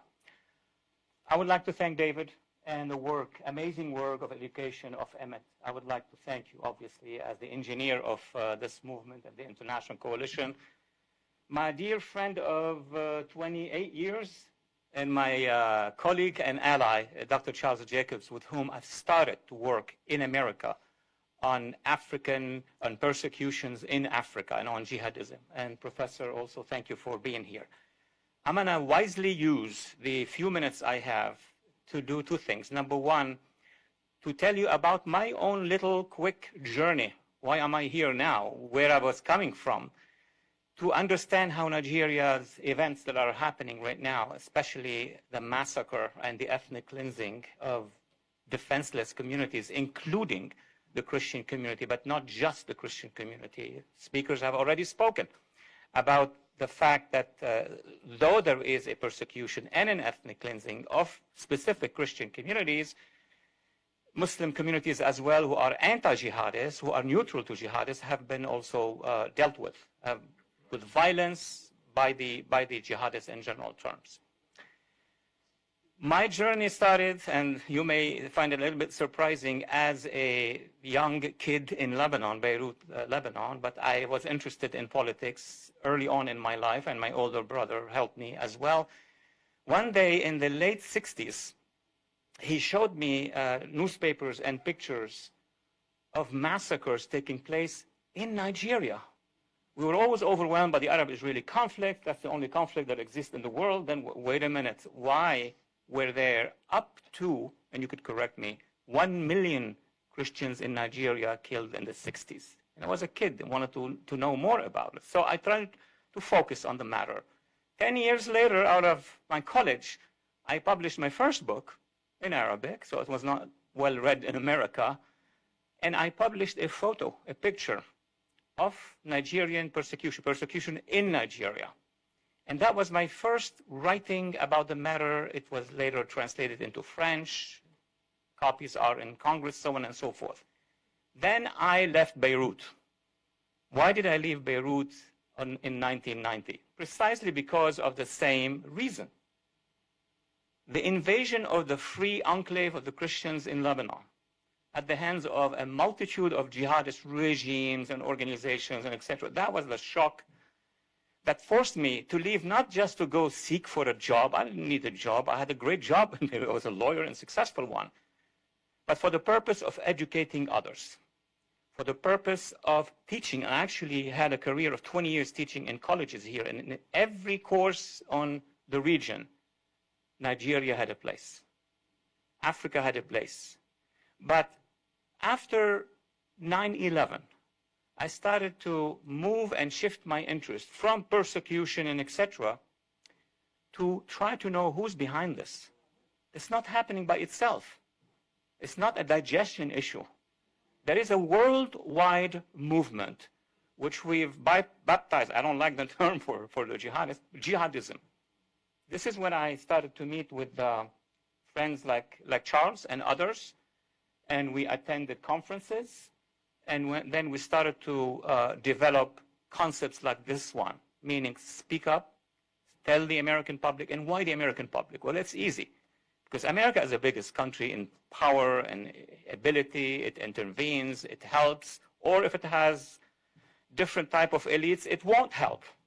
Like a speech that was given in Cairo in 2009, where then our president, and I'm not partisan as well, I am registered as an independent, to satisfy what the Muslim Brotherhood wanted from the United States. And there were 8 years of this, of support to the movement of the Brotherhood, to the Islamic regime in Iran. We went here, before we look at Nigeria or Lebanon or Syria or Yemen, we went through 8 years of actually diverting our attention from these persecutions. That's why many among you and NGOs said, why is it that the American public doesn't know? Because there was a policy. There was a policy of partnership with the Brotherhood, with the Khomeinists, and etc. That is something. It's not just on the left, it's also on the far right, as we see right now. People who consider jihadism as a colleague, as people who are doing yoga or something like that. So I was very honored in the 90s when I met Charles to have also had the experience of giving briefings in Congress and testifying to Congress. And who was the first congressman I testified to about the matter? He's sitting here, Congressman Wolf. Who was the second one I testified to? Congressman Smith. So I had been able to do as much as I could and interact with these members who are the key players in making sure that the American public is educated and making sure that the administrations are doing the right thing. After 9/11, we worked with Emmett and other sister organizations, and we reached a point where focusing on the jihadist movement gave us a lot of explanation, not just about what is happening, what we should do about it. The most important briefing I gave to AFRICOM, I used to brief significantly our agencies or many national security agencies, and I pushed on the issue of Nigeria and also the other parts of Africa. And I brought a map with me to that meeting. I think it was about 2010, 2011. And there were all the generals and the analysts. And I showed them on the screen, this is the map of Africa, and every green dot is a location of a jihadist movement moving south. Because most of the jihadists, the Salafists, they came from Egypt, Sudan, and they started to move to Central Africa, and now they are almost in South Africa. I brought that, and then they realized, some of them criticized me, it's about, economy, about education, about psychology, the whole things that you here all the time, as if there is no one connecting mode to all these forces coming down, not just into Africa, but also into Asia and Central Asia as well. Years later, I did another conference with the agencies, and I told them, in 2010 or 9, I showed you a map. Can you show it? They showed it. And then show the next map. That's 8 years after. The green has gone all the way down, including in Nigeria. We used to hear, I mean, you know, you're the expert. We used to hear that Nigeria has a Boko Haram problem in the northeast, between Kano and, you know, those places. That's containable. And then we got the other side as well, northwest, where the Al-Qaeda for the Sahel, so on and so forth. And then slowly but surely, we saw these jihadists committing all these problems in the plateau.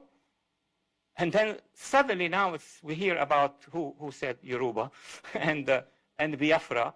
So that is not a matter of simple police activity. That is not a matter of we need to reform the entire Nigeria so we can moderate them. That is this is a game. This is a strategy by the jihadists. They have headquarters. Behind them, you have the Muslim Brotherhood, and then you have the arms, Al-Qaeda, and all the jihadist groups. I teach that course. So now we have 2 candidates. I briefed the first candidate in 2012, Mitt Romney.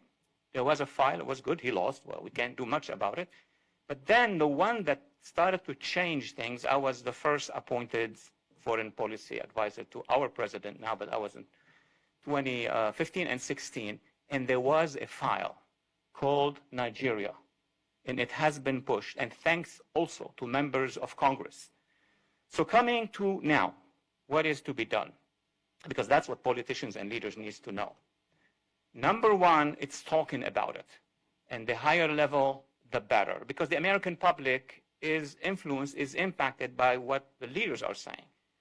I met with many Americans and many Africans and many African Americans, and they told me that everything started to change when President Trump spoke about it. You know, he's quick. It's not long speeches, a tweet. And he spoke about it, so people now have a greater interest. Number two, inside Nigeria, people start to have some hope. I know they tweet at my tweet when I say, well, we need to do this, we need to intervene here, and that, you know, how long are we going to wait? All minorities or all communities under jihadi threat, they have a problem, which is time. That's the problem, and we understand that. But at this point in time, the recommendations that I would think about is, number one, speaking about it. Number two, as some among you have spoken, including you know, our good former members of Congress, legislate about it. Because once you legislate, the issue goes higher and higher. And then last point, we need to make sure that every map in front of us has a strategy to respond to it. Let me explain it in less than a minute. So in the Northeast, we have those extreme jihadists who have a strategy, who have connections to ISIS. There need to be military action there. And if the government doesn't intervene, the government of Nigeria, which is accused by some among you, and many among us, of being complicit or not helping or etc., there need to be actions. And if actions doesn't come, then we need to have an action. We need to have an international coalition to go in at the end of the day. And when we move to the southern parts of Nigeria, each community has a vision. Each community may have a future in mind. But what needs to be done is all communities at the same time have one goal, which is to defeat the jihadists. And the American people should be behind them. Thank you so much. Appreciate it.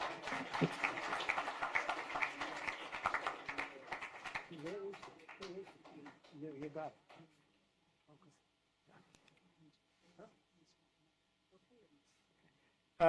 I'm going to introduce now Dr. Mohammed El-Sanusi, who's the Executive Director of the Network for Religious and Traditional Peacemakers, building bridges between grassroots peacemakers and global players to work towards sustainable peace. Dr. El-Sanusi served on the task force for the United States Department of State's Working Group on Religion and Foreign Policy. This work led him to play a leading role in developing standards and protocols for protecting the rights of Christians, Jews, and other religious minorities in minorities in Muslim majority contexts. Dr. Sanusi.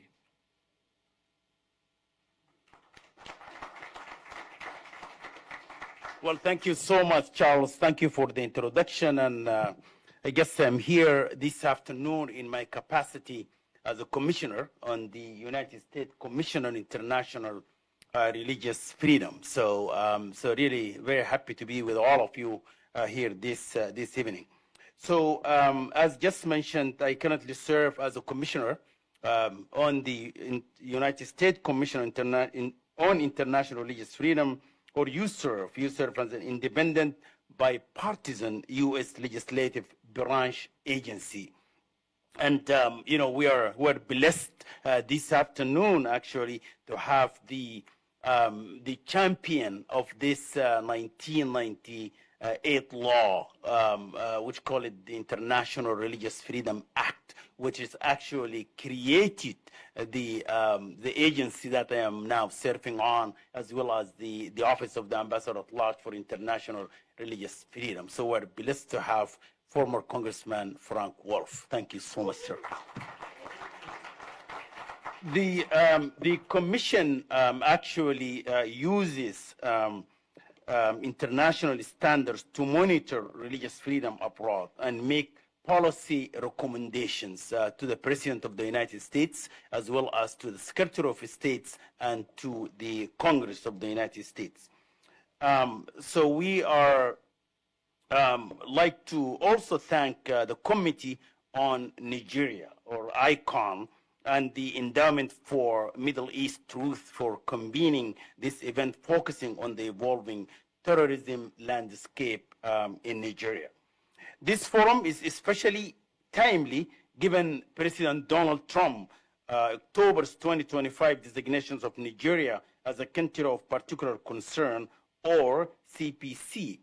In fact, you know, the Commission has been actually recommending the designation of Nigeria for a long time. So we were really pleased to see President Trump actually designated Nigeria as a country of particular concern. So why is that designation happened? Because governments engage and tolerate systematic, ongoing, and egregious violations of religious freedom. And Nigeria's government subsequent efforts to respond to the recent, you know, upsurge in attacks, particularly in the Middle Belt region. In 2026, Fulani militants, as you know, and criminal gangs, which the Nigerian media often vaguely calls terrorists or bandits, continue to target religious communities across the country. In February, assailant killed 3 Christians and abducted a priest in Kaduna State, while Fulani militants reportedly killed 12 people, including 1 Christian farmer and 2 Muslim herders. In separate attacks in Plateau states, on Palm Sunday, as was just mentioned, gunmen killed dozens in a Christian community in Plateau, while other assailant attacks, attacked a wedding ceremony in Kaduna as well, killing and kidnapping, several people. On Easter Sunday, suspected militants also killed 7 at 2 churches in Kaduna, while kidnapping over 30 individuals. These are just a few examples of these kind of violence, but they are sadly simply too many to mention here just now.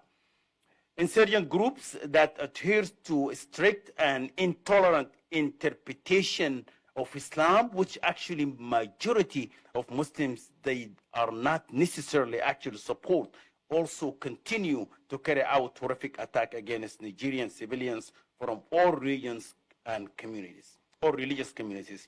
This tragic reality is evident in recent strikes by JAS, which is Jamaat Ansar al-Islam, and as well as the Islamic State of West Africa province, suicide bombers who killed dozens at Mark and teaching hospitals in Maiduguri last month.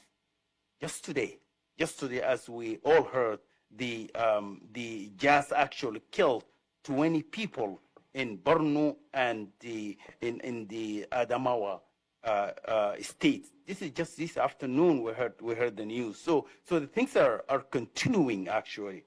Although this violence persists, United States Commission on International Religious Freedom is cautiously encouraged to see Nigerian government's recent and commendable efforts in addressing such groups' violence against civilians by making arrests of some suspects before they launch attacks. Similarly, we hope that government efforts toward accountability continue, such as the prosecution of 9 men on charges of organizing the June 2025 Yalawata massacre in Borno State that killed more than 260 Christians. Too often in the past, perpetrators of such activities have simply disappeared from the public's eyes, never to face true justice.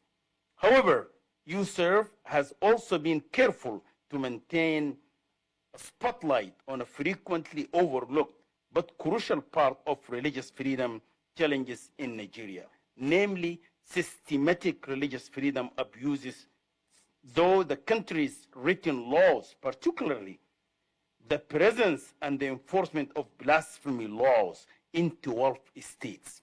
These laws and their corrosive societal influence impact Christians and Muslims alike.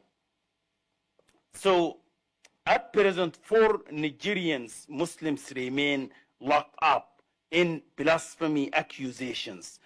We mentioned Sheikh Abdul Jabbar Kabbar, who has been in prison since 2021. He's one of the 2 Sufi clerics whom state governments actually persecuted and convicted for allegedly defamatory sermons that officials deemed mortifying the Holy Prophet Muhammad. Where do we go from here? It's a big question that we're trying to deal with it, given that the Nigerian government at least appears more willing to engage with the United States to reverse this ongoing and alarming trajectory. USERV offered several key recommendations in 2026 annual report we just released actually in March, which may offer some practical options. First, let me make the recommendations, then I have 1 minute to finish. First, recommendations we made as a USERV: the expanded use of targeted sanctions and visa denials pursuant to Section 2012 ACG of the Immigration and Nationality Act, and other penalties against Nigerian governments and military officials who tolerate religiously motivated violence or violence against religious communities or those who are complicit in attacks.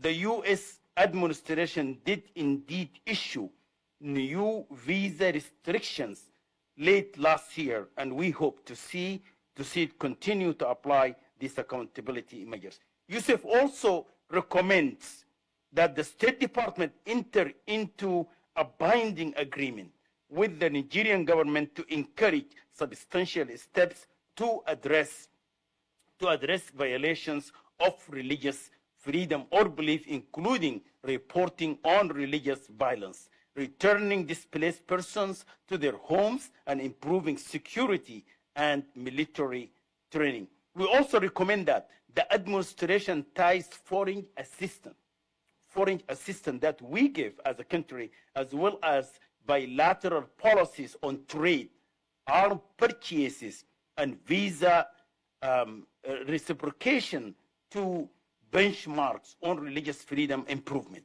These are very important. Finally, we recommend that Congress uses its oversight role to monitor the effectiveness of this foreign assistance through a government accountability office, so that we are confident that the money is well spent and truly helped religious communities in Nigeria.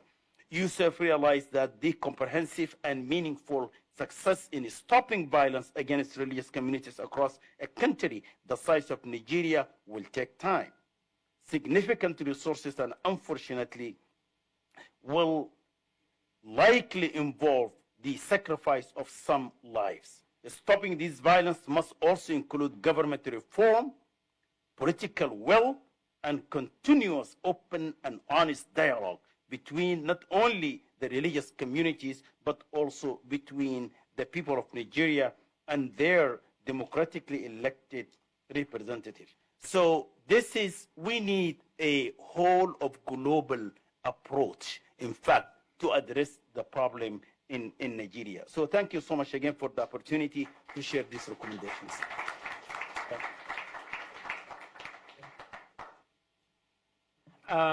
Professor Bob Destro. Hi. He's a professor of law. You know, we have 4 or 5 more speakers. They're great. I'm going to try to keep them to 3.5 minutes. 4. It's almost impossible to do that. People came from, but okay, I can kick. Professor of Law is director and founder of an interdisciplinary program of law and religion at the Catholic University of America, Columbus School of Law. He's a former assistant Secretary of State for Democracy, Human Rights, and Labor, leading the State Department's worldwide policy and foreign assistance programs on human rights and democracy issues. Professor Destro has advocated for stricter U.S. policy regarding violence against Christians, emphasizing the need for accountability and humanitarian focus on the region.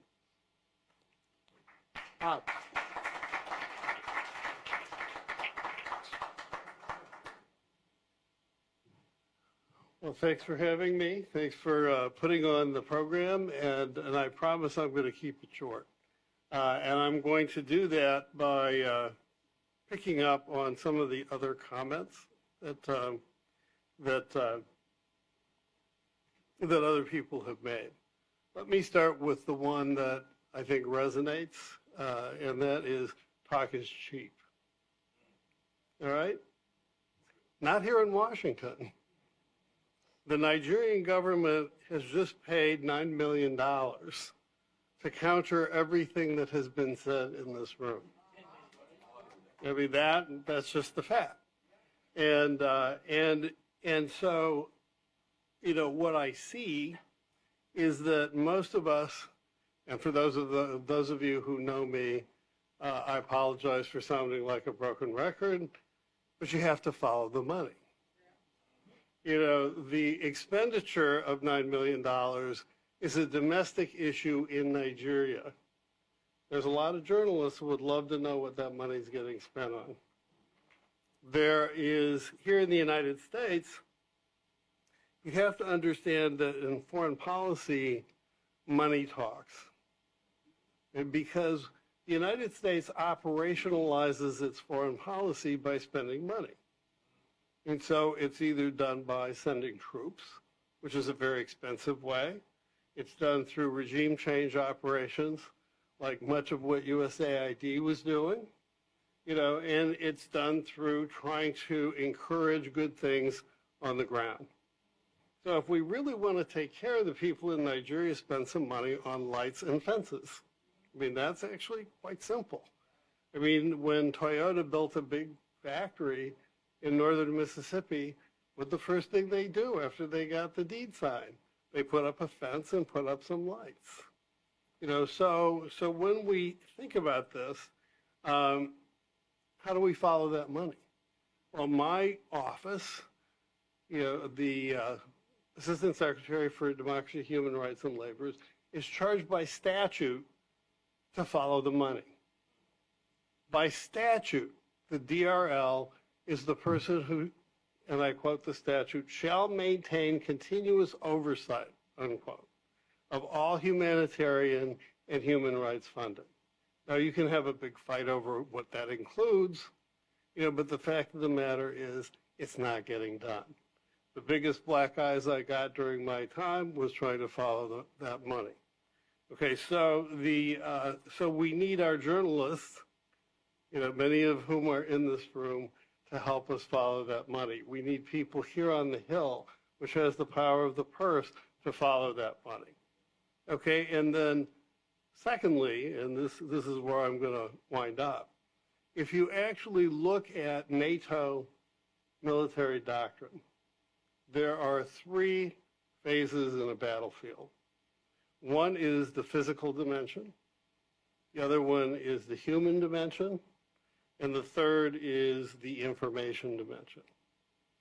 So we're not talking about we talk about the physical dimension all the time, right? We talk about the part of the human dimension when we talk about, the impact on the communities. But we're not talking about the human, cultural, geostrategic dimension at all. Okay, when it was mentioned, and I think correctly so, that Sudan is a proxy war, so by the way, is Nigeria. And what we're not looking at, as one of my Nigerian friends put it, and I'm going to quote her, when are you white people going to come to grips with the fact that Nigeria is Yugoslavia? That you don't recognize the ethnic tensions that were created when the British and the French drew lines on a map. And I would say in the British context, they drew lines on a map specifically with respect to Muslim-Christian tensions. Because we're not reading the history. And so whenever a government bureaucrat tells me, and believe me, I was one, but whenever one tells me we are aware, that's when you want to stand up and walk out of the office. You say, for God's sake, we pay you to be aware. We pay you to be aware. And so the fact of the matter is that we're not aware. And the reason we're not aware is that we focus too much, and this is going to sound a little bit like the skunk at the garden party, but we focus too much on the victims and not enough on the people who are spending the money and making the policy. That's where the focus should be. That's where the heat should be, and it starts here. Thank you. Thank you.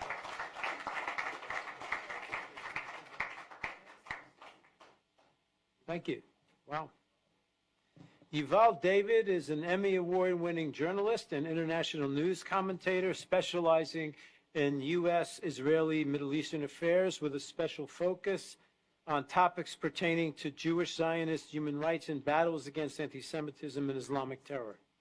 A political advisor and strategic communications expert, he advocates for democratic values, civil rights, and the fight against extremism. He's a fellow at the Middle East Forum, a great organization, and a consultant to government and nonprofit organizations. Yuval.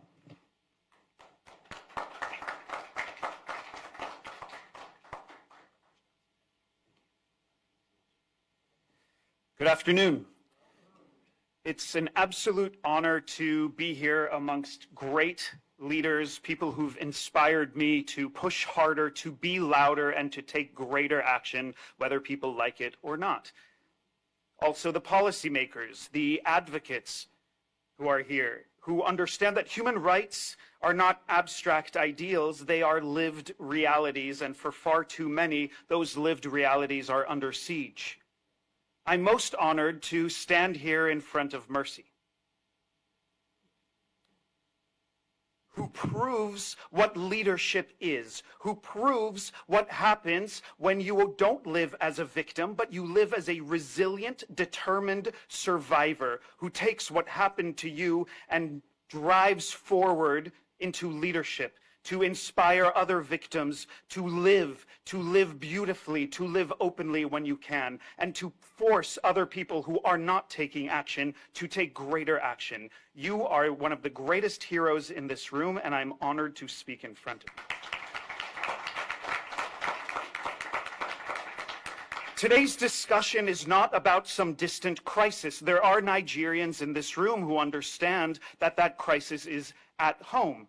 But this isn't a distant crisis to one land. It is about a present and escalating crisis that is spreading across the world, across Nigeria. Islamist and jihadist terror groups are waging a campaign of brutality, of systematic, targeted relentlessness. This is not random violence. This is ideological warfare. That same ideological warfare is happening here in the United States. We have had terrorist incidents that happened in the United States, and somehow all of these Americans are not paying attention to them. One of which that shocked me was before the Super Bowl a couple years ago, there was an ISIS terrorist who drove a truck across Bourbon Street in New Orleans. But because the NFL was having a Super Bowl that week, people quieted it down to not talk about it. There is this willful ignorance that is happening, and we cannot be afraid to address who is perpetrating it.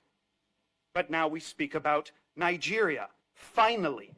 To speak about Nigeria on Capitol Hill, because the victims overwhelmingly are Christians and other vulnerable communities. For years, I partnered with governmental and non-governmental agencies in the United States and Israel and internationally to help women and LGBTQ people. That's how I was introduced to Nigeria, when we tried to help women and LGBT people flee severe oppression, flee from sex slavery, or let's use the harsher word, rape, to flee for their lives. And yet there are so many other people who are in need of help. And I thought, wow, now that it's happening to the Christian community and people are speaking out about what is happening to Christians in Nigeria, maybe the Christians around the world will rise up. I'm shocked.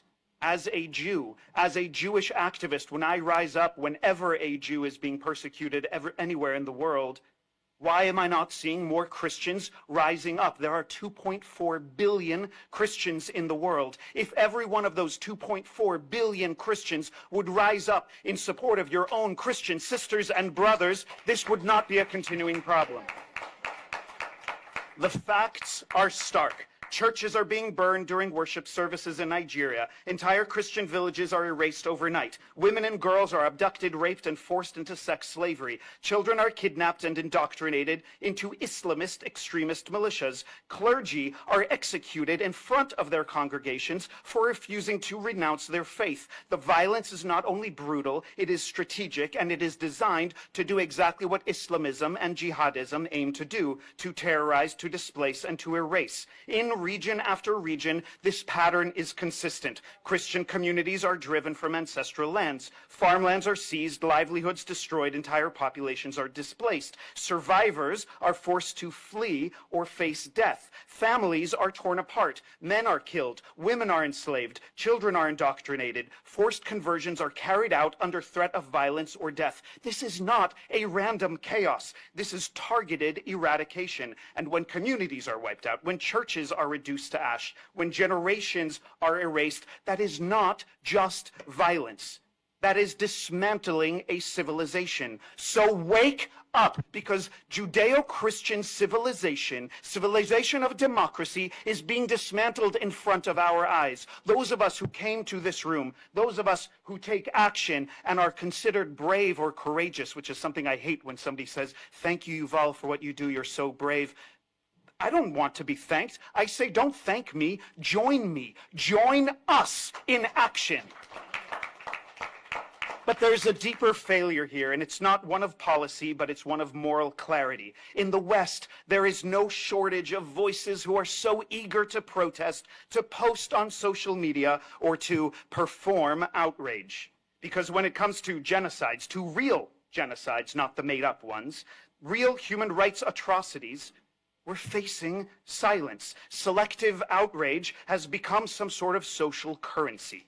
Social media hashtag activism has replaced actual advocacy. And too many self-appointed activists and advocates follow trends on social media instead of truth.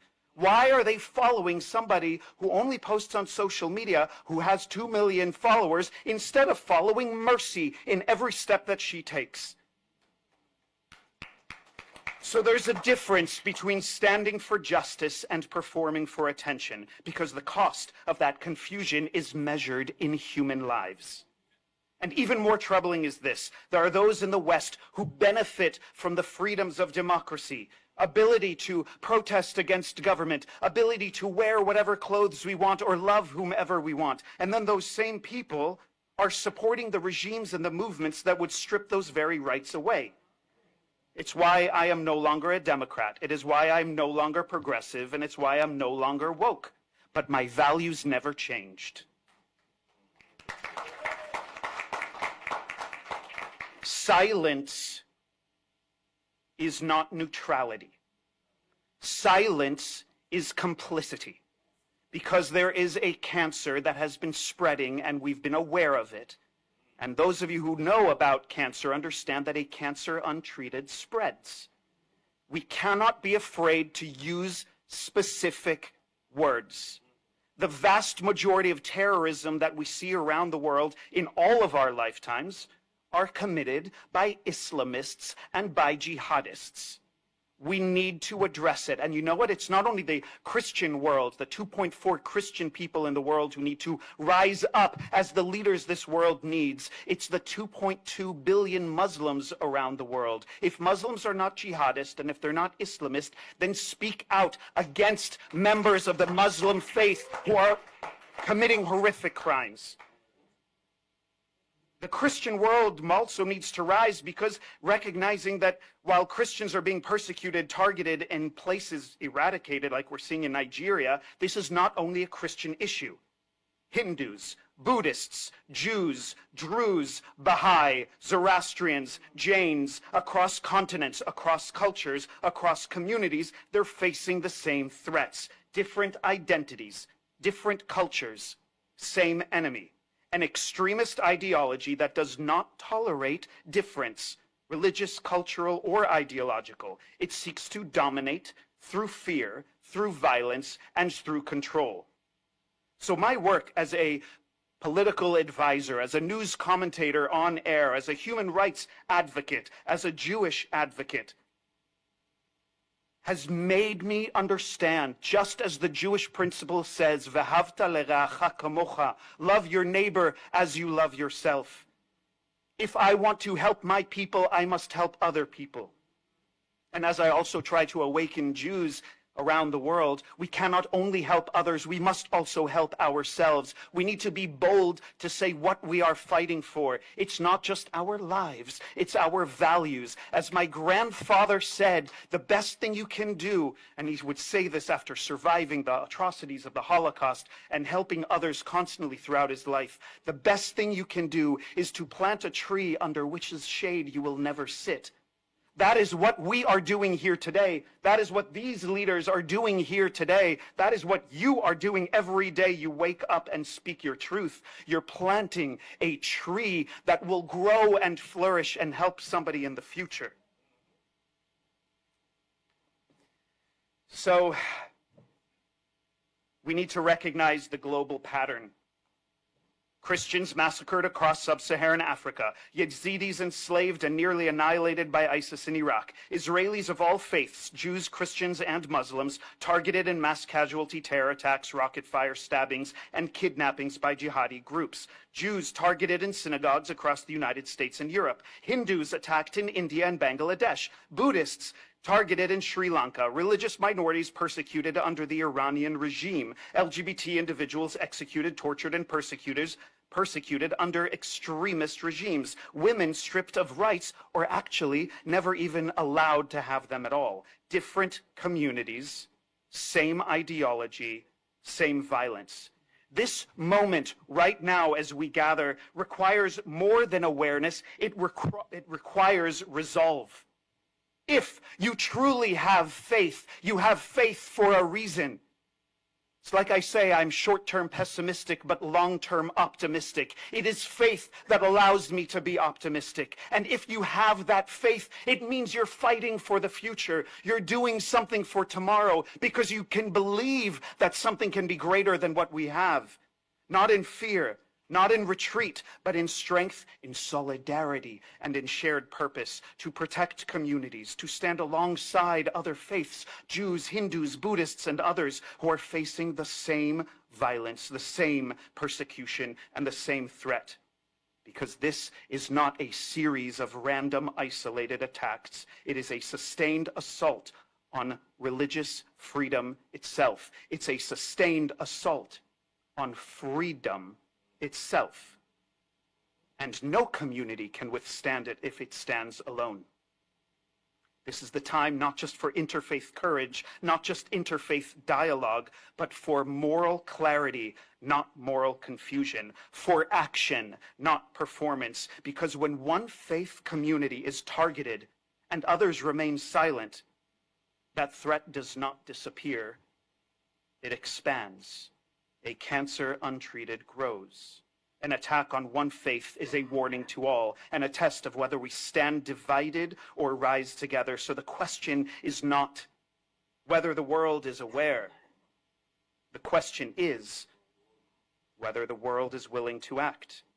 Policy must reflect reality, not narratives, naming the ideology driving this violence, holding accountable those who fund, enable, or excuse it, protecting vulnerable communities with urgency and resolve, supporting those on the ground, leaders, women, minority advocates who are fighting for survival, because without alignment between truth and policy, there is no strategy, there is only theater. Moral clarity is not controversial. It is necessary. And when people get upset by my angrily, as I'm doing right now, sharing the truth, if they think it's controversial, if they think it's challenging, I say, what makes it challenging for you? Let's have the conversation and let's focus on those values, because truth is not dangerous. Denial is.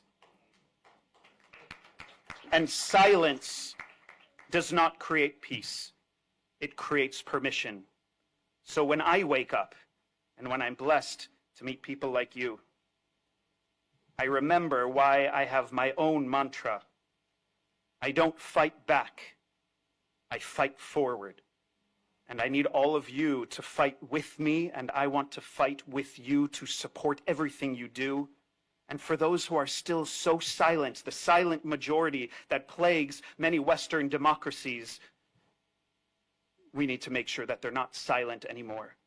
Because what comes for one of us comes for all of us. Thank you for having me today. Whoa, I didn't know about you. Okay. Well, first things first. If the United States present president, Donald J. Trump, doesn't fix this problem, it's not going to ever go away. I'm not even sure that his successor will have the audacity and the grit to be able to try it. So on behalf of the people of the Federal Republic of Nigeria, both the ones that are injured, the ones that are free, the ones that are angry, my darling sister, we first of all say thank you to Donald Trump. We really believe in you, and we wish you well, and we want you to put your legs on the speed. Number two, it's always easy when you come to the capital of America to listen to them talk about issues in Africa and Nigeria. They're big on speech. You sometimes even wonder if that passion that is coming through were to come through with policies or even with taking responsibility for their rules in some of this crisis, maybe the world would be a better place. The world is running as a rainbow. And that rainbow has always had, somehow, over time, different civilizations leading it. Right about now, it's becoming unipolar, and the United States of America, thankfully, is leading it.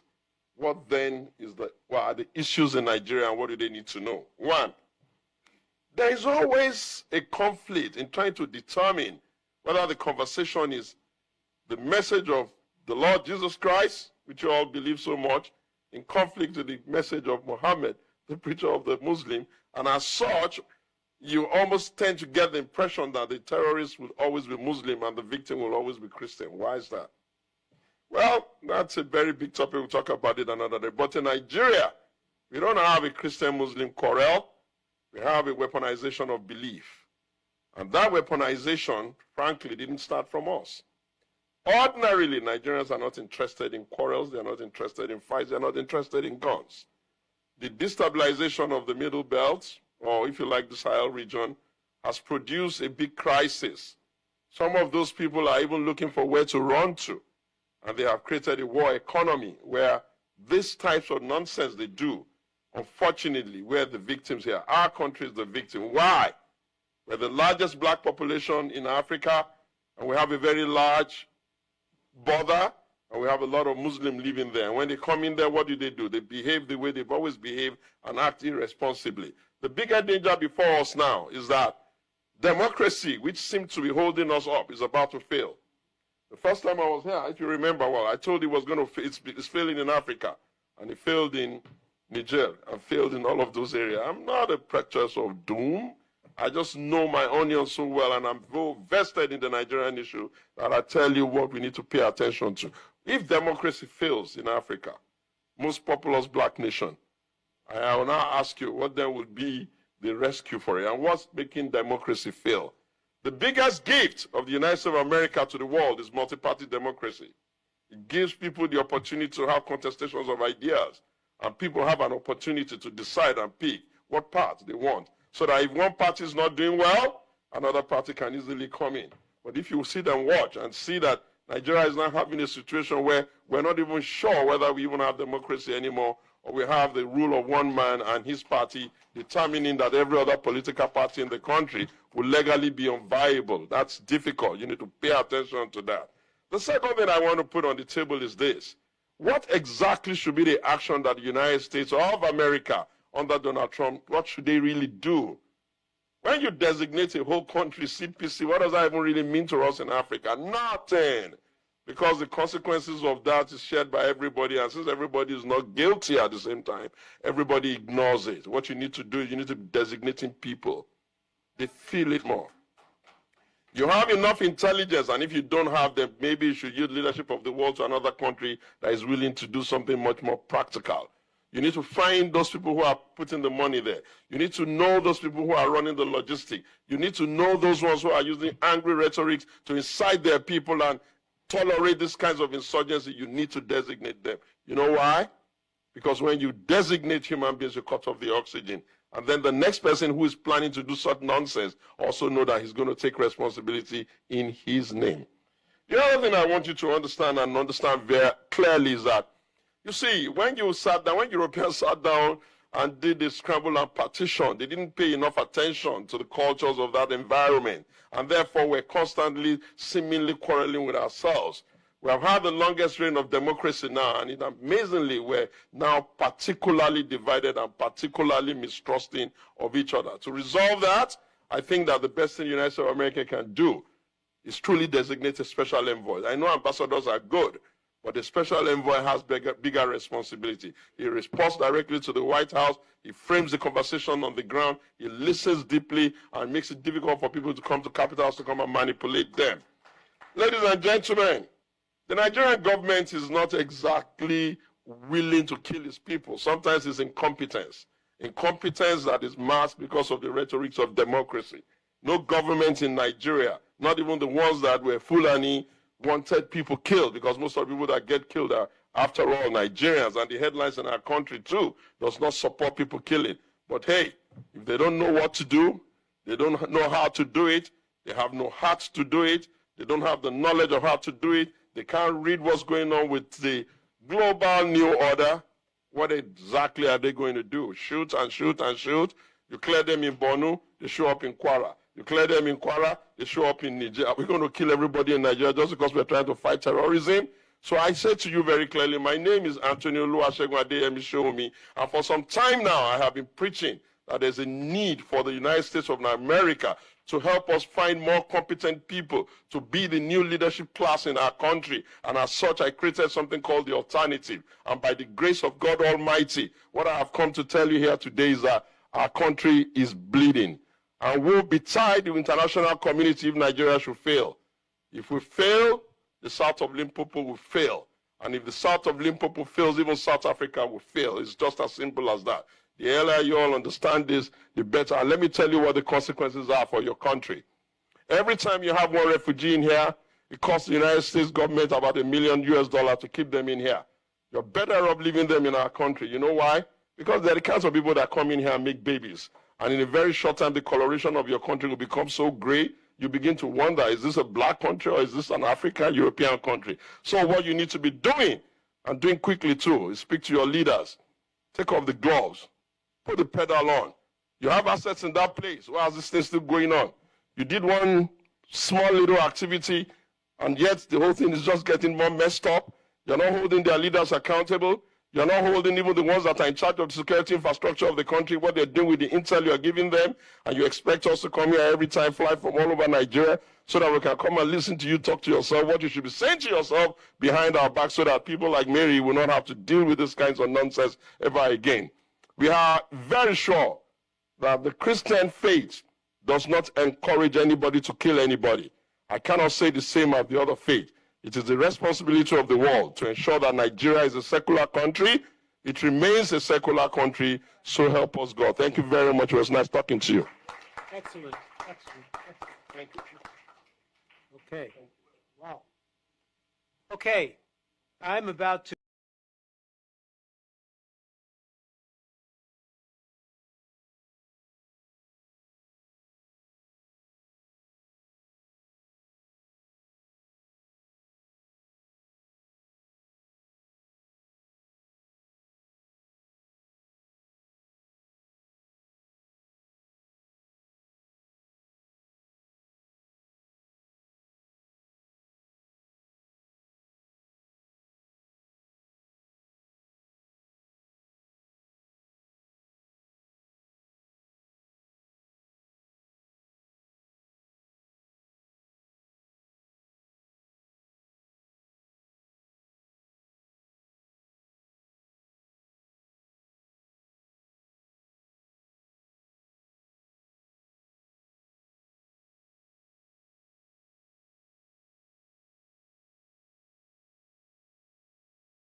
To introduce a hero. His name is Mike Arnold.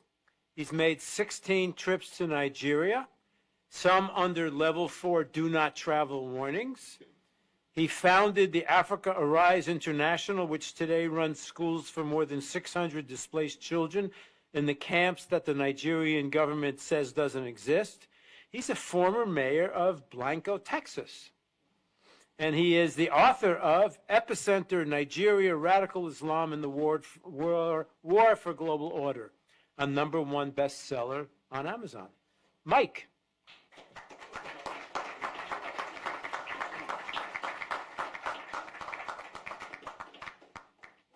Thank you. Thank you so much. Everything I'm about to say is factual, so I have 19 pages of references. If anybody wants to question anything I say, it's right here, because some of it might be shocking. Nigeria, the 6th largest nation on earth, on track to be the 3rd largest by 2050. Top 5 OPEC, $1 trillion in minerals, a cultural powerhouse. Nigerians are among the most educated and wealthy in the United States, and they do it with integrity, sharing the values that made America great. Last year, General Michael Langley, AFRICOM, declared the region anchored by northern Nigeria as the epicenter of global terror. ISIS, Al-Qaeda, others call it home. Their stated ambition, full Sharia across Nigeria, and then a global jihad launch pad. The recent Old Dominion shooter was radicalized in Nigeria. 2 scenarios. America's greatest African ally, innovative, peaceful, and prosperous, or the greatest security threat of the next generation, a Sharia exporting giant. A little bit of history. In 1804, Usman Dan Fodio waged a jihad and founded the Sokoto Caliphate, Africa's largest pre-colonial empire. Beheading, raping, destruction, displacement, 2 million slaves at its peak. This caliphate has never ended. That's North Nigeria. The British found 2 worlds, brutal Sharia north and vibrant, friendly south. They kept the caliphate intact as enforcers, indirect rule they called it, then merged the two in 1914. The South declared independence in 1967, Biafra. The civil war that followed, the British backed the North, which blockaded the South, shot down Red Cross planes. Up to 3 million, mostly children, starved to death. The South fell in 1970. Since then, power has stayed in the North by design, the caliphate. The current constitution, imposed by northern military dictator, mentions Sharia and Islamic terms 165 times. Christianity, 0. At least $9 billion a year in blood minerals are looted mainly by China, paying jihadis and corrupting military and political officials. It was President Goodluck Jonathan in his living room that leaned in and informed me about that. I know a lot of people there. I've been there a lot. Most of this is firsthand. Some key people that have been involved in this. Barack Obama unleashed the current genocide. In 2010, my first trip, Nigeria had an accidental Christian president, Goodluck Jonathan. Booming economy, only nation on earth where radical Islam was being pushed back. No slaughter, hardly any displaced people, just from random stuff. Northern warlord challenged Muhammadu Buhari, publicly called for Sharia law across Nigeria and globally. Boko Haram chose him to Dan Fodio's 20th generation successor. He was a Nigerian general deployed to Pakistan and Afghanistan during the War on Terror when we captured Nigerian fighters alongside Al-Qaeda and the Taliban. He returned and assumed the throne in 2006, and international terror tactics and organizations appeared soon after. He has never decreed an end to the killing or mineral looting in his domain, but he's called social media a terror organization. In 2025, he publicly supported the push for Sharia in traditionally Christian southern states. President Bola Tinubu, if that's his real name. In 1993, he forfeited $460,000 to a federal court in Chicago and fled the United States. That was proceeds from a heroin trafficking ring, which, by the way, heroin funds 37% of jihad around the world. He has appointed a man to rewrite the national curriculum whose defining credential is the book, The Islamization of Knowledge, which explicitly calls for intellectual jihad to oust Western education from nursery schools up to universities. This is academic Boko Haram by definition. And this is the guy that Tinubu put in charge of the curriculum of 50 million African Nigerian children. His new defense chief called the terrorists prodigal sons who deserve rehabilitation. That's the defense chief. NSA Nuhu Rabadu personally called me on October 5th to be Nigeria's Jane Fonda. It is documented he armed Miyadi Allah, the Fulani militia chaired by the Sultan, and named in HR 7457 for potential FDO organization. He has publicly called the terrorists brothers. Mossad Boulous, Trump's senior advisor for Africa and the Middle East, holds multiple citizenships, including Nigerian, lived in Lagos for decades. He parrots verbatim talking points of terror-linked northern imams. He is CEO of his family company, which currently profits from multi-billion-dollar no-bid contracts issued by the Tinubu administration, issued to his business partner. He sells the heavy equipment to build the no-bid billion-dollar, $13 billion in projects. This is Trump's senior advisor. He's also Tiffany Trump's father-in-law. Examples of ongoing failures and impunity. Ingoshe, Borno State, wiped out in the Gwoza massacre of 2014. The government recently assured refugees in Cameroon it was safe for them to return, paid them to return.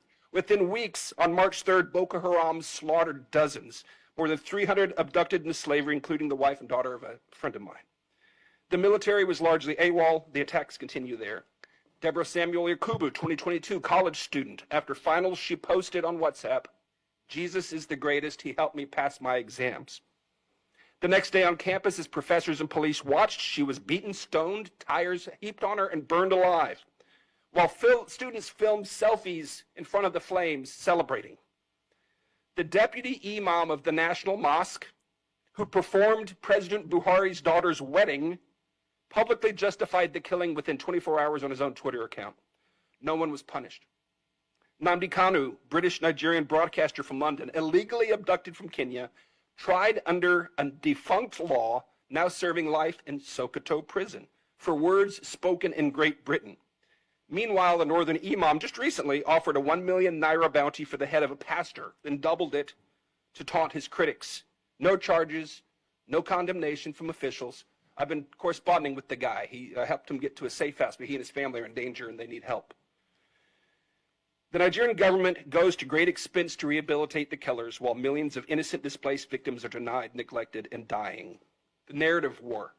The farmer-herder and climate change framing started in the Obama State Department. The original reference document was written by a career Sharia propagandist hired by George Soros. At least $10 million confirmed U.S. lobbying contracts are now running. Former Trump administration officials, Nigerian government lobbyists, northern imams, foreign agents, conflicted advisors, and now even Russian state television are among those working to shield this regime from accountability. The real narrative is this: Nigeria is in the throes of an Islamic conquest. Since 2009, they have slaughtered as many as 125,000 Christians and 60,000 Muslims. This is not simply a religious freedom issue. This is national and global security. The emergency: as many as 10 to 12 million, mostly youth, are now displaced. 50-60% chance of radicalization by 2030 without intervention. Most are denied by the government, who call them beggars and criminals. Without intervention, this could yield 5 to 6 million more jihadists over the next 5 to 6 years. Intervention is not hard. The international community has the money and the mandate to help if the displaced are simply recognized. In 2015, the UNHCR documented multiple displacement camps in Abuja. Today, they deny those camps exist. I have run schools in those same camps since 2020. They do exist. I affirm the cycle of violence is not inborn or inevitable. A lot of Americans write it off. Oh, that's just what they do. Yes, the children who saw their parents hacked to death often come to our schools wanting to go back and get revenge, but I can tell you, with an education, they gain character, hope, and vision, and they want to go back to rebuild. What must happen? Nigeria has long been strangled by radical Islamists, predatory extraction, globalist meddling, and institutional corruption. Working with the Nigerian government to end the genocide is like working with the Third Reich to end the Holocaust. They smile and spin as they wait for Trump to leave office. Since CPC designation, killing and impunity have only gotten worse. Sanctions will not work. Visa bans will not work. They're ideologues, and they'll just pivot east. Intentional denial of recognition and aid to displaced people, intentional denial of recognition and aid in this circumstance meets the legal standard of genocide. This is provable. Indict the Tinubu administration. Arrest them. They're guilty of genocide. And it's provable. Conduct a valid census and evidentiary briefing of the displaced. They are our witnesses to genocide and they need help. Investigate the Sultan of Sokoto as a terror sponsor. Circumstantial evidence demands it. We know where the militant camps are. Wipe them out. Bring the enablers to justice. Demand the release of Mazi Nnamdi Kanu and other prisoners of conscience. Offer asylum protection to them and others threatened by this regime. Ensure a free election in 2027. It can be done for the cost of a Tomahawk missile volley. Tinubu was declared the winner with less than 9 million votes in a nation of 230 million. A free election changes everything. Let the people vote on a new constitution and self-determination. Like so many other British colonial contraptions designed to fail, separation is likely inevitable, and it is just. The time is now. Nigeria is at a crossroads. It will become either a peaceful, prosperous ally or a massive launchpad for global jihad. There is no going back to the status quo. If the world turns away after this unprecedented scrutiny, the backlash will be bloody and absolute. The window is closing. We must call this what it is and intervene now, or the current genocide will grow and draw more innocent blood, not just there, but here in the United States. Thank you. Wow. I gotta know you.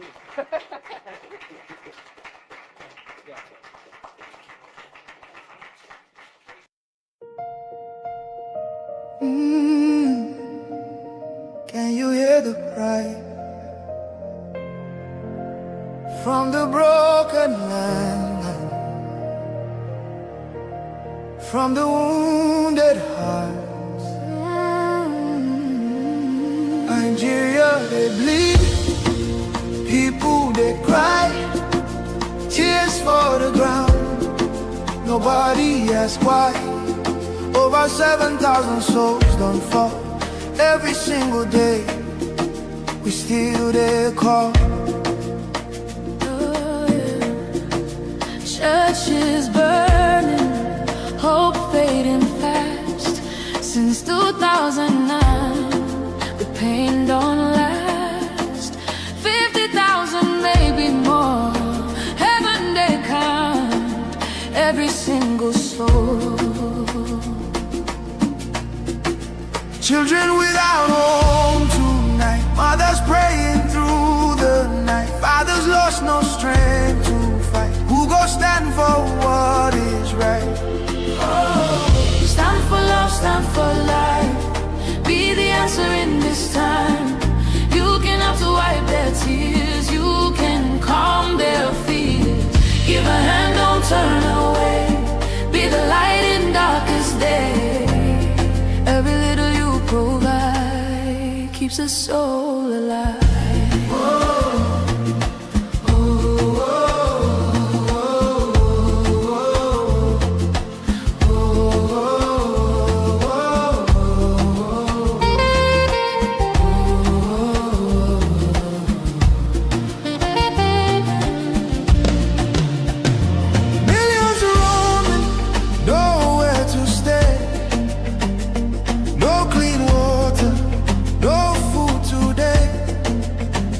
Voices crying in chains, silent echoes filled with pain. 19,000 churches gone,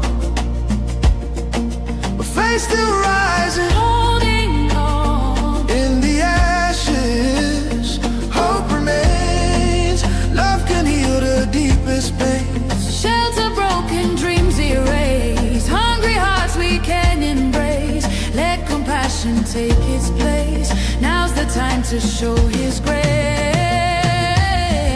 Stand for love, stand for life. Be the answer in this time.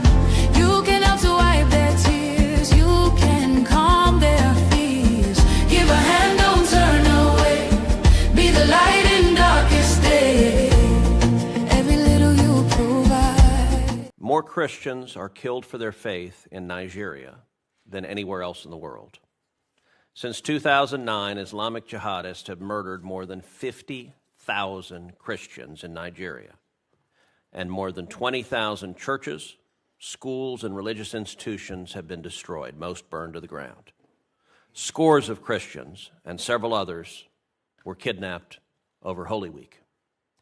Nigerian officials have been, unfortunately, complicit in facilitating these atrocities.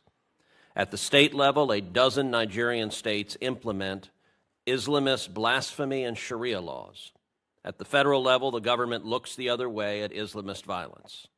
The result is, unsurprisingly, yet more jihadist violence. Last year, I introduced the Nigeria Religious Freedom Accountability Act, which would require placing Nigeria back on the country of particular concern list and impose sanctions on officials involved in enforcing blasphemy and Sharia laws. The U.S. government knows who they are at both the local level and the federal level, and they should be held accountable. I'm sorry to say that Nigerian officials are, at a minimum, in denial of the government's role. In October, several officials, including the Deputy Speaker of the Nigerian House and the Chairman of the House Committee on Foreign Affairs, and a range of anonymous officials linked to the President, directly attacked me for saying that, quote, officials in Nigeria are ignoring or even facilitating the mass murder of Christians by Islamic jihadists. Last year, I met with a delegation of top Nigerian defense and security officials. They said they were committed to ending the violence. I told them I would judge their commitment by the results.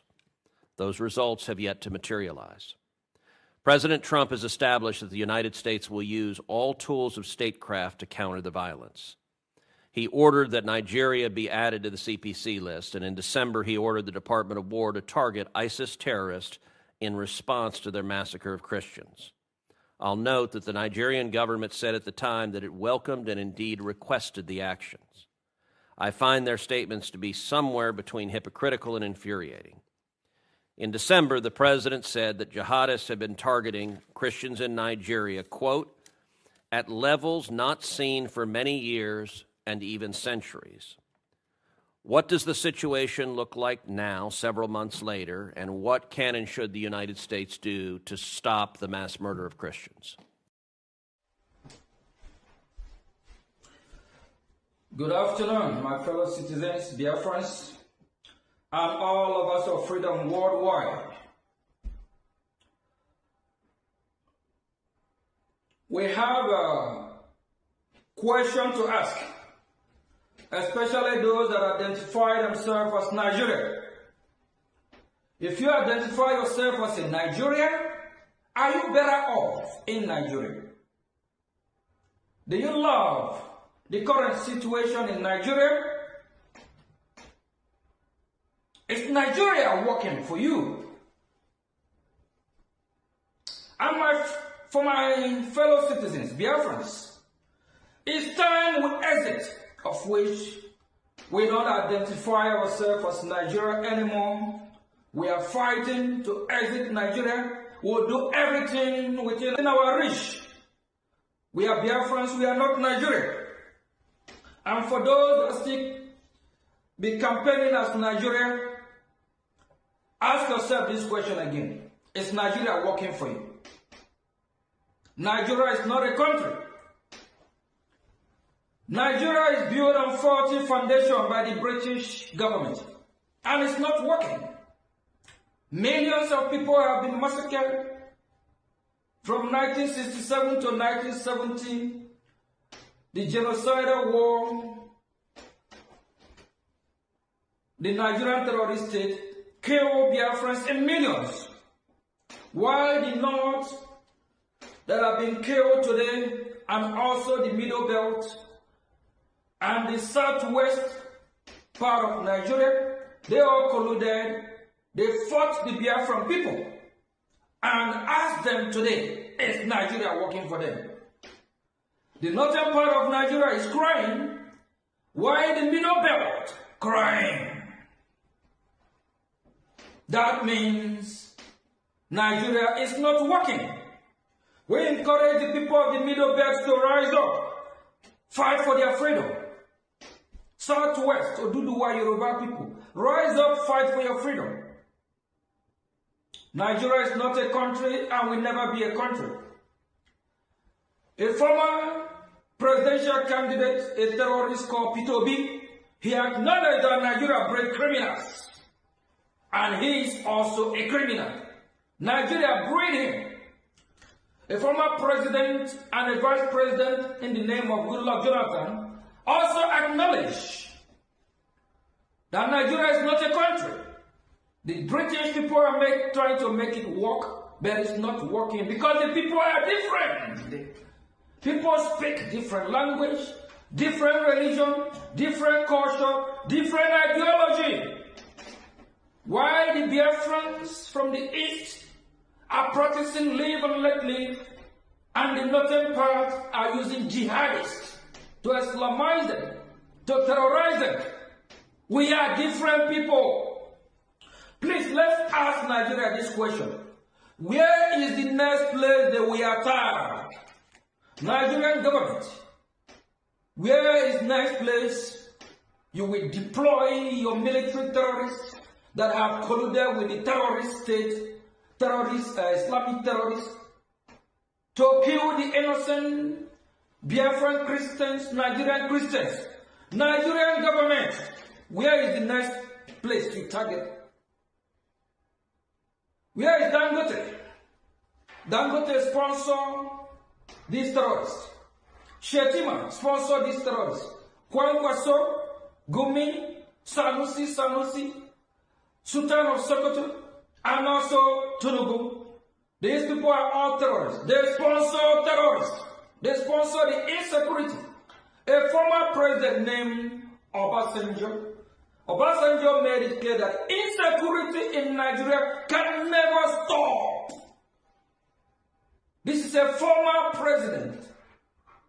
He said insecurity can never stop. Do you know why? Because the government of Nigeria sponsored the insecurity. While the north is burning now, they are crying. Middle belt is burning, the people of Middle belt are crying. These are people that have been clamoring for years of one Nigeria, unity of Nigeria. How will Nigeria be united? Why the people are different?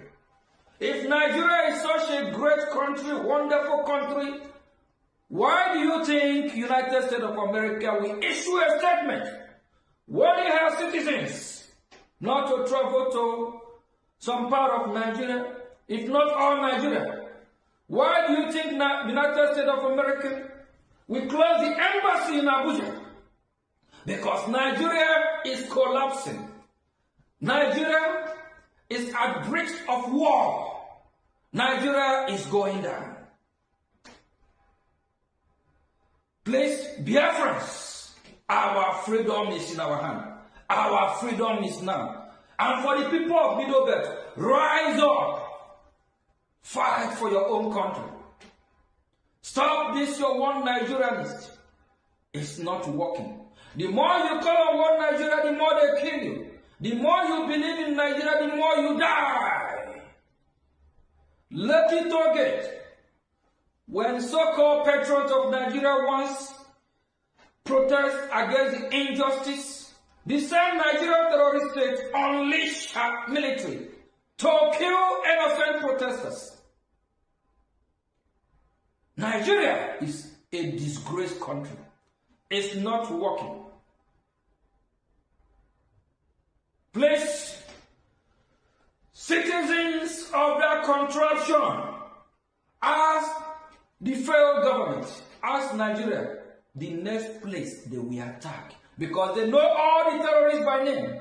They know their house, they know where they live, they know their hiding place.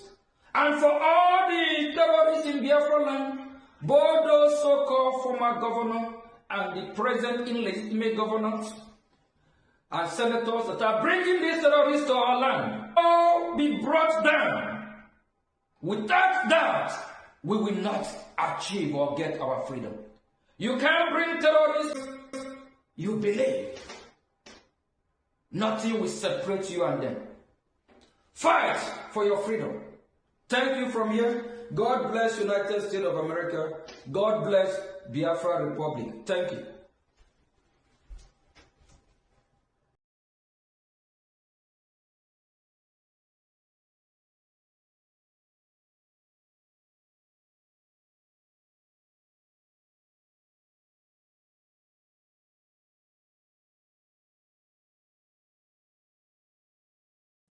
more Christians are killed for their faith in Nigeria than anywhere else in the world.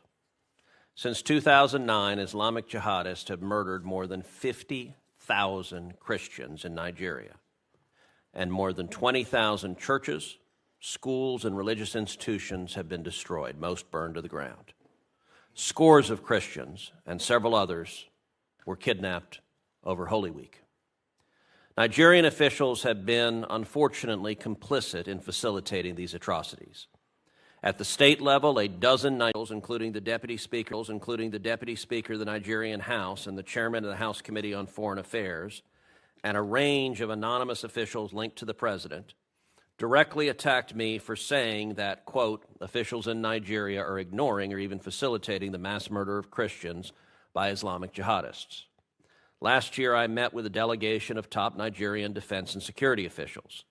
They said they were committed to ending the violence. I told them I would judge their commitment by the results. Those results have yet to materialize.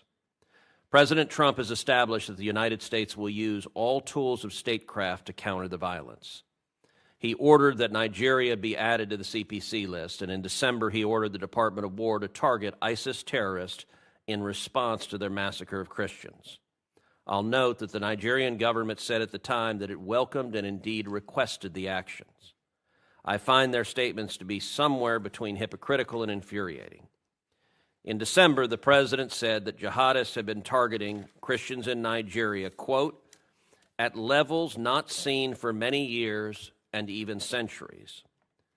What does the situation look like now, several months later, and what can and should the United States do to stop the mass murder of Christians?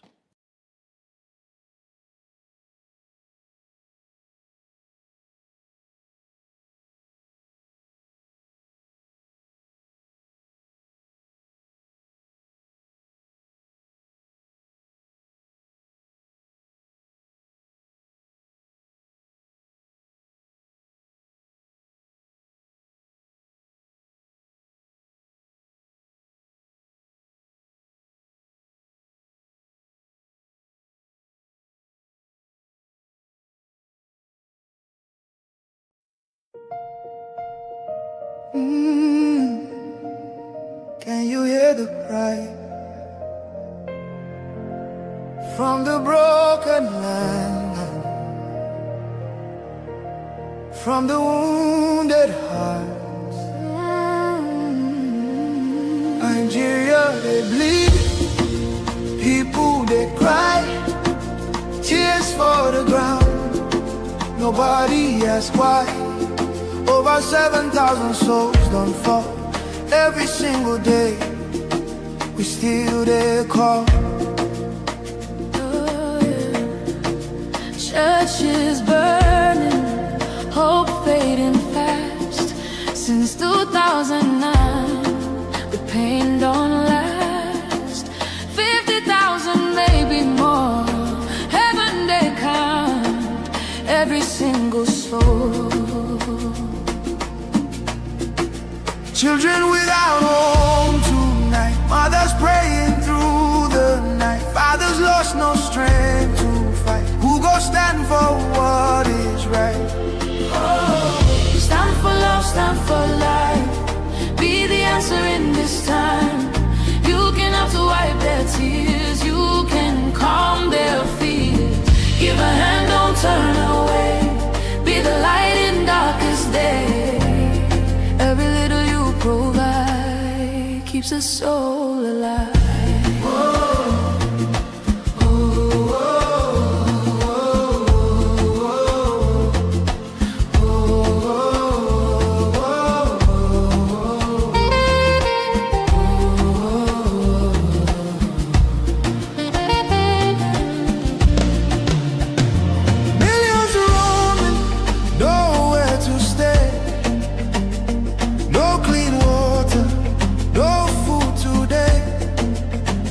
Voices crying in chains, silent echoes filled with pain. 19,000 churches gone, but faith still rising, holding on. In the ashes, hope remains. Love can heal the deepest pain.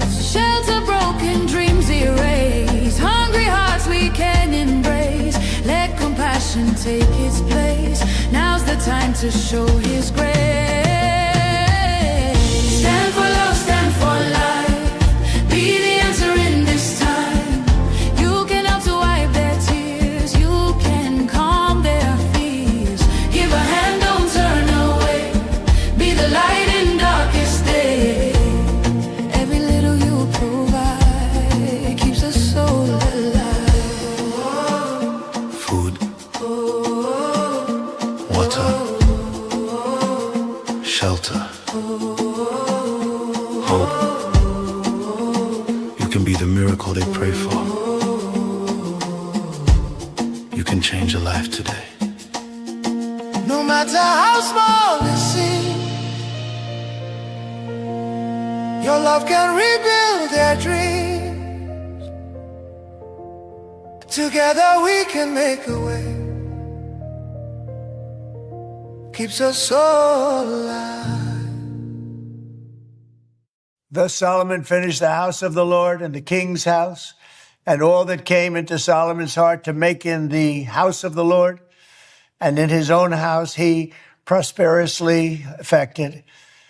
And the Lord appeared to Solomon by night and said to him, I have heard your prayer and have chosen this place to myself for a house of sacrifice. If I shut up heaven, that there be no rain, or if I command the locust to devour the land, or if I send pestilence among my people, if my people, which are called by my name, shall humble themselves and pray and seek my face and turn from their wicked ways, then will I hear from heaven and will forgive their sin and will heal their land. Now my eyes shall be open and my ears attent to the prayer that is made in this place. For now I have chosen and sanctified this house, that my name may be there forever, and my eyes and my heart shall be there perpetually. And as for you, if you will walk before me, as David your father walked, and do according to all that I have commanded you, and shall observe my statutes and my judgments, then will I establish the throne of my kingdom according to as I have covenanted with David your father, saying, there shall not fail you as a man to be ruler in Israel. But if you turn away and forsake my statutes and my commandments, which I have set before you, and shall go and serve other gods and worship